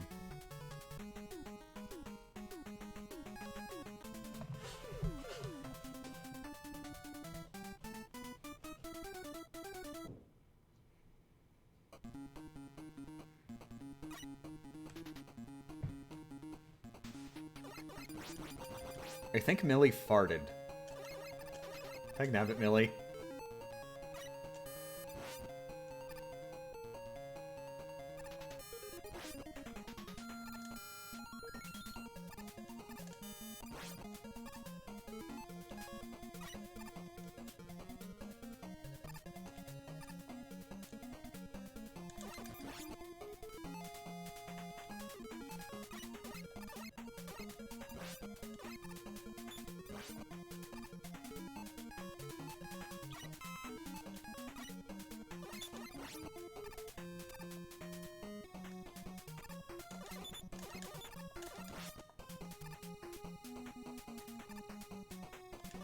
Apparently Twitch censors the word fart, which is really weird considering that I can see you saying the word fart right now.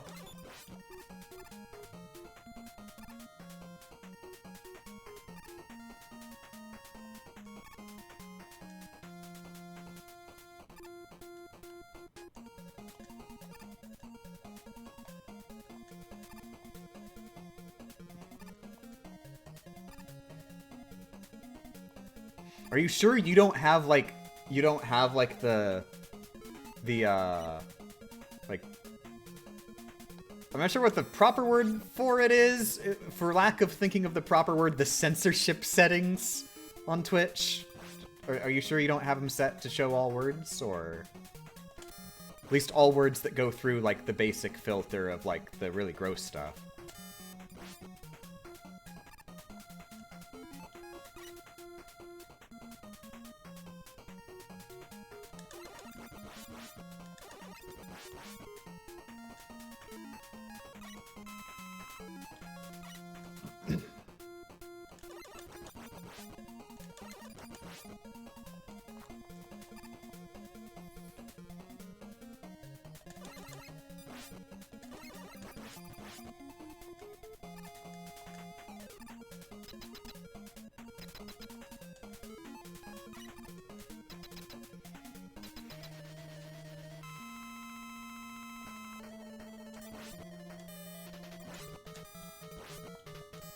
Ooh, nice! Ooh, oh, that always feels really good when you like just squeeze between a volley of bullets.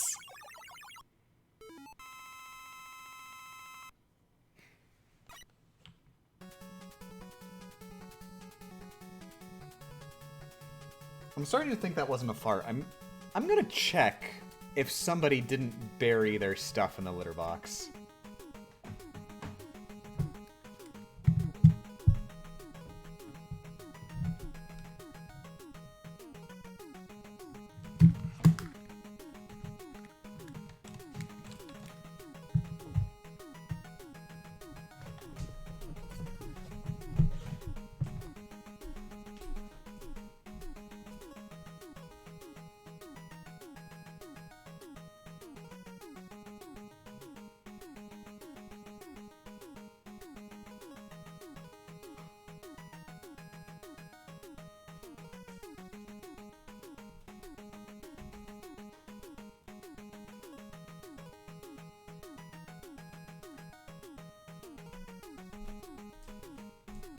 Nope, we're good on that front.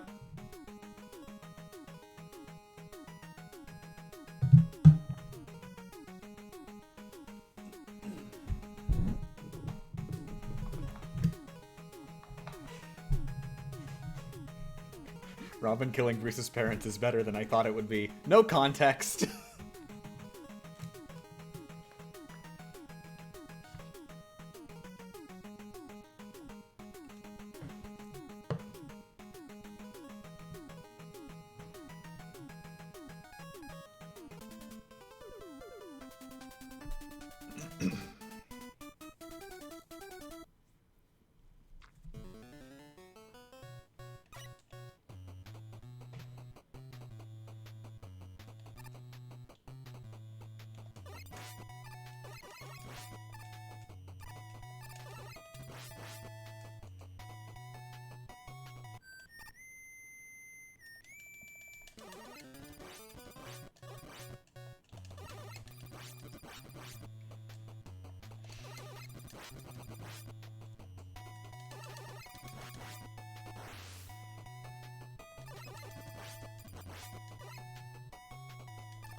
Oh, go! Ooh! Ah, dang it.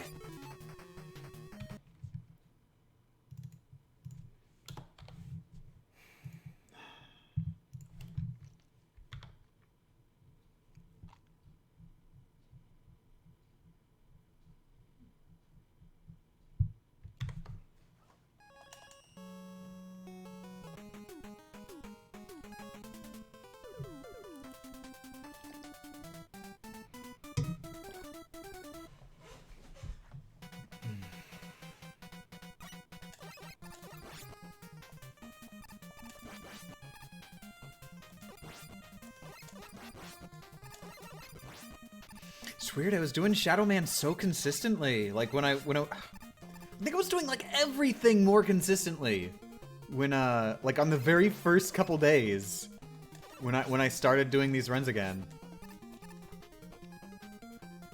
I think it's one of those things where like friggin' you start to learn your muscle memory, but you learn all the mistakes you made along with it.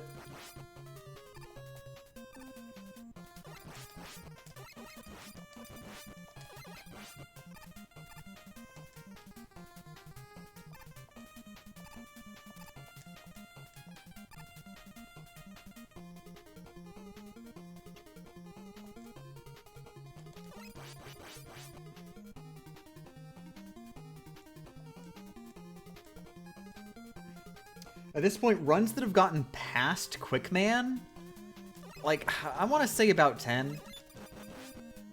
3 of them got to the Wily stages. I know that. We can say that definitively. 3 runs got to the Wily stages. I feel like we got around 10 of them that beat Quickman, but then got hit. But, like 7 of them beat Quickman and got hit in another Doc Robot stage.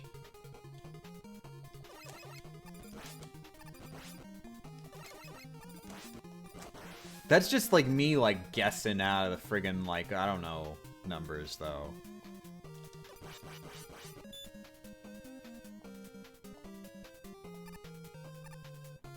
What's the farthest you've gotten? Wily Stage 4, immediately before the boss rush. The boss rush is in Wily Stage 4.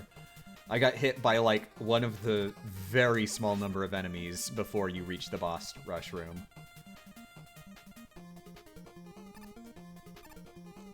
I want to know, I had a really ridiculous headache that day, and it got worse as I was going through the run. So it was like at a ridiculous peak, and in fact, immediately before I got hit, I felt like I was gonna throw up, and I actually went to like lie down for 5 minutes. So you know, that's my excuse for that one run. Don't know what my excuse is for the other 328. Or no, 327. 327. Of course, you subtract one, because the one was the one that I have an excuse for.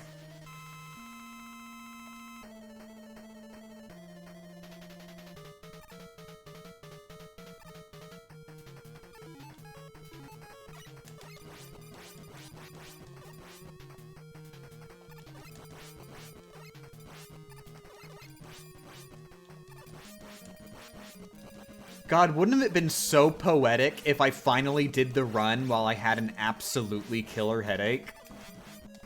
Like, think of the poetry of that.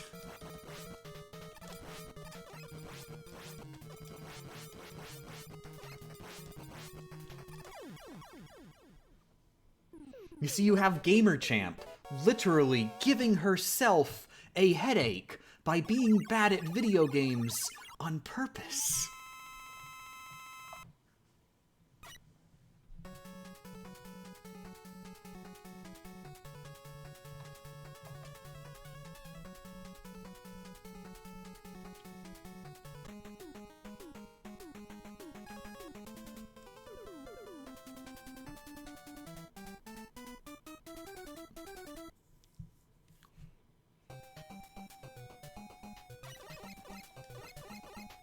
Like the episode of Family Guy where Peter can only play piano while drunk. Wasn't there a joke about that where like he was like, no, I can't only play the piano while drunk. And then there was some funny play on the words there. I think there was a funny play on the words there for that. Like he did something, was it that he did something else while drunk? And that was the joke? I think that was the joke, that he could do other things while he was drunk.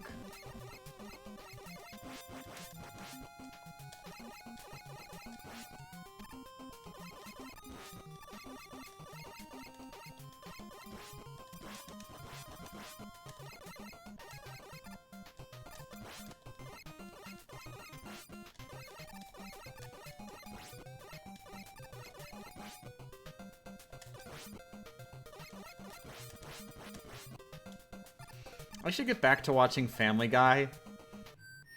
Not because I enjoy it. I'm long past that point.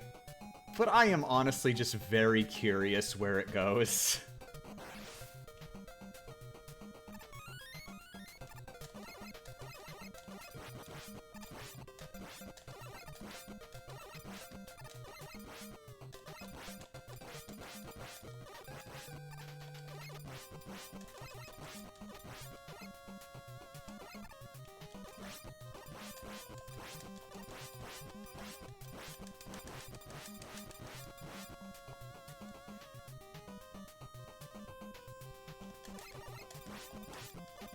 What's the difference between Chain of Memories and Rechain of Memories? Chain of Memories was the original game released on GBA.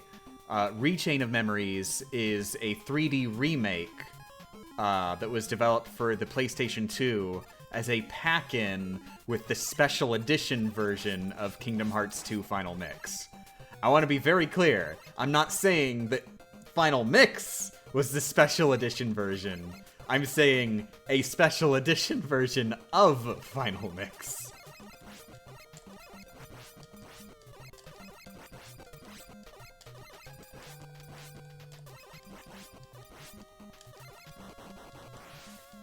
Unfortunately, like all of the releases of Chain of Memories since Rechain existed have been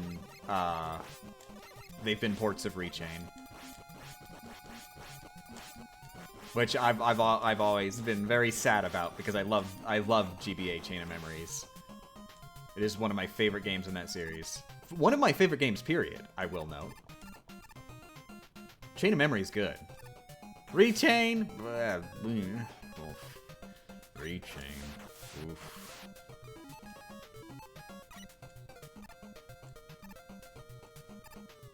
What is Kingdom Hearts 2.8 Final Chapter Prologue? Kingdom Hearts 2.8 Final Chapter Prologue is a collection that mainly features a port of Kingdom Hearts 3D Dream Drop Distance, which also is no longer called Kingdom Hearts 3D anymore. They dropped the 3D for the port because it's not 3D anymore, but they still call it Dream Drop Distance, which paradoxically you might notice has a little bit of a naming scheme there. But then also on top of that, it includes a playable demo of original content that's like running in the Kingdom Hearts 3 engine. But it is totally original content. It is not directly Kingdom Hearts 3 stuff. And then also the final thing that's on that is a movie called Kingdom Hearts Key Back Cover. Was it Key Back Cover or Union Key Back Cover? Or did they do something even weirder? I think it might have just been Key Back Cover. Which is just straight up a movie that takes place in the same period of time as Kingdom Hearts Key and Kingdom Hearts Unchained Key and Kingdom Hearts Union Key Cross. And also remakes 1 or 2 cutscenes from Kingdom Hearts Key / Unchained Key / Union Key Cross. and is not a cutscene compilation of Kingdom Hearts Key / Unchained Key / Union Key Cross. Very important to make this clear, because they did do that with some other games where they just released a cutscene compilation. But no, not this one. This one is actually legitimately a movie that also just coincidentally has some remade cutscenes. Just to make it as hard to explain as possible.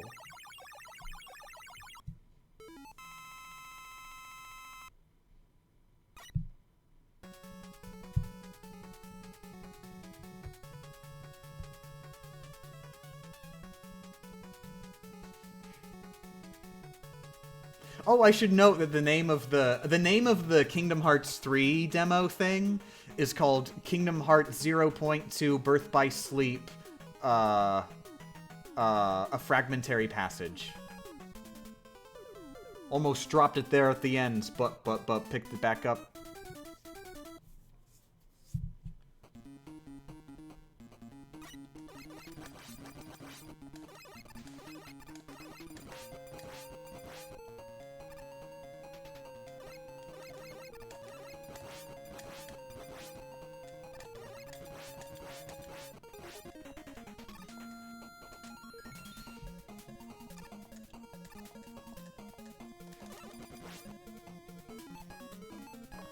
Also, I do want to say, really dropped the ball on not having a 3D option for Dream Drop Distance, the console port. Because, like, come on, 3D games have been a thing for years at this point. The fad kind of died down, but you're literally porting a 3DS game! Really? Come on! I've got a VR headset! I could totally play that in 3D.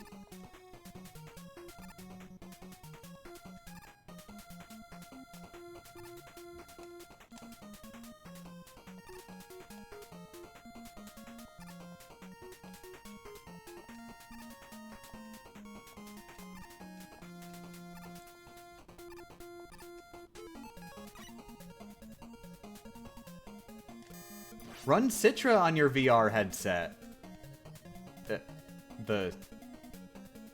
Wait, is that a 3DS emulator?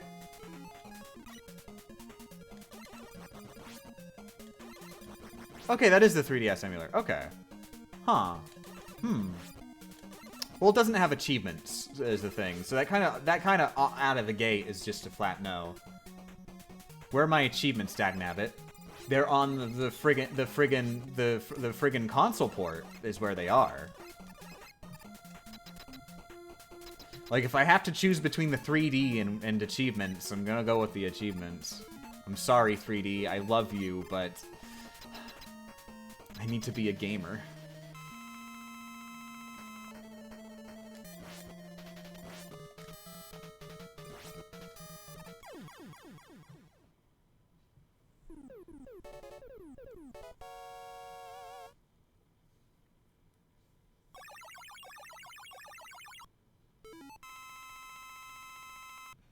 Real talk, I have a crush on Larxene, and I'm not afraid to admit it. Isn't Larxene's defining character trait that she loves to hurt people?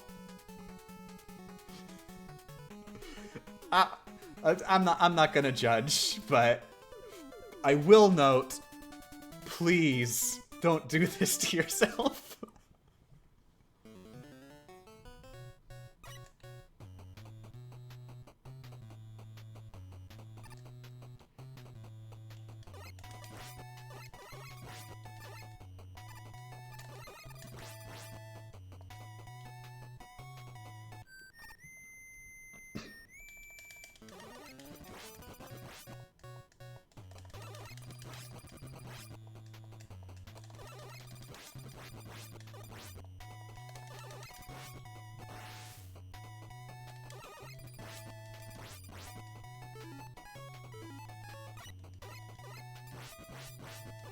Alright, is it riddle time? I think it's riddle time. Okay, here we go. What is a container, but inside of it is a chicken? Ooh. Ooh. Got you that. Got you on this one. Don't think you could guess.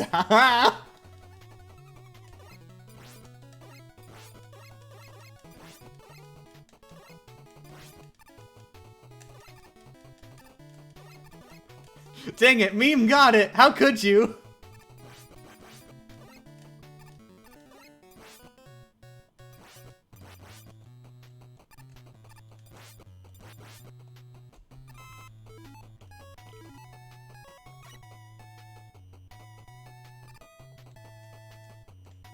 Meme, you are permabanned for looking at the answer code. Like really, come on. We were doing this for fun, and then you had to just come in here.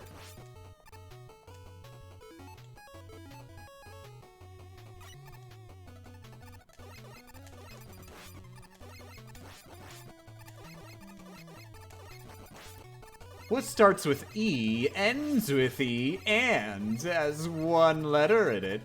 Hint, it's not E. The letter I, because it's pronounced like E in Japanese. I have solved your riddle.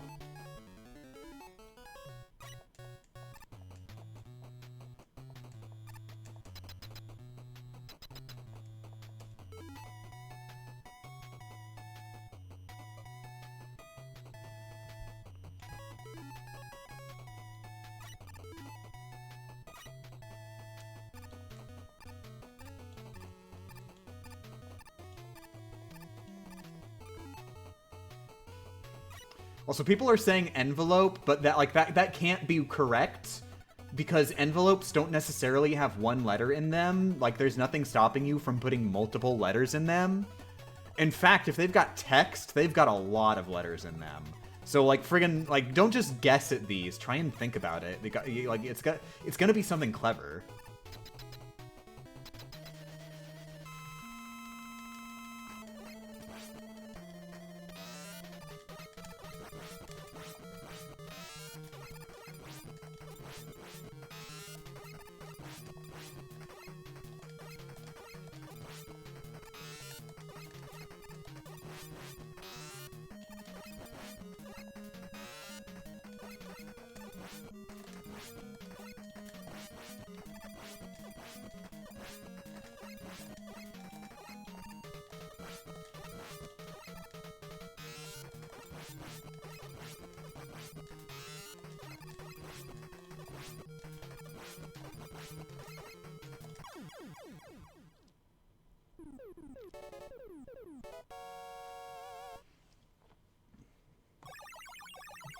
How do you make 30 cents with 2 coins? Hint, one of them is not a quarter.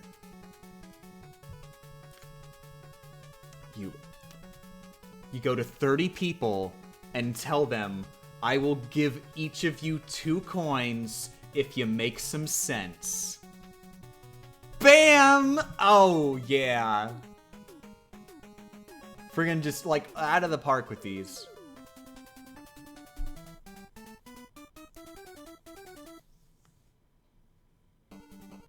Do Kingdom Hearts worlds follow different flows of time? I'm confused and I played all these games. I think that depends on what game you're playing. I would say if we're talking Dream Drop distance, probably definitely, because there's that whole sleep angle going on.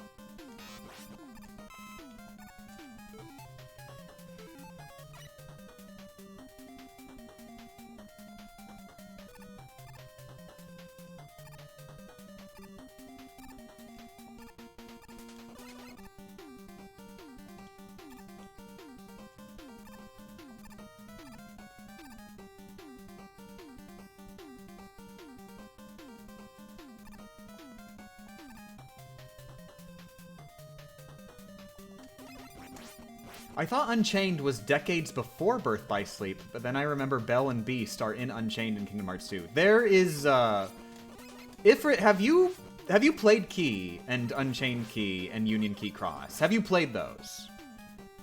Because they actually give you an explanation pretty early on. They don't give you the full story of the explanation, but they do give you an explanation very early into Key. Or maybe it was a scene that was only in Unchained Key. I don't remember. But they do pretty explicitly tell you and explain.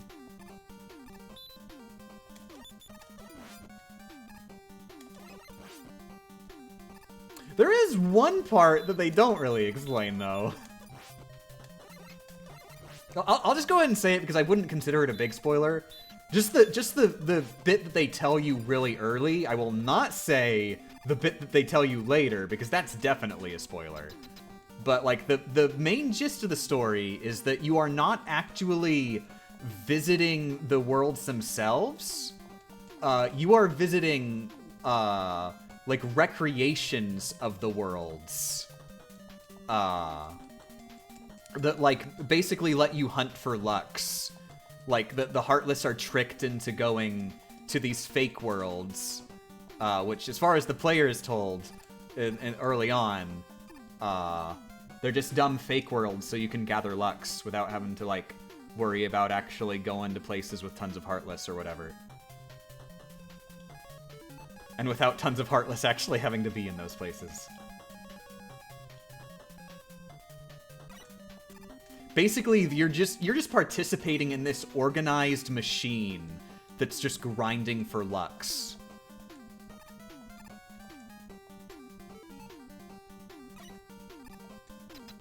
And they literally pulled worlds from the future to help them grind.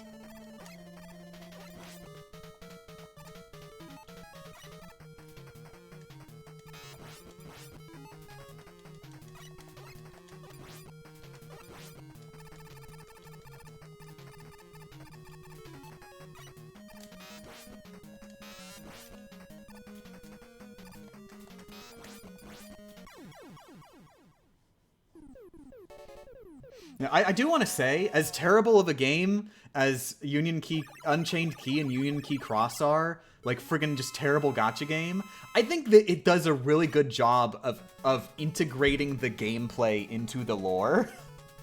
Like, you've got this, it's a big thing in the lore. The characters who are literally the players themselves. They forego, like, their friendships and their mindless desire to grind for Lux. Which is, of course, the main thing that you grind for in the video game. And the video game directly encourages you to be very controlling of your friends and force your friends to participate in a way that helps you get more Lux.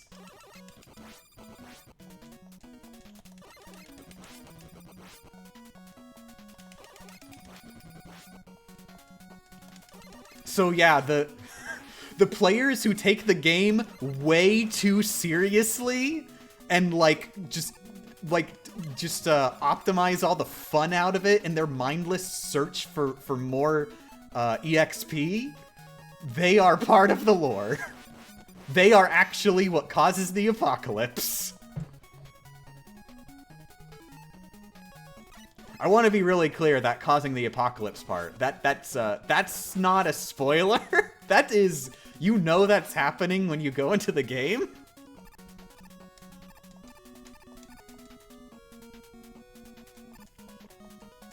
Lore, like plot and lore-wise, I do think that Key, Unchained Key, and Union Key Cross are actually pretty cool.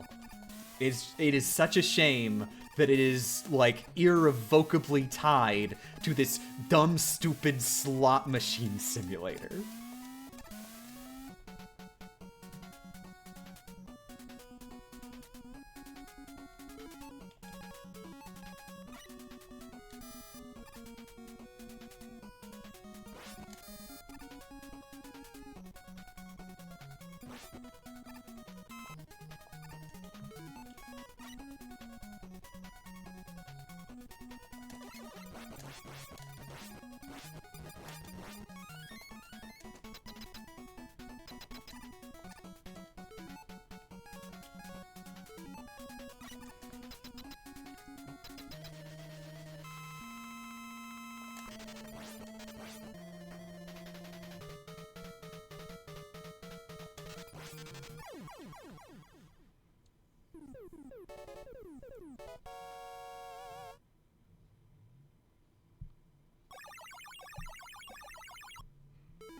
Nier fans get vital lore from stage plays, and Fatal Fury fans get more story from pachinko machines.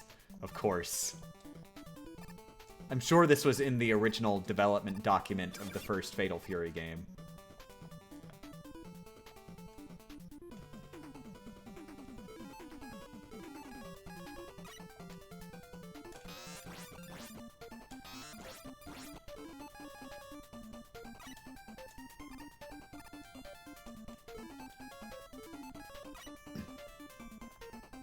If Smash is canon to Kingdom Hearts 4, I will not be shocked. I really hope that Nomura actually does do that. I think if that was going to happen, though, we would have gotten it in the trailer itself. At least some hints to some way this might be canon.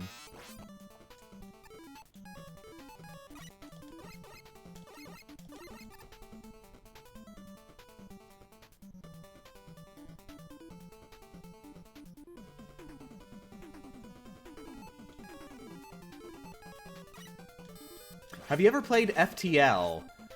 Not yet, though I do have to say it's not something I'm necessarily interested in.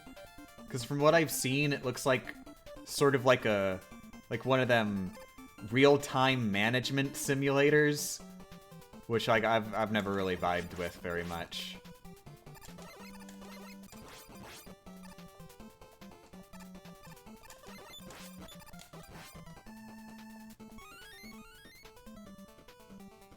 It's not real-time management, common misconception. What is it then?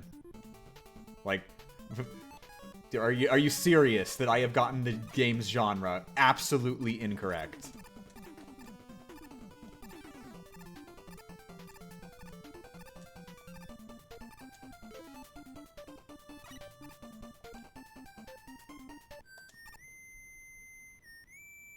I thought Smash wasn't canon to any series. Why would Kingdom Hearts be an exception? Have you played the Kingdom Hearts games? That's my rebuttal to that.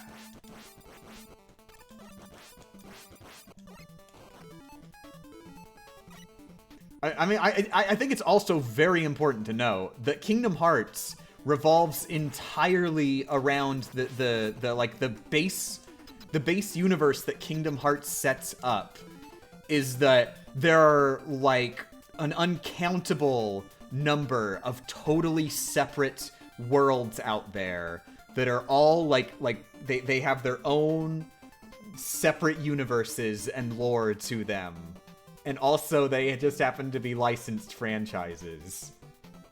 So like it's reasonable to expect that in Kingdom Hearts lore there is legitimately a world for every single work of fiction that has ever or will ever exist. We just don't necessarily see all of them.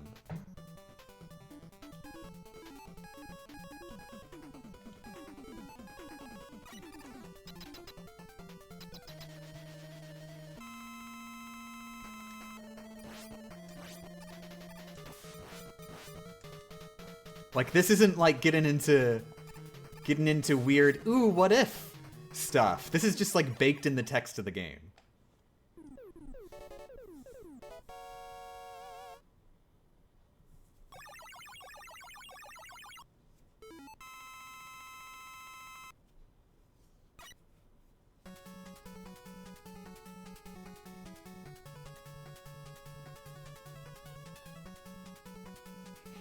Otacon is 100% the type of person to analyze the Kingdom Hearts lore. We're gonna get a codec conversation. What, have they been adding codec conversations or Palutena guidance for the DLC characters or anything? Have those been things? I'm guessing not. Oh. I wish. I'm going to assume that means no, they haven't been adding those.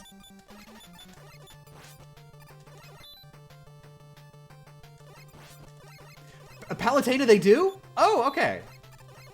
See, wouldn't it be neat if we actually got a conversation where like, friggin' the characters were like, you know, interesting thing about Sora, him appearing in Smash is actually canon. What? Canon? How did that happen?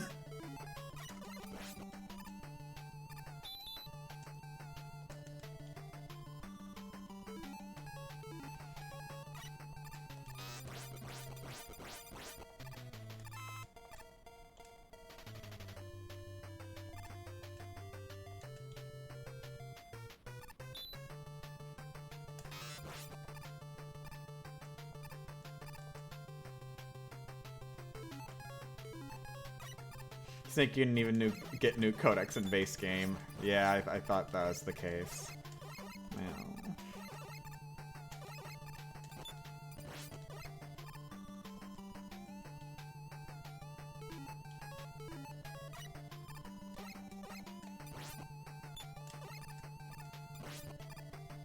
Pit voice. Canon desu ka? That's my Japanese Pit voice. That's Detective Conan right there.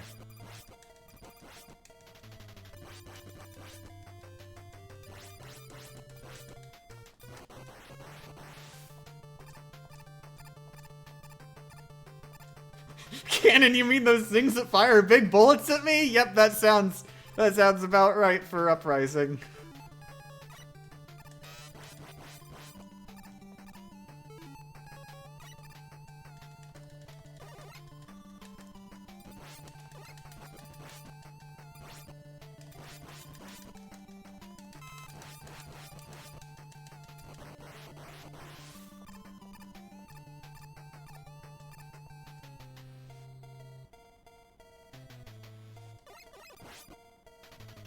Okay, Palutena did not get new ones.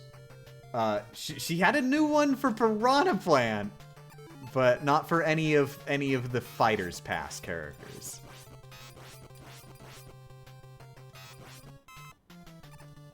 Dang.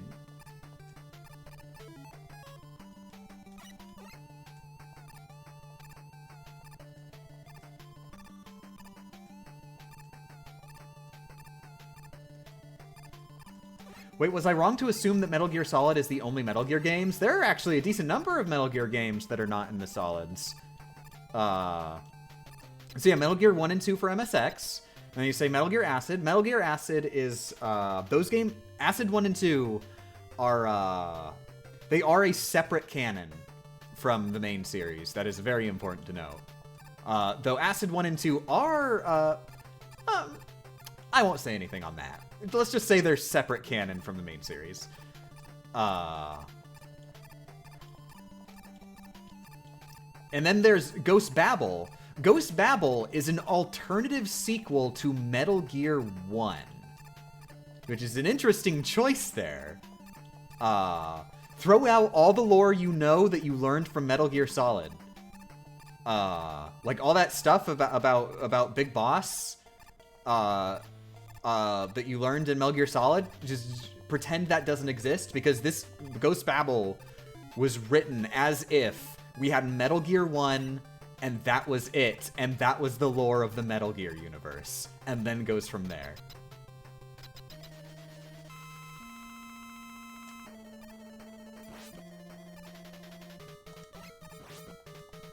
And then, oh, wait. I'm actually trying to think. I guess we didn't have that much alternate universe stuff for Metal Gear. There's alternate universe stuff for Metal Gear in the Solid games. You've got Snake Tales in Metal Gear Solid 2. The Snake Tales are like, it's like 5 separate what-if scenarios, all of which are you're playing as Solid Snake in the like in Metal Gear Solid 2 adjacent storylines. Non-canon storylines. Very much non-canon. Yep, and then there's Snake versus the monkeys. Never forget Snake versus the monkeys. And then there's Mesaru Gear Solid. Never forget Mesaru Gear Solid.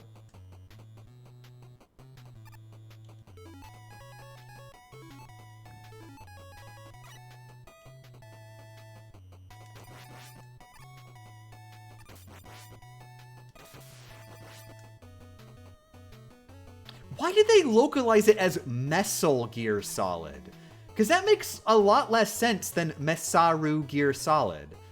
Like, Mesaru, like, that works because Saru, like, I mean, like, obviously, not everybody's gonna be familiar, but they keep the Japanese puns in there a lot in Ape Escape 3, I think. So, like, yeah, just leave it in there as Saru. But then you, like, you do Messel? Who's gonna get that? It's not Saru anymore.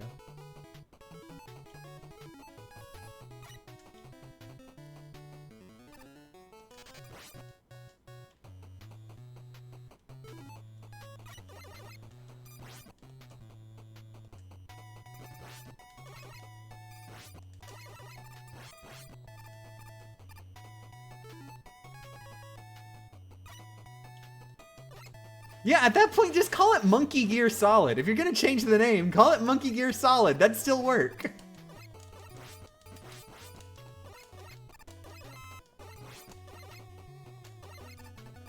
I can't believe we got cheated out of Monkey Gear Solid. That's a cat back there.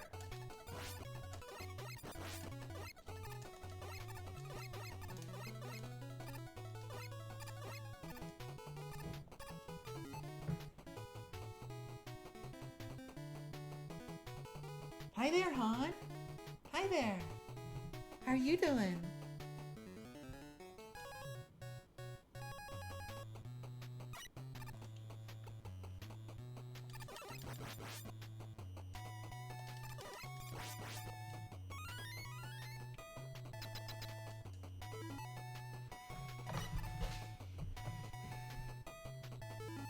Does the HD collection have the Monster Hunter stuff? I believe so. I think the HD collection does have the Monster Hunter stuff. I'm pretty sure it does.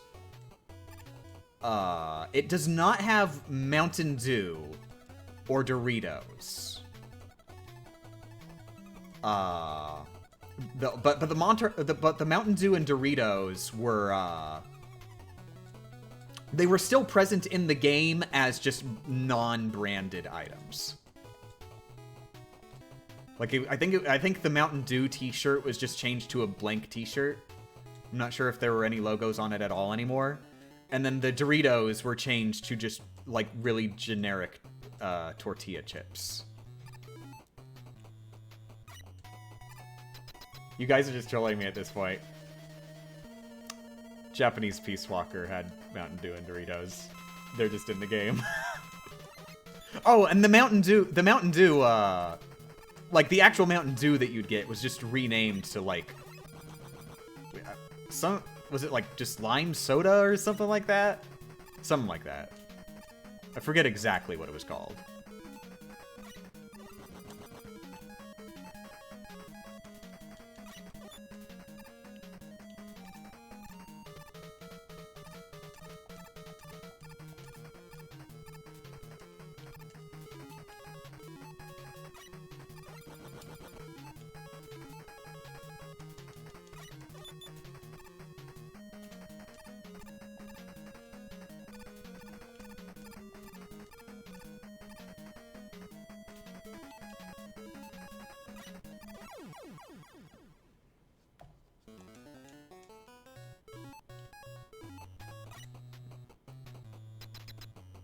Wait, why am I Snake?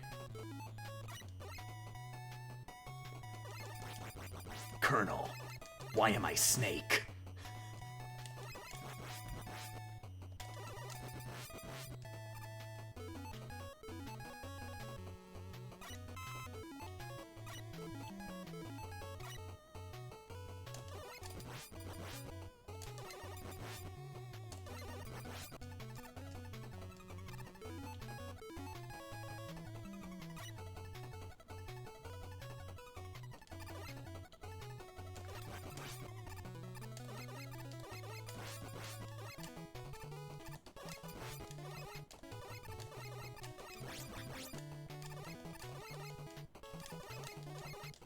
Hey!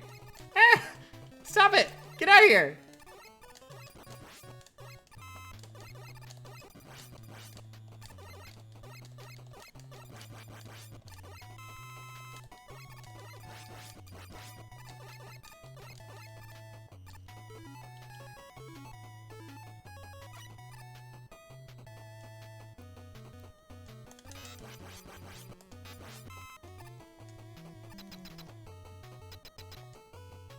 I hope Shadow the Hedgehog is a secret boss in Bayonetta 3.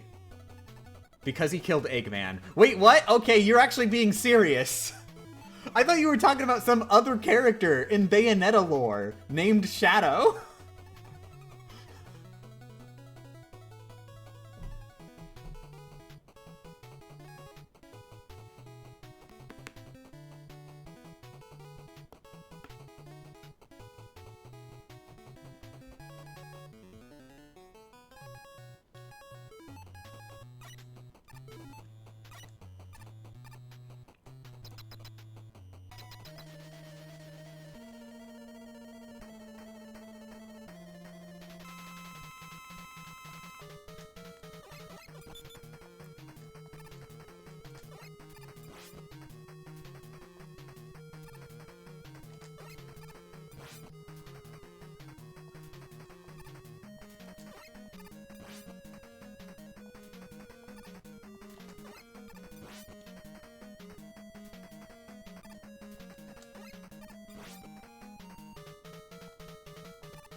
Whew.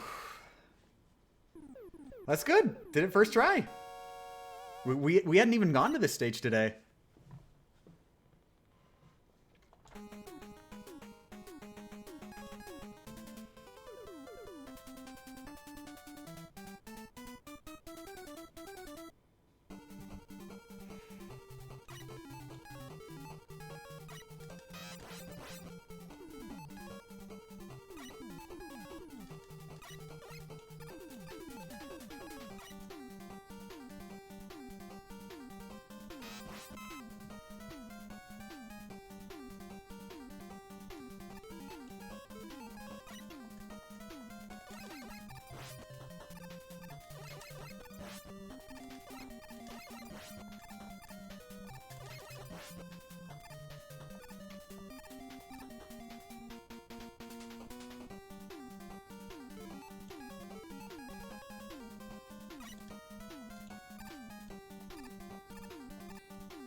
Competent run.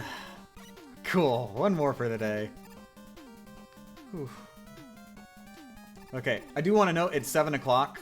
I think that's got to be my cutoff point. So this is the last run of the day, win or lose. Let's see what happens. So, there's your advance warning. The run might end, or the stream might end right here. That is, half up to me, half up to Quickman. Let's see if Quickman agrees, and then we can see if I agree.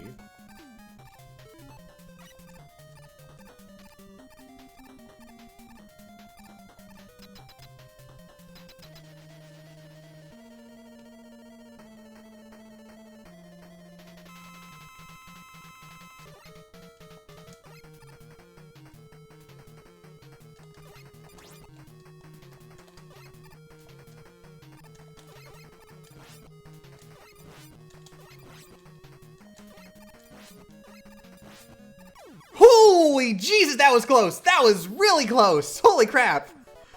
Ooh! Not 100%, but I very much think that I was going to get hit there. Because he was so close to me.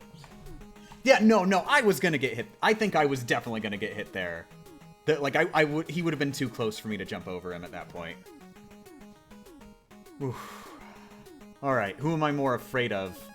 Clashman or Flashman? I'm thinking more afraid of Clashman.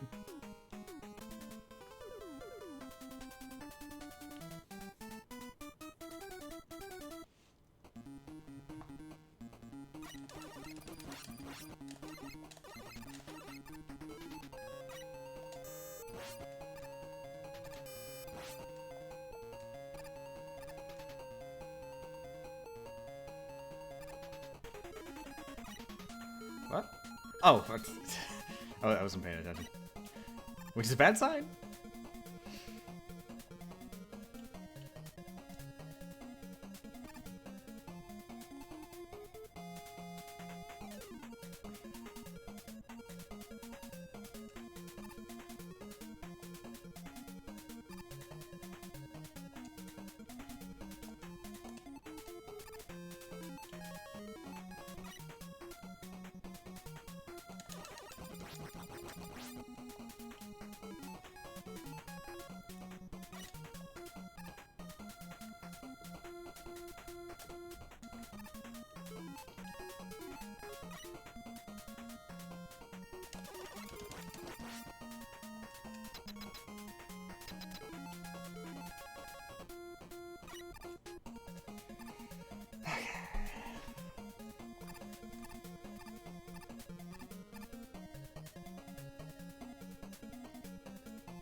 Are you friggin'?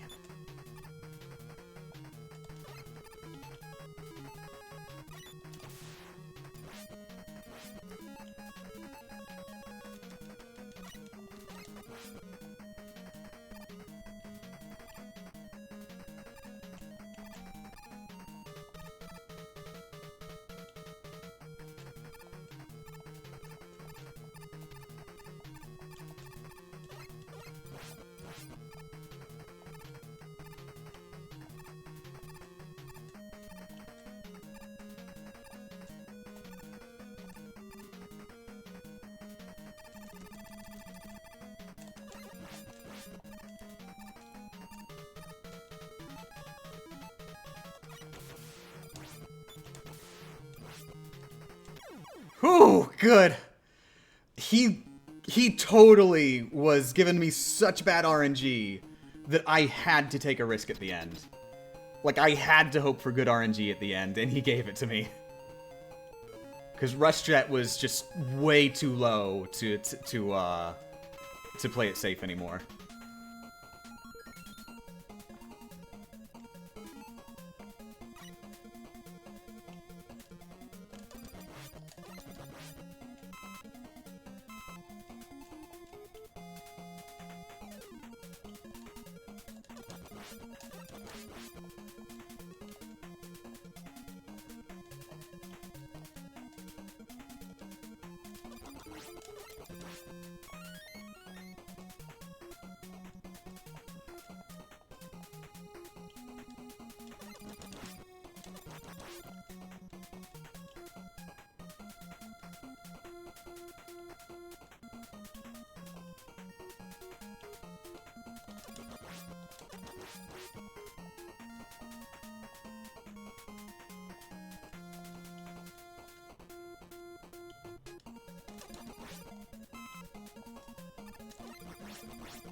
I still get a dopamine hit seeing big health refills and lives, even though they're useless in this challenge. Yeah, for me, I only get the dopamine when I refill weapon energy.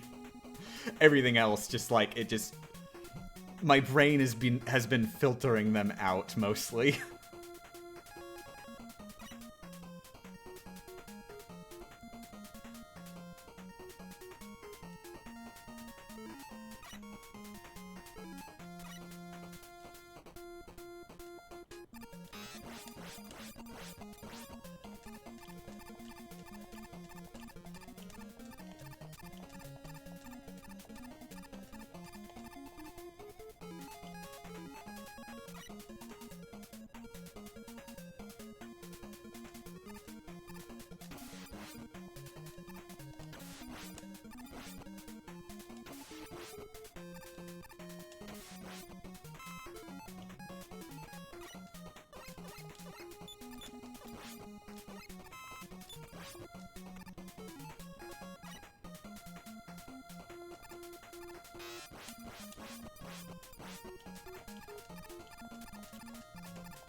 You mind explaining the routine jumps and slides? Just me doing things while I'm waiting, I guess?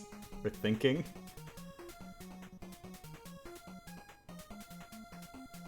After the giant met mini-bosses, I was actually explicitly waiting a while, because there is a glitch where after the boss is dead, if you try to move through too quickly, its hitbox might linger, and then you take 0 damage. I want to be very clear. You take 0 damage. You actually go into the owie animation and take 0 damage.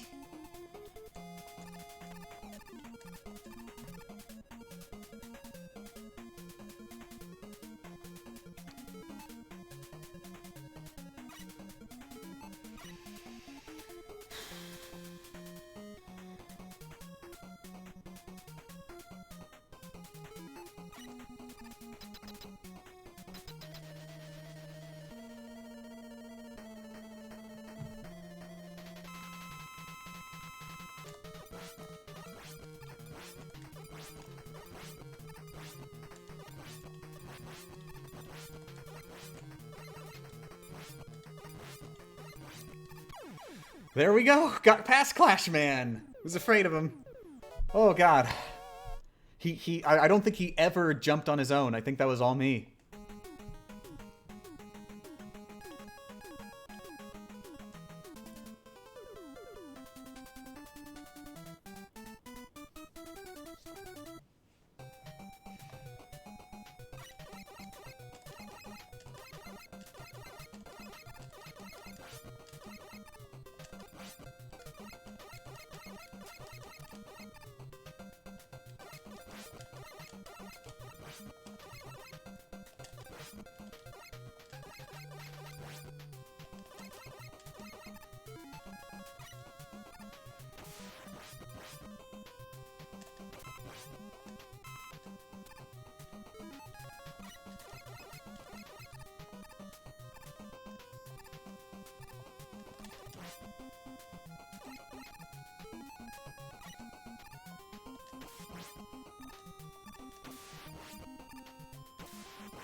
Oh, God.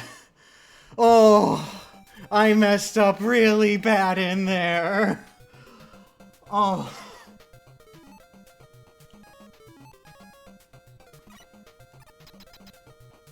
Oh my God.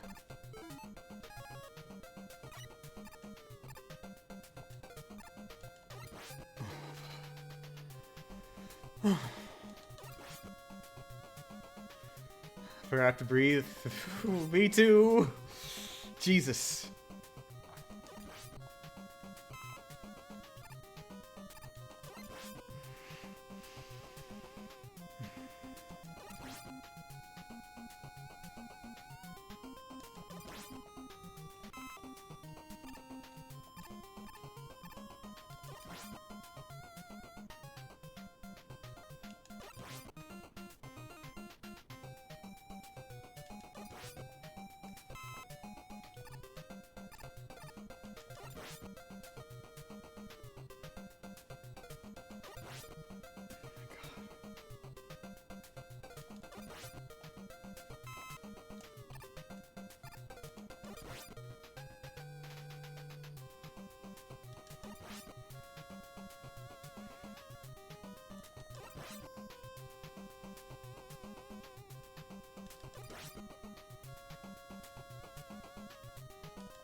Jesus! Thank you.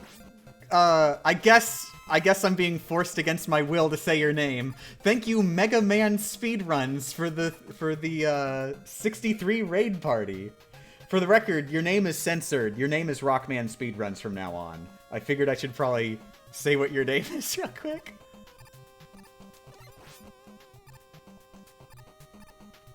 But yeah, Jesus, thank you. I will warn you, number one, this is the last stream of the, or this is the last run of the stream. After this run ends, stream is over. And double warning, I'm actually really close to the Wily levels.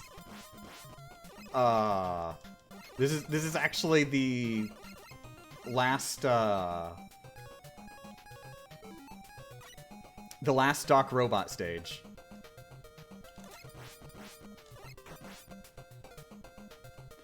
Also, I'm very sorry. I'm gonna have to not look at the chat at all and converse because I really have to pay attention. So very sorry. It's just this is attempt number 329. I need to pay attention. Heart emojis.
That is all 4 Doc Robots. 8 Doc Robots. Who's counting?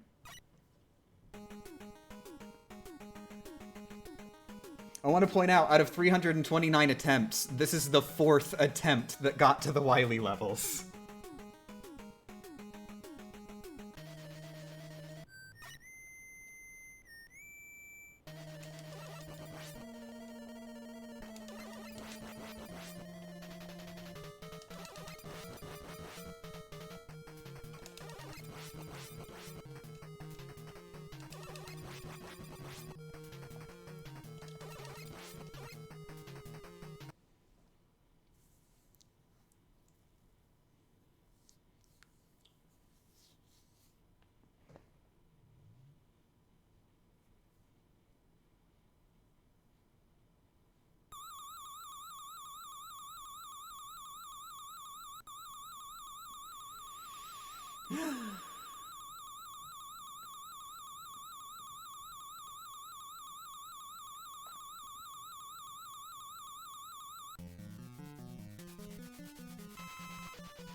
That was a heart attack.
I want it to appear on the floating blocks. I'm afraid of those spikes. Oh my god. It's fine as long as I don't press down, I'm pretty sure, but it's scary.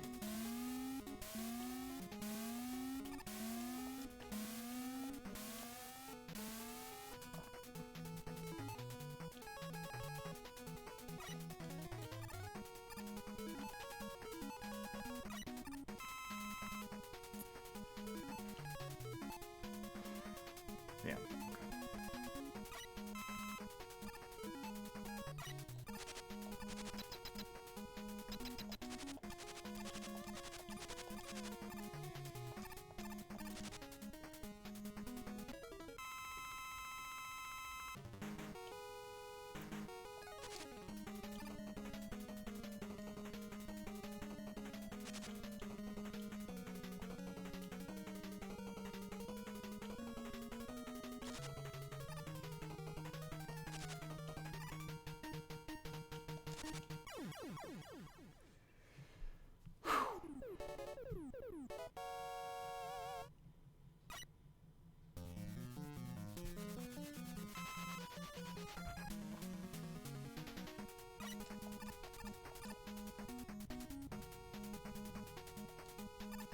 This run uses top spin? This run uses top spin!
No, I don't expect to actually need that much rush coil. This is just like, you know, just for ridiculous safety.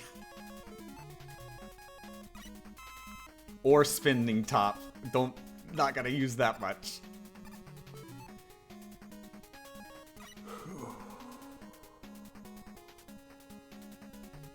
Okay, there is a faster way to do this by using like the rush like damage swap glitch thing, but I don't trust that strategy enough to like not throw off my groove, and I really need to be in my groove.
Kept my groove.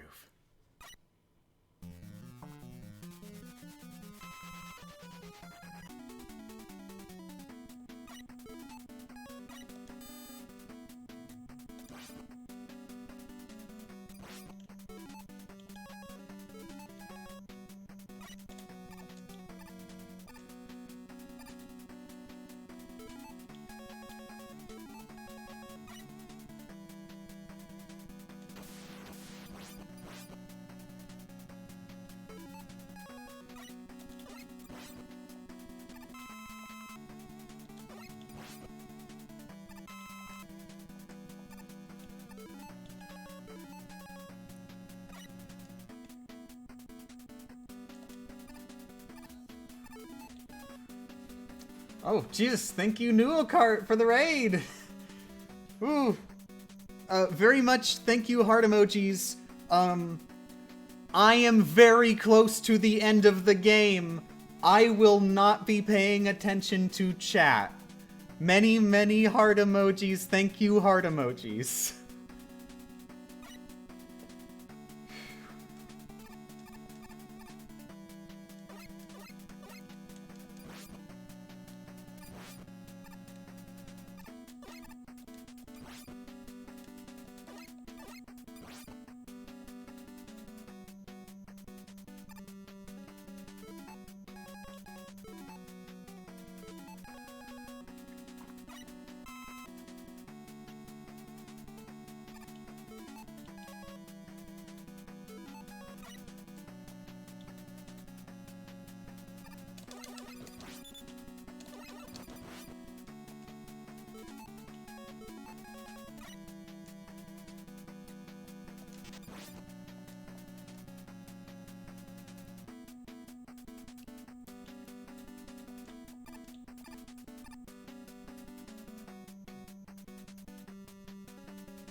Alright!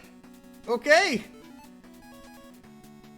Now, this is a strategy I have not practiced anywhere near as much as the other one, but theoretically, it is much simpler and safer. Mostly, it's safer because it's simpler. I don't have to do anywhere near as much fancy stuff.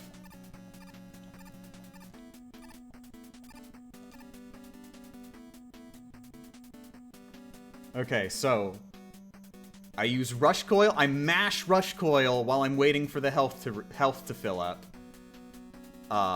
Get on Rush as fast as possible. Make sure I'm at the right width, horizontal location to bounce onto the left platform. Jump up, fire 2 shots in midair. As soon as those shots are out, switch to Spin Top. If at least one of those shots is aligned with Hollow Rock, we're good.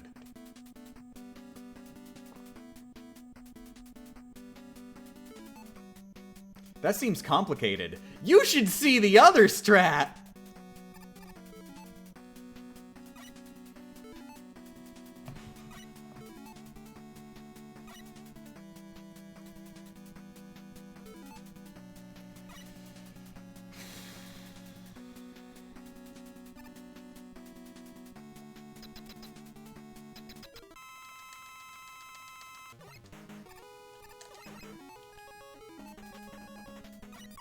Yeah!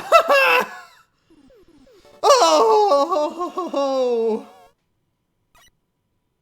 This is the first non-headache Wily Stage 4! Tied for PB!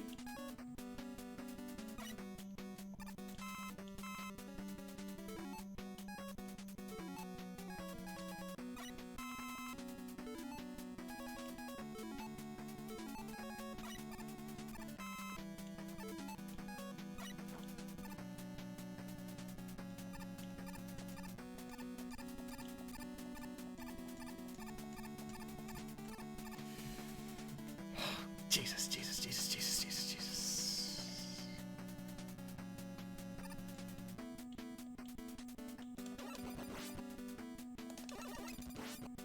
Okay.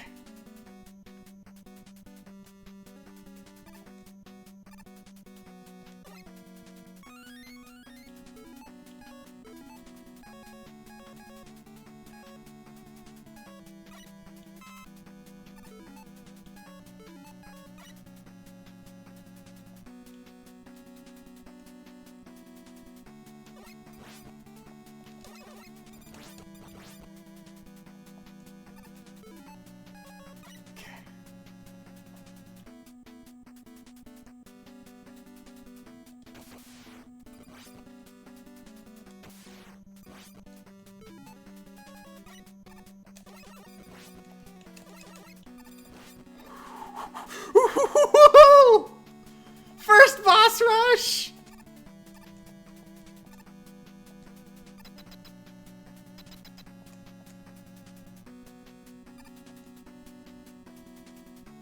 Oh my god! Okay, I need to go to the bathroom.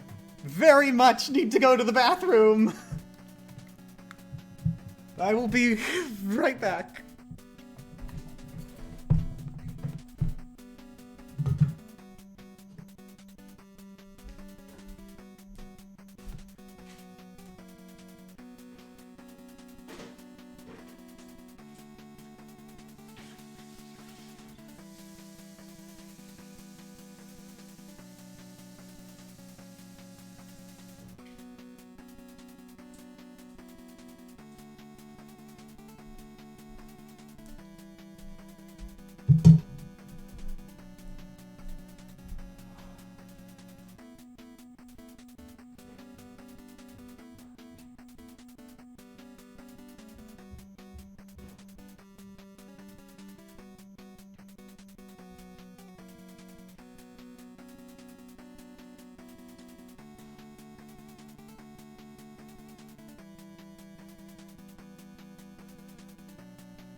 I was hoping after the bathroom break my heart would stop going so fast. Not yet.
I've been doing really bad on Shadow Man all day today. Shadow Man's actually ended a couple runs. He's supposed to be 100% consistent. Oof.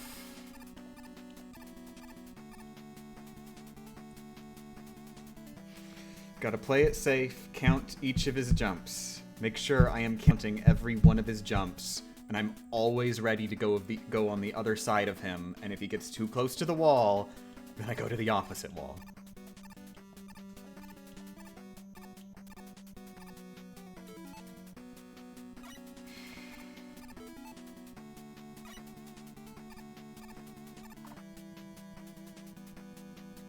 Champ, if you need closed chat, I can't close chat because if I click on another window, it opens the emulator menu.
Could have used less rush jet, but that should still be enough.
I tried to play it too safe! I should have just jumped down there and just thrown out Shadow Blades. Oh! Oh! Oh! Honestly, it was mostly using too much on Shadow Man that got me. Oh.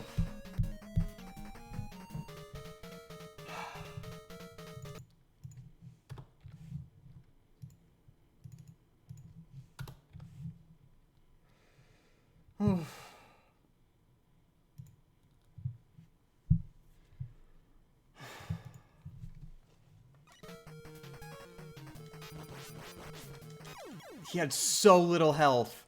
I would have been totally good if I stayed down there.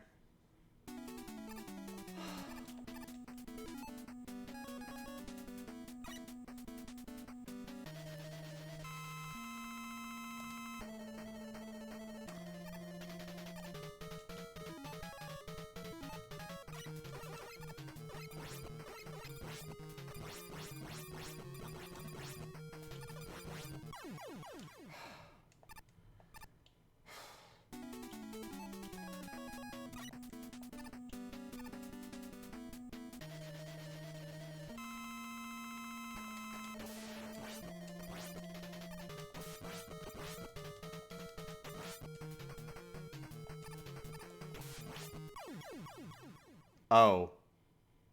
Oh my god. Good thing the run was already over, because otherwise this would have been really sad.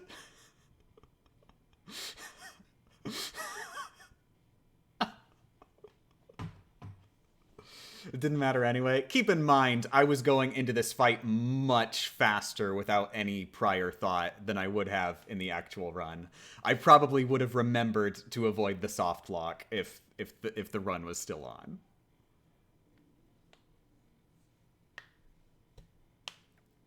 So, there you go, everybody. I'm very sorry that on such, like, a big night with so many raids, I friggin' messed up on Sparkman. The worst part is, too, after Sparkman, I'm pretty confident on all of the other bosses. Every single one, including the Wily bosses. If we had done Sparkman, that would have been the point where I was like, okay, I can definitely do this.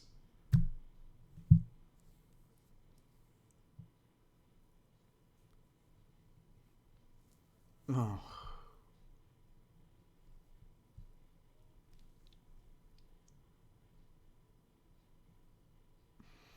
It was just a rough Shadow Man RNG? Not really. I messed up my jumps a few times during Shadow Man that made me like stay on Rush Jet longer and waste the energy.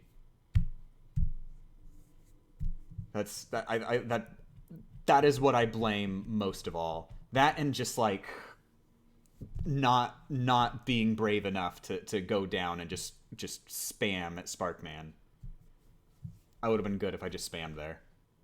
Actually, come to think of it, I missed a shot right at the beginning. If I had hit that shot, then I probably would have absolutely gone down there. If I had... So the very first shot, I shot before jumping. If he had that low damage, I definitely would have just gone for the kill later on. Like a lot earlier. So I never would have been in that situation.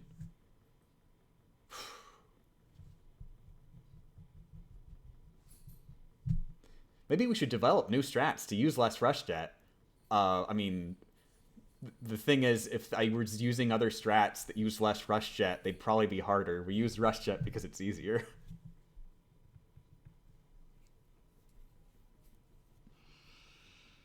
Look at the bright side, new PV. I know, right? We got so friggin' close.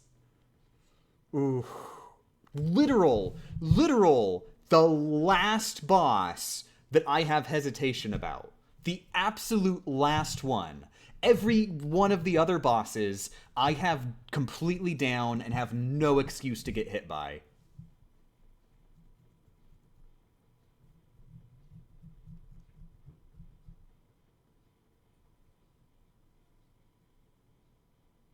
And he was almost dead. Gotta point that out. Last boss and almost dead.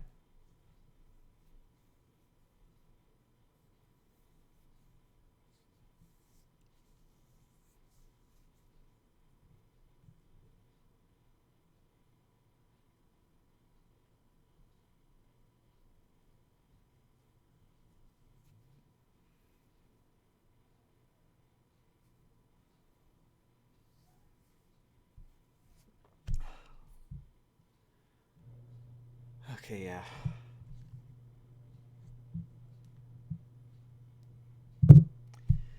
I'm out.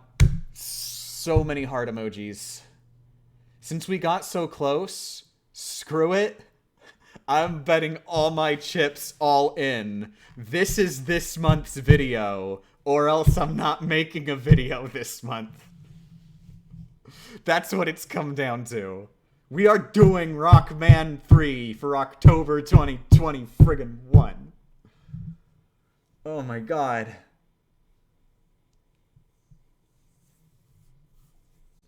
Night nights, heart emojis, heart emojis.